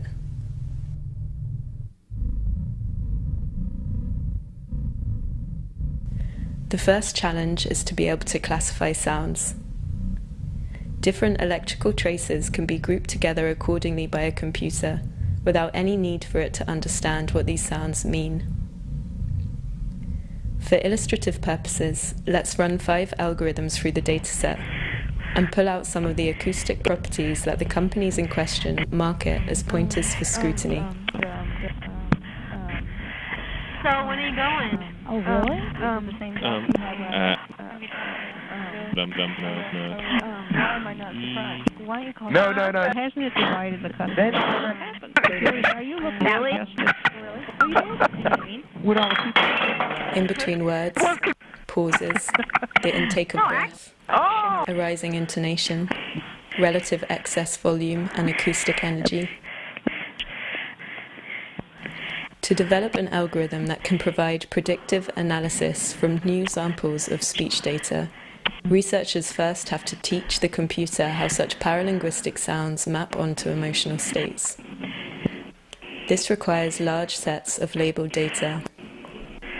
In practice, many commercial firms appear to derive their algorithms from relatively small datasets and somewhat simplistic classifications of emotions.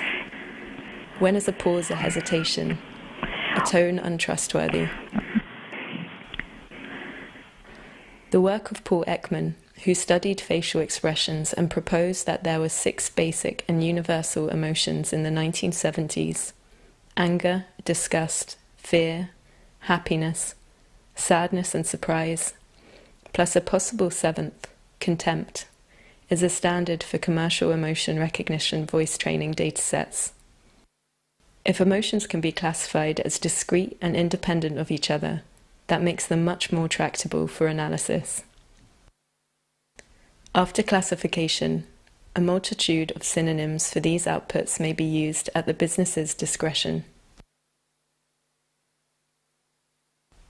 People generally see what they look for and hear what they listen for, a famous novelist once wrote through the words of a judge. Seek and they may find. As problems in machinic image analysis have already demonstrated, even when models are built with objectivity in mind, they can be very easily inflected with bias by the people building them and the datasets used. Where the interpretation of a sound is ambiguous, algorithms are significantly at risk of misinterpreting the content of speech. We rarely express a single emotion at a single level of intensity. Nuance and context matter much more when it comes to vocal paralanguage, something the artificially intelligent ear cannot truly grasp.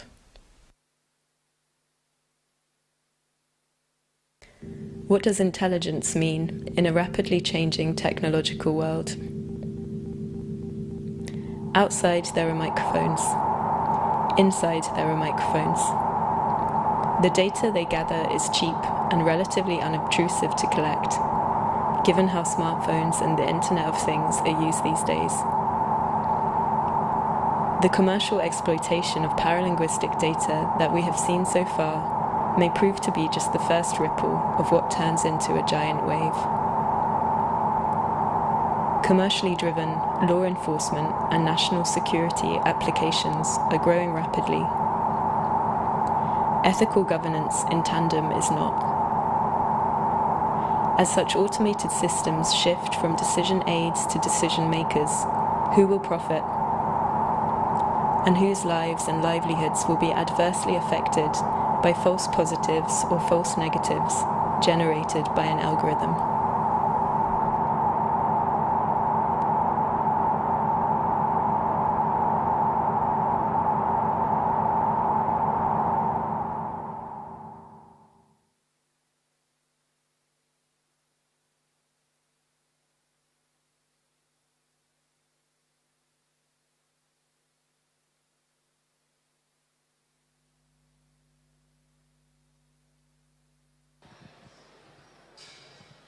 Up next, we have Anna Baldocchi with a project called Malerba. She graduated from the Bachelor Department of Communication. Anna explored the southernmost region of Italy, so Sicily, for 3 months. She created a storytelling inspired by the cinema verité of the 16th, where, through linguistic differences, she highlights the social-political difference between northern and southern Italy.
Mio Dio, ma dimmi come si fa.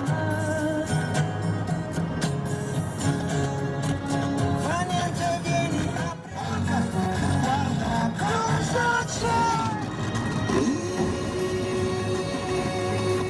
Il sale.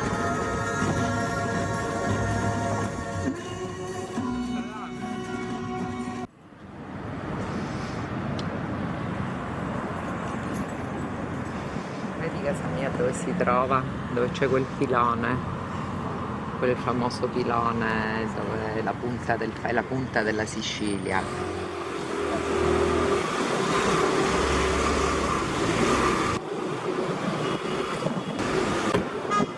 Il Capo Peloro, diciamo la punta della Sicilia.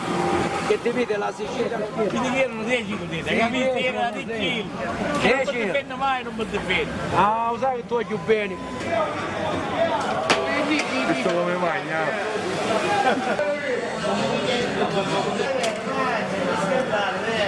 È vegetariana.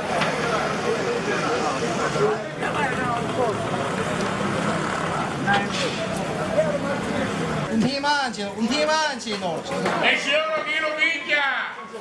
Qui si spara me se mangiare i fravolini in bosco. Che diventa? Portami via con te. E la mega pesciolina, bella pesciolina! La Bergia Catania! Ma poi non capisco, non ti una buona! E c'è roba via! Il più buono, il più bel panino, il panino è mensa, il più buono! Se ti offre! Perché l'amico ha portato da mangiare e c'è chi ho per vino, però c'è chi ha la coda. Ma sai che significa la coda? Braccio corto. Brava, braccio corto! Anzi stai! Paracelle, anche i ruotoli e il paraciad!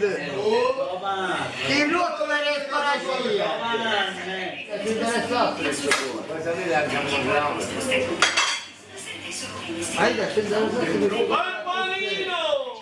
Maschera! E castapone a chiccio, bravo! Senza mettere la neve. Come cava la maschera? Come si dice o mazzuliano? Quadro, caldone. Parole, Chi sta a parole? Andiamo, se devi fare delle foto vai, devi salire. Vuoi usarti questa scumarola qua? No. Questa qui si è pulita? Questa si è pulita di sopra, questa non va. Oh, perché mi secca? Cazzo mio! E io non c'è, non l'ho visto. No, è che...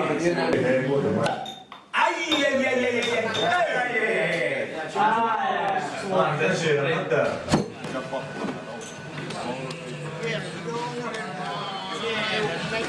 No, non puoi sciusciare.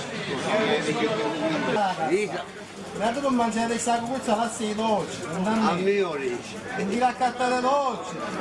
Sta parlando se ce l'hanno. No, lo devi fatto tu.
Hello again.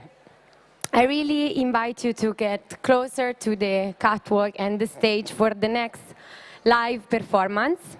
We have Bianca Schick, graduated from the Master of Contextual Design, and also one of the nominees for the Heisbacher Award, with a project called I Lick, I Click, I Bite, I Spit. And she wants me to introduce her with two Dadaist poems. Bodies manipulated are into currency, redesigned bodies. You dissecting is you. Soft controlled, hardcore, components break you through cutting, you, information piece. Mechanical push, precious, artificial, push. Desperately click, push. Button precarious, stupidity, click, automation. Enjoying button, labor-like. An applause for Bianca.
I agree.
YZ.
Impressive, right?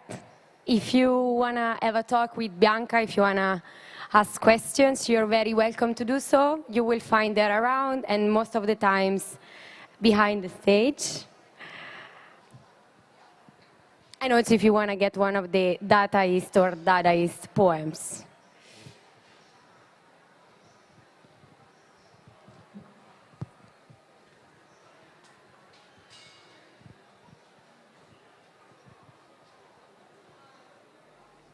We move on now with another master graduate. She graduated from social design with a project called Symbiopunk. She's Rebecca Schroeder, and we will try to do a live call from the Biolab of Eindhoven, where she's actually using her machine. Oh my God, that's so... Oh. Hello to the basketball. My name is Rebecca Schädler, and today I'm presenting you my machine, the Symbiopunk. I will guide you to it. Right now we have really bad weather, but it will not stop us. So this is the Symbiopunk. It is a biodigester bioreactor machine which converts human feces into fertilizer using fungi to do the digestion, like as a secondary decomposer. In the beginning it will go to the copper vessel. This is already full of horse manure because right now during COVID-19 we are not allowed to work with human feces, but horse manure will do. This is already in there for I think like 2 or 3 days. We can see like it is connected to a gas vessel, what filters out or is using also as a quick release system to release the pressure because we don't want that it explodes. We can loosen it up here. It's also like a system to really easily close it, close the gas, and then we can also turn the whole copper vessel. Oh God, now it's raining a lot. There we go. One more time. Yeah. After it is mixed, it's coming through the middle part that will introduce it to the mushroom. Where we can turn this wheel to transport the matter upwards. This through here into the big vessel where it is starting to grow. So here is the home of the fungi. Here it will stay around 2 weeks, and then afterwards you can start to ship it out and use it in the garden. Yeah, okay, it's raining a lot. Here we also see like the horse manure that we collected 2 days ago. We are right at the source in the BioArt laboratories, where they have and horses and everything that we needed. So how do I start with this project, or why did I start with this project? So actually the starting point was quite personal. So I have an underfunction of a pancreas, meaning that I can't digest well. And I started to research into the problematic that systems that are hidden aren't staying hidden when I start making problems. And one of the biggest problems we have right now is the destruction of our own living environment. We see the problematics to like a lot of different symptoms, and one of it is also soil degradation. And what I looked into also during the digestion problematic is that we eat, we nourish our food, we digest it, we release lots of valuable nutrients and phosphates, and then we flush it down the toilet. It's going into landfills, it's going to be burned, it's not ending in our soil. And then we're using artificial fertilizers on our crops. That is using, like, creating soil degradation in a different part of the earth. So why not use what we already produce and what we have actually a lot of it? And what I'm also looking into is that if we're doing so, we also invite a different life form in our cycle. And this part, it is the mushroom. So we're using and coexist with a different life form. It's like a mutual symbiosis that we're creating into creating something that is actually also good for ourselves. So by taking care of something different, something other, we're actually taking care of ourselves and our own bodies and our own communities. So the visuals that I also used in like the steampunk aesthetic is actually also quite important, because in the time period around the industrial age, we also created a lot of problematics that we are dealing with right now, like colonialism, like how we created the structures that are surrounding us. And steampunk has like this wonderful attribute to kind of look back into history, reimagine history, and then trying to shape better futures. And with the Symbiopunk machine, I'm trying to imagine maybe a shape, like a path in the future that could be the Symbiocene, coined by Glenn Albrecht. What means to not only see the human in the center, but also a different organism. Because also right now in this time period, I wouldn't say that anthropocentrism is actually the case, because the human isn't in the center anymore, even if it thinks it is. So maybe by seeing something else coexisting with us, we also take better care of ourselves and of the humans surrounding us. Maybe we can also show like the toilets.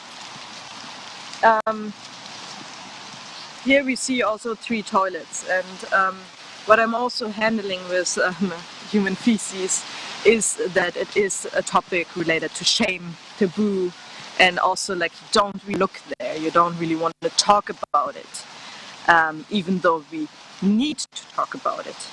So coming also from this social stigma around like you need to poop alone, you are not allowed to like watch it, to hear it, to smell it. I created like a communal shitting moment that is also going back even to the Romans, like old Roman Empire, where you had the most commonly to predicate together and then talk about it together. So maybe we are in our most vulnerable moments also there to change like social stigmas and also social rules and systems. We can also go further to the new machine that is located right here. Oh wow.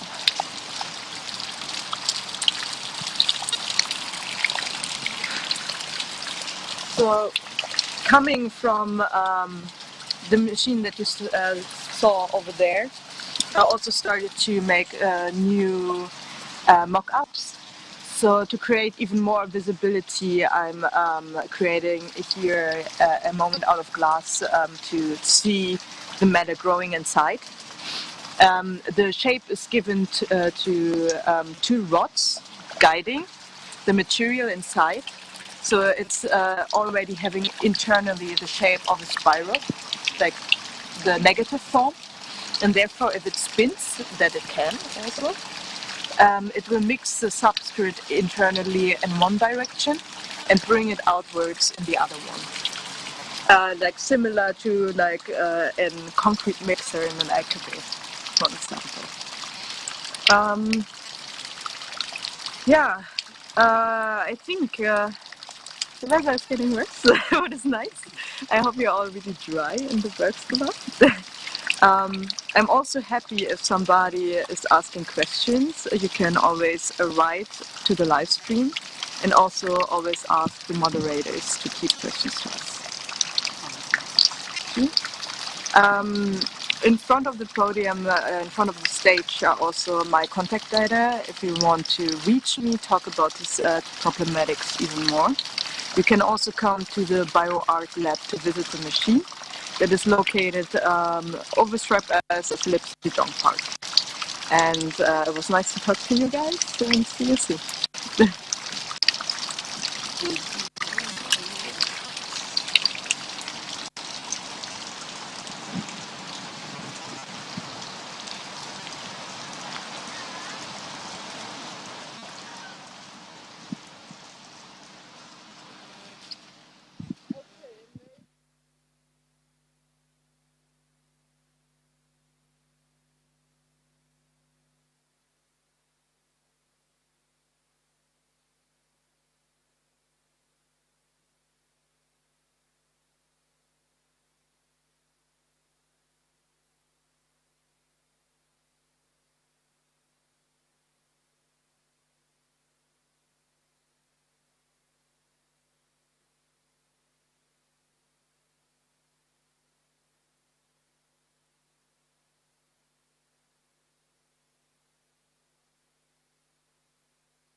And now, a moment of slowness for all of us, another presentation from the stage, on the catwalk, before some live interviews directly from the floor, from the projects of the students.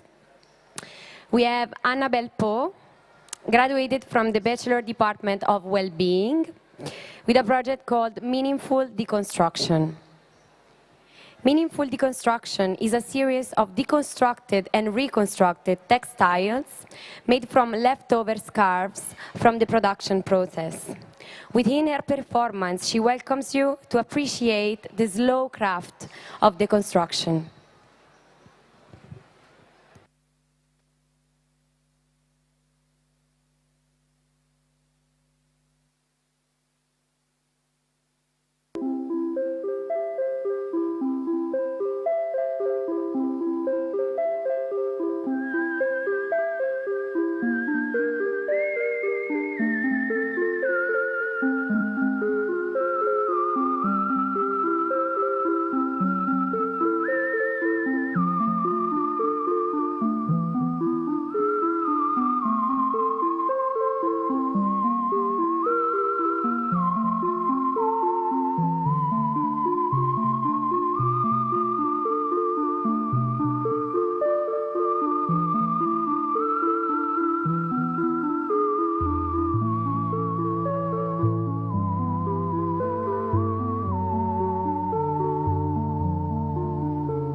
Hello.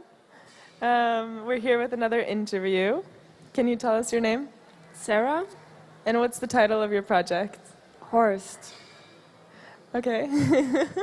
And you brought some things with us. Maybe you could just tell us about those things. Yeah, sure. So Horst is the project with the big chicken, and it's actually the name of the alter ego I created. And we made this big chicken together, and we also made a corset for Horst, because Horst he really likes to barbecue and drink beers. And now he grew a bit of a beer belly. He feels ashamed of it. Yeah, so he made this corset for himself from his former military uniform. Yeah, it's hard to show. Maybe I can put it on if you don't mind. And actually, just the size of it is related because I dove into traditional masculine identity in my research, and yeah, somehow I took a detour to bodybuilding at some point. And there's actually these ideals, the ideal measurements of your body can be determined by the size of your wrist. And if I was a man, this corset shows my ideal body build according to the size of my wrist. Like proportionate to your wrist size. Exactly. Yeah, it would be like this. I don't know if you see it, like super tiny waist and this huge chest. Well, Horst wants to get there. But in the meantime, he made these straps for his corset. Wait. And he wants to strap his beer belly away with it. And if he puts a t-shirt over it, his belly is flat. And if you're closing all the things, hold on. It takes a while, you know, the morning routines.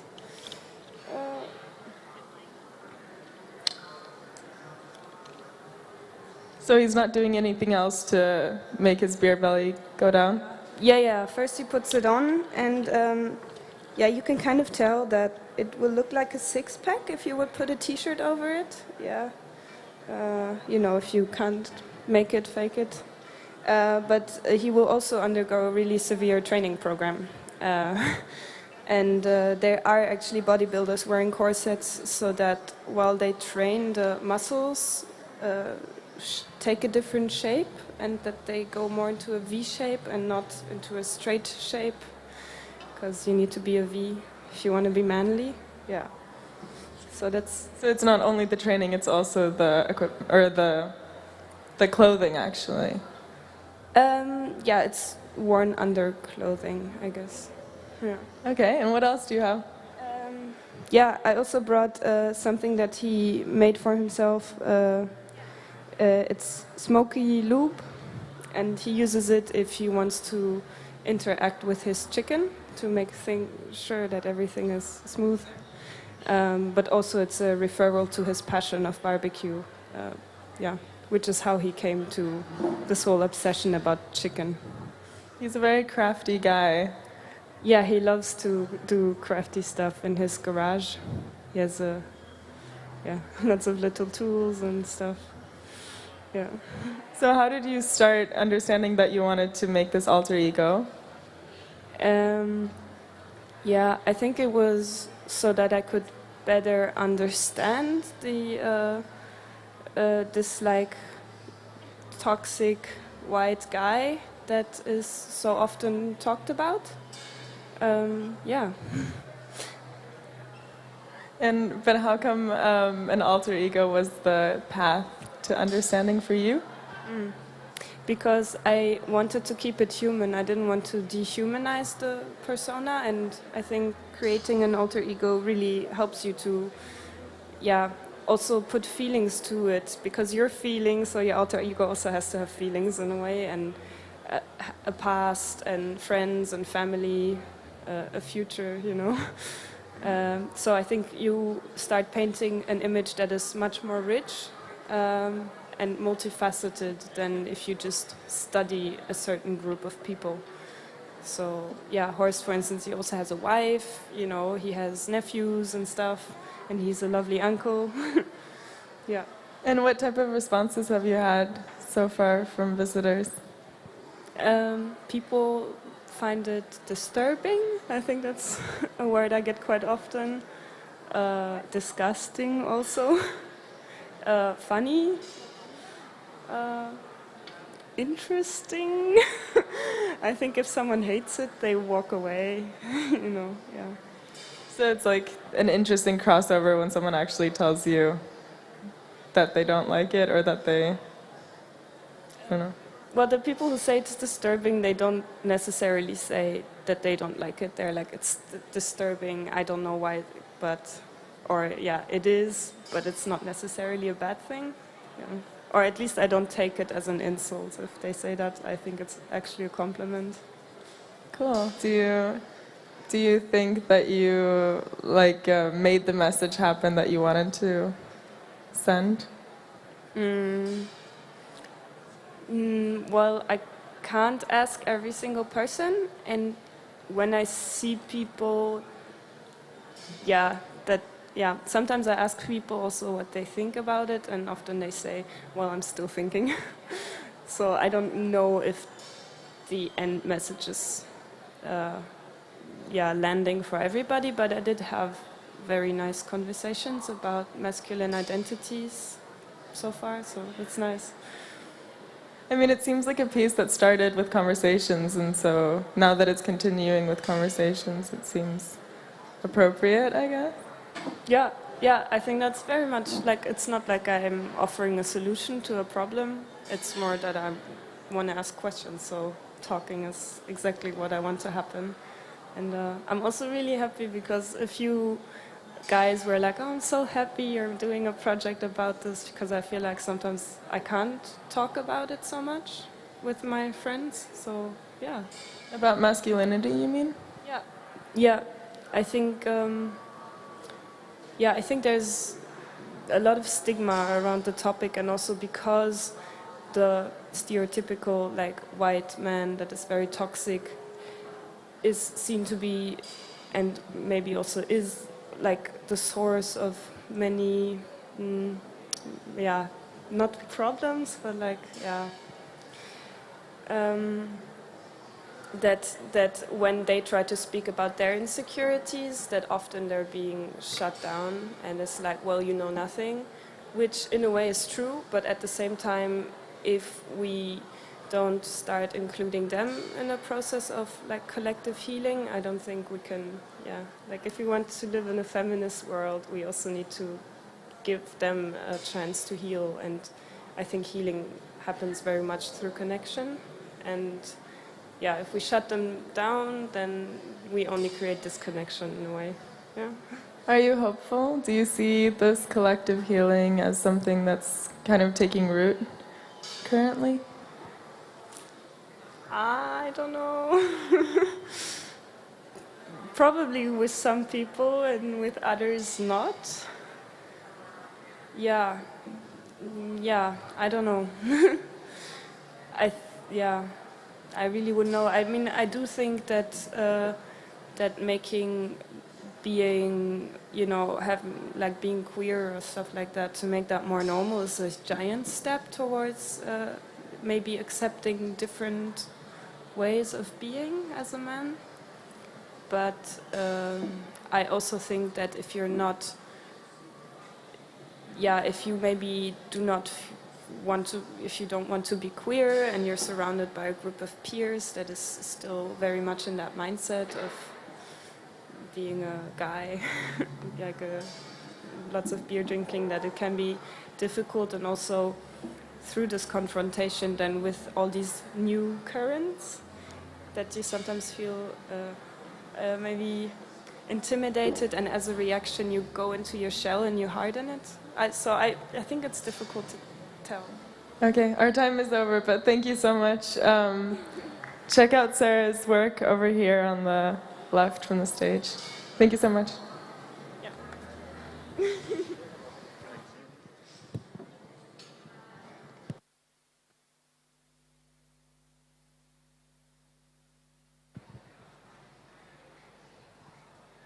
Thank you to the student and to Clara, the interviewer. We are now back with the few last presentations on the stage of today. May I say that the next one is one of my favorite? No, I shouldn't. I will not say so. But I'm glad to announce Vincent Snyders graduated from the Bachelor of Mass Communication with a project called Cloud Interface.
Initiate starting sequence. Booting data ceremony XC-25.4. Cloud simulation activated.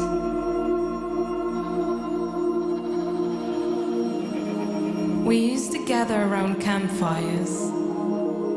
Now, the crackling of the fire has made way for the soft whir of a fan. Sparks of electricity. A maze of wires. Stimulating a flow of ones and zeros. Screen. Mouse. Keyboard. Cable. Physical mediators processing and translating our emotions, expressions, interactions, uploading our consciousness into an entity of clouds.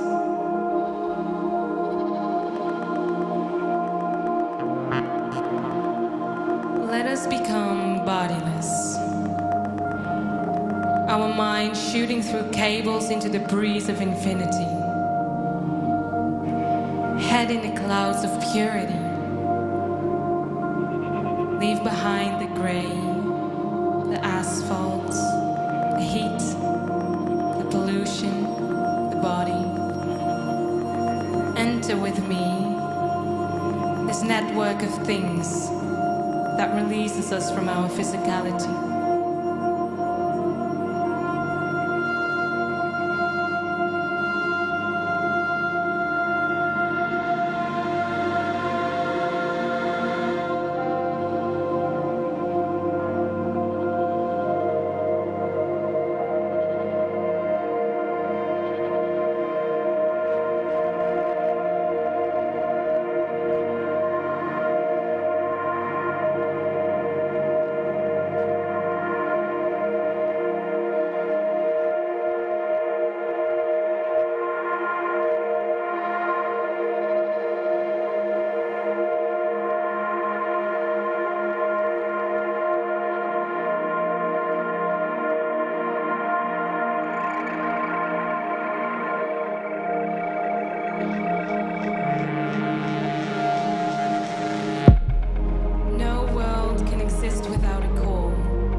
Where information flows in abundance, providing us with the sacrament of connection.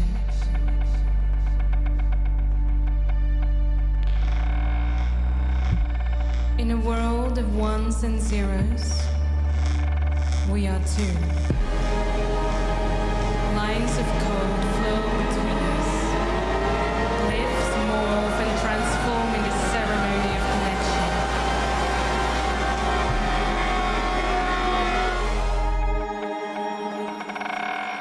Communication.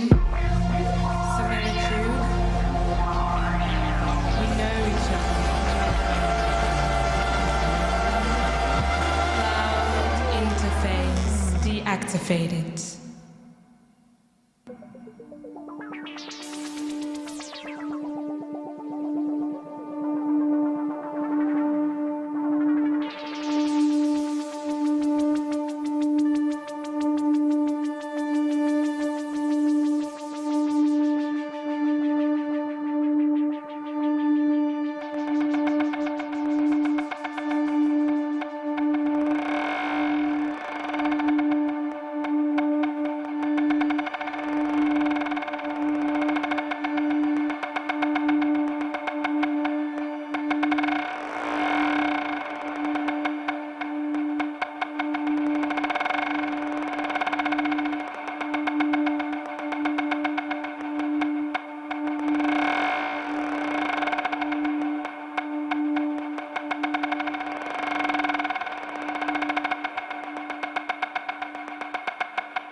And now the last one of today. We have a project called Chasing the Ghost from Perrine de Donato, graduated from the Master of Information Design. She herself is going to present and perform Chasing the Ghost, a short movie about digital death and digital immortality. When you want.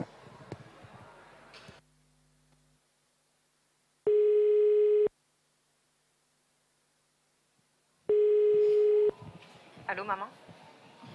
J'arrive pas à le retrouver. Il a disparu, je crois. Ouais, presque partout. On aurait dû le voir venir. Mais je vais essayer de le retrouver.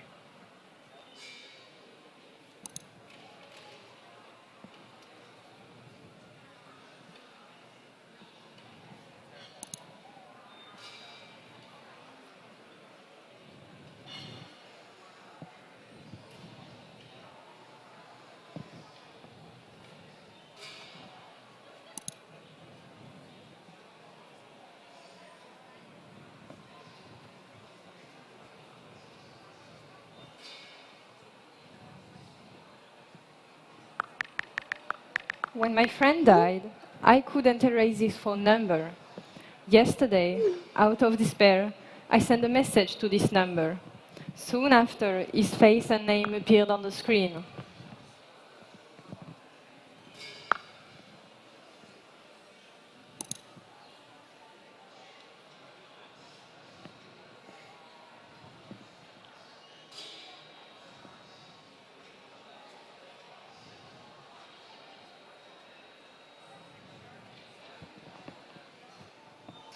One day of extreme boredom, I decided to switch on my old Wii to play Mario Kart.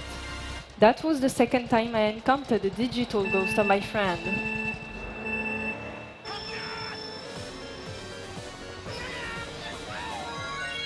The race started. I was stunned. I was competing against the ghost of my friend, represented by the avatar he always chose and his usual pseudonym. I found out that the game saves the best performance as a ghost character for others to compete with. My friend was always winning, so now I could replay all of our games.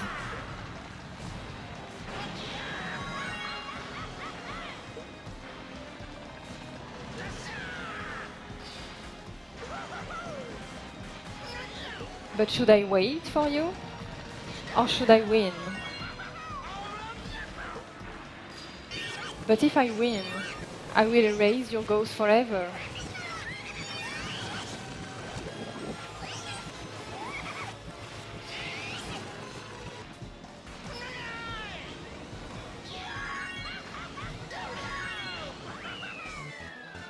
Am I ready to let you go?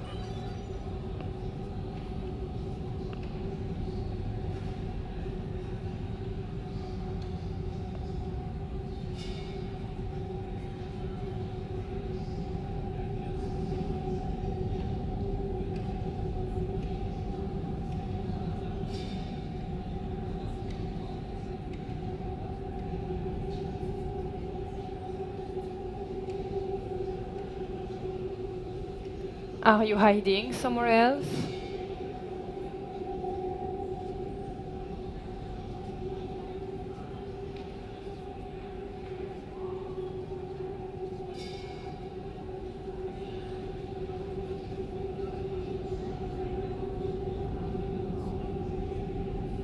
How many ghosts of you are there?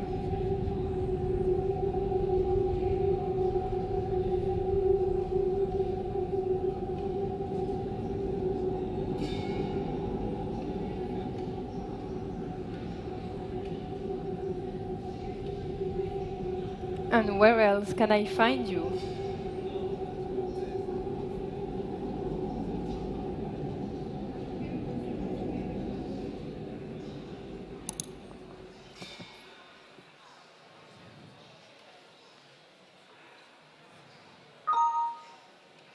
I only joined Facebook after my friend's death. Around the day of his death commemoration, his profile appeared on my People You Might Know section. That was the third time I encountered his ghost.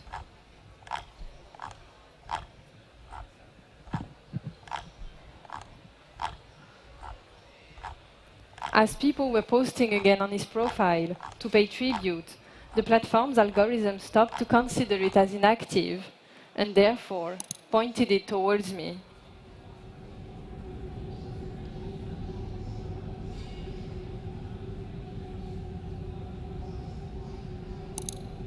Now you're everywhere, but how fragile is that presence? Will I still be able to see your ghost in a decade? And under what conditions?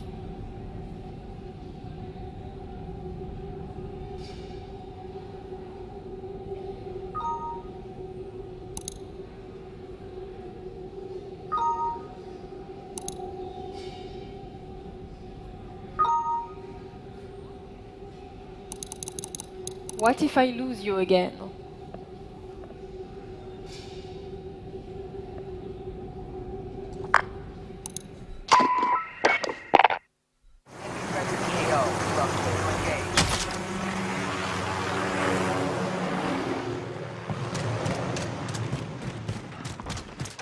Flash out! Target down!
That's a wrap for today. On the screen, you can now see all the students, which projects we are projecting here and streaming every day on the Design Academy website from the stage.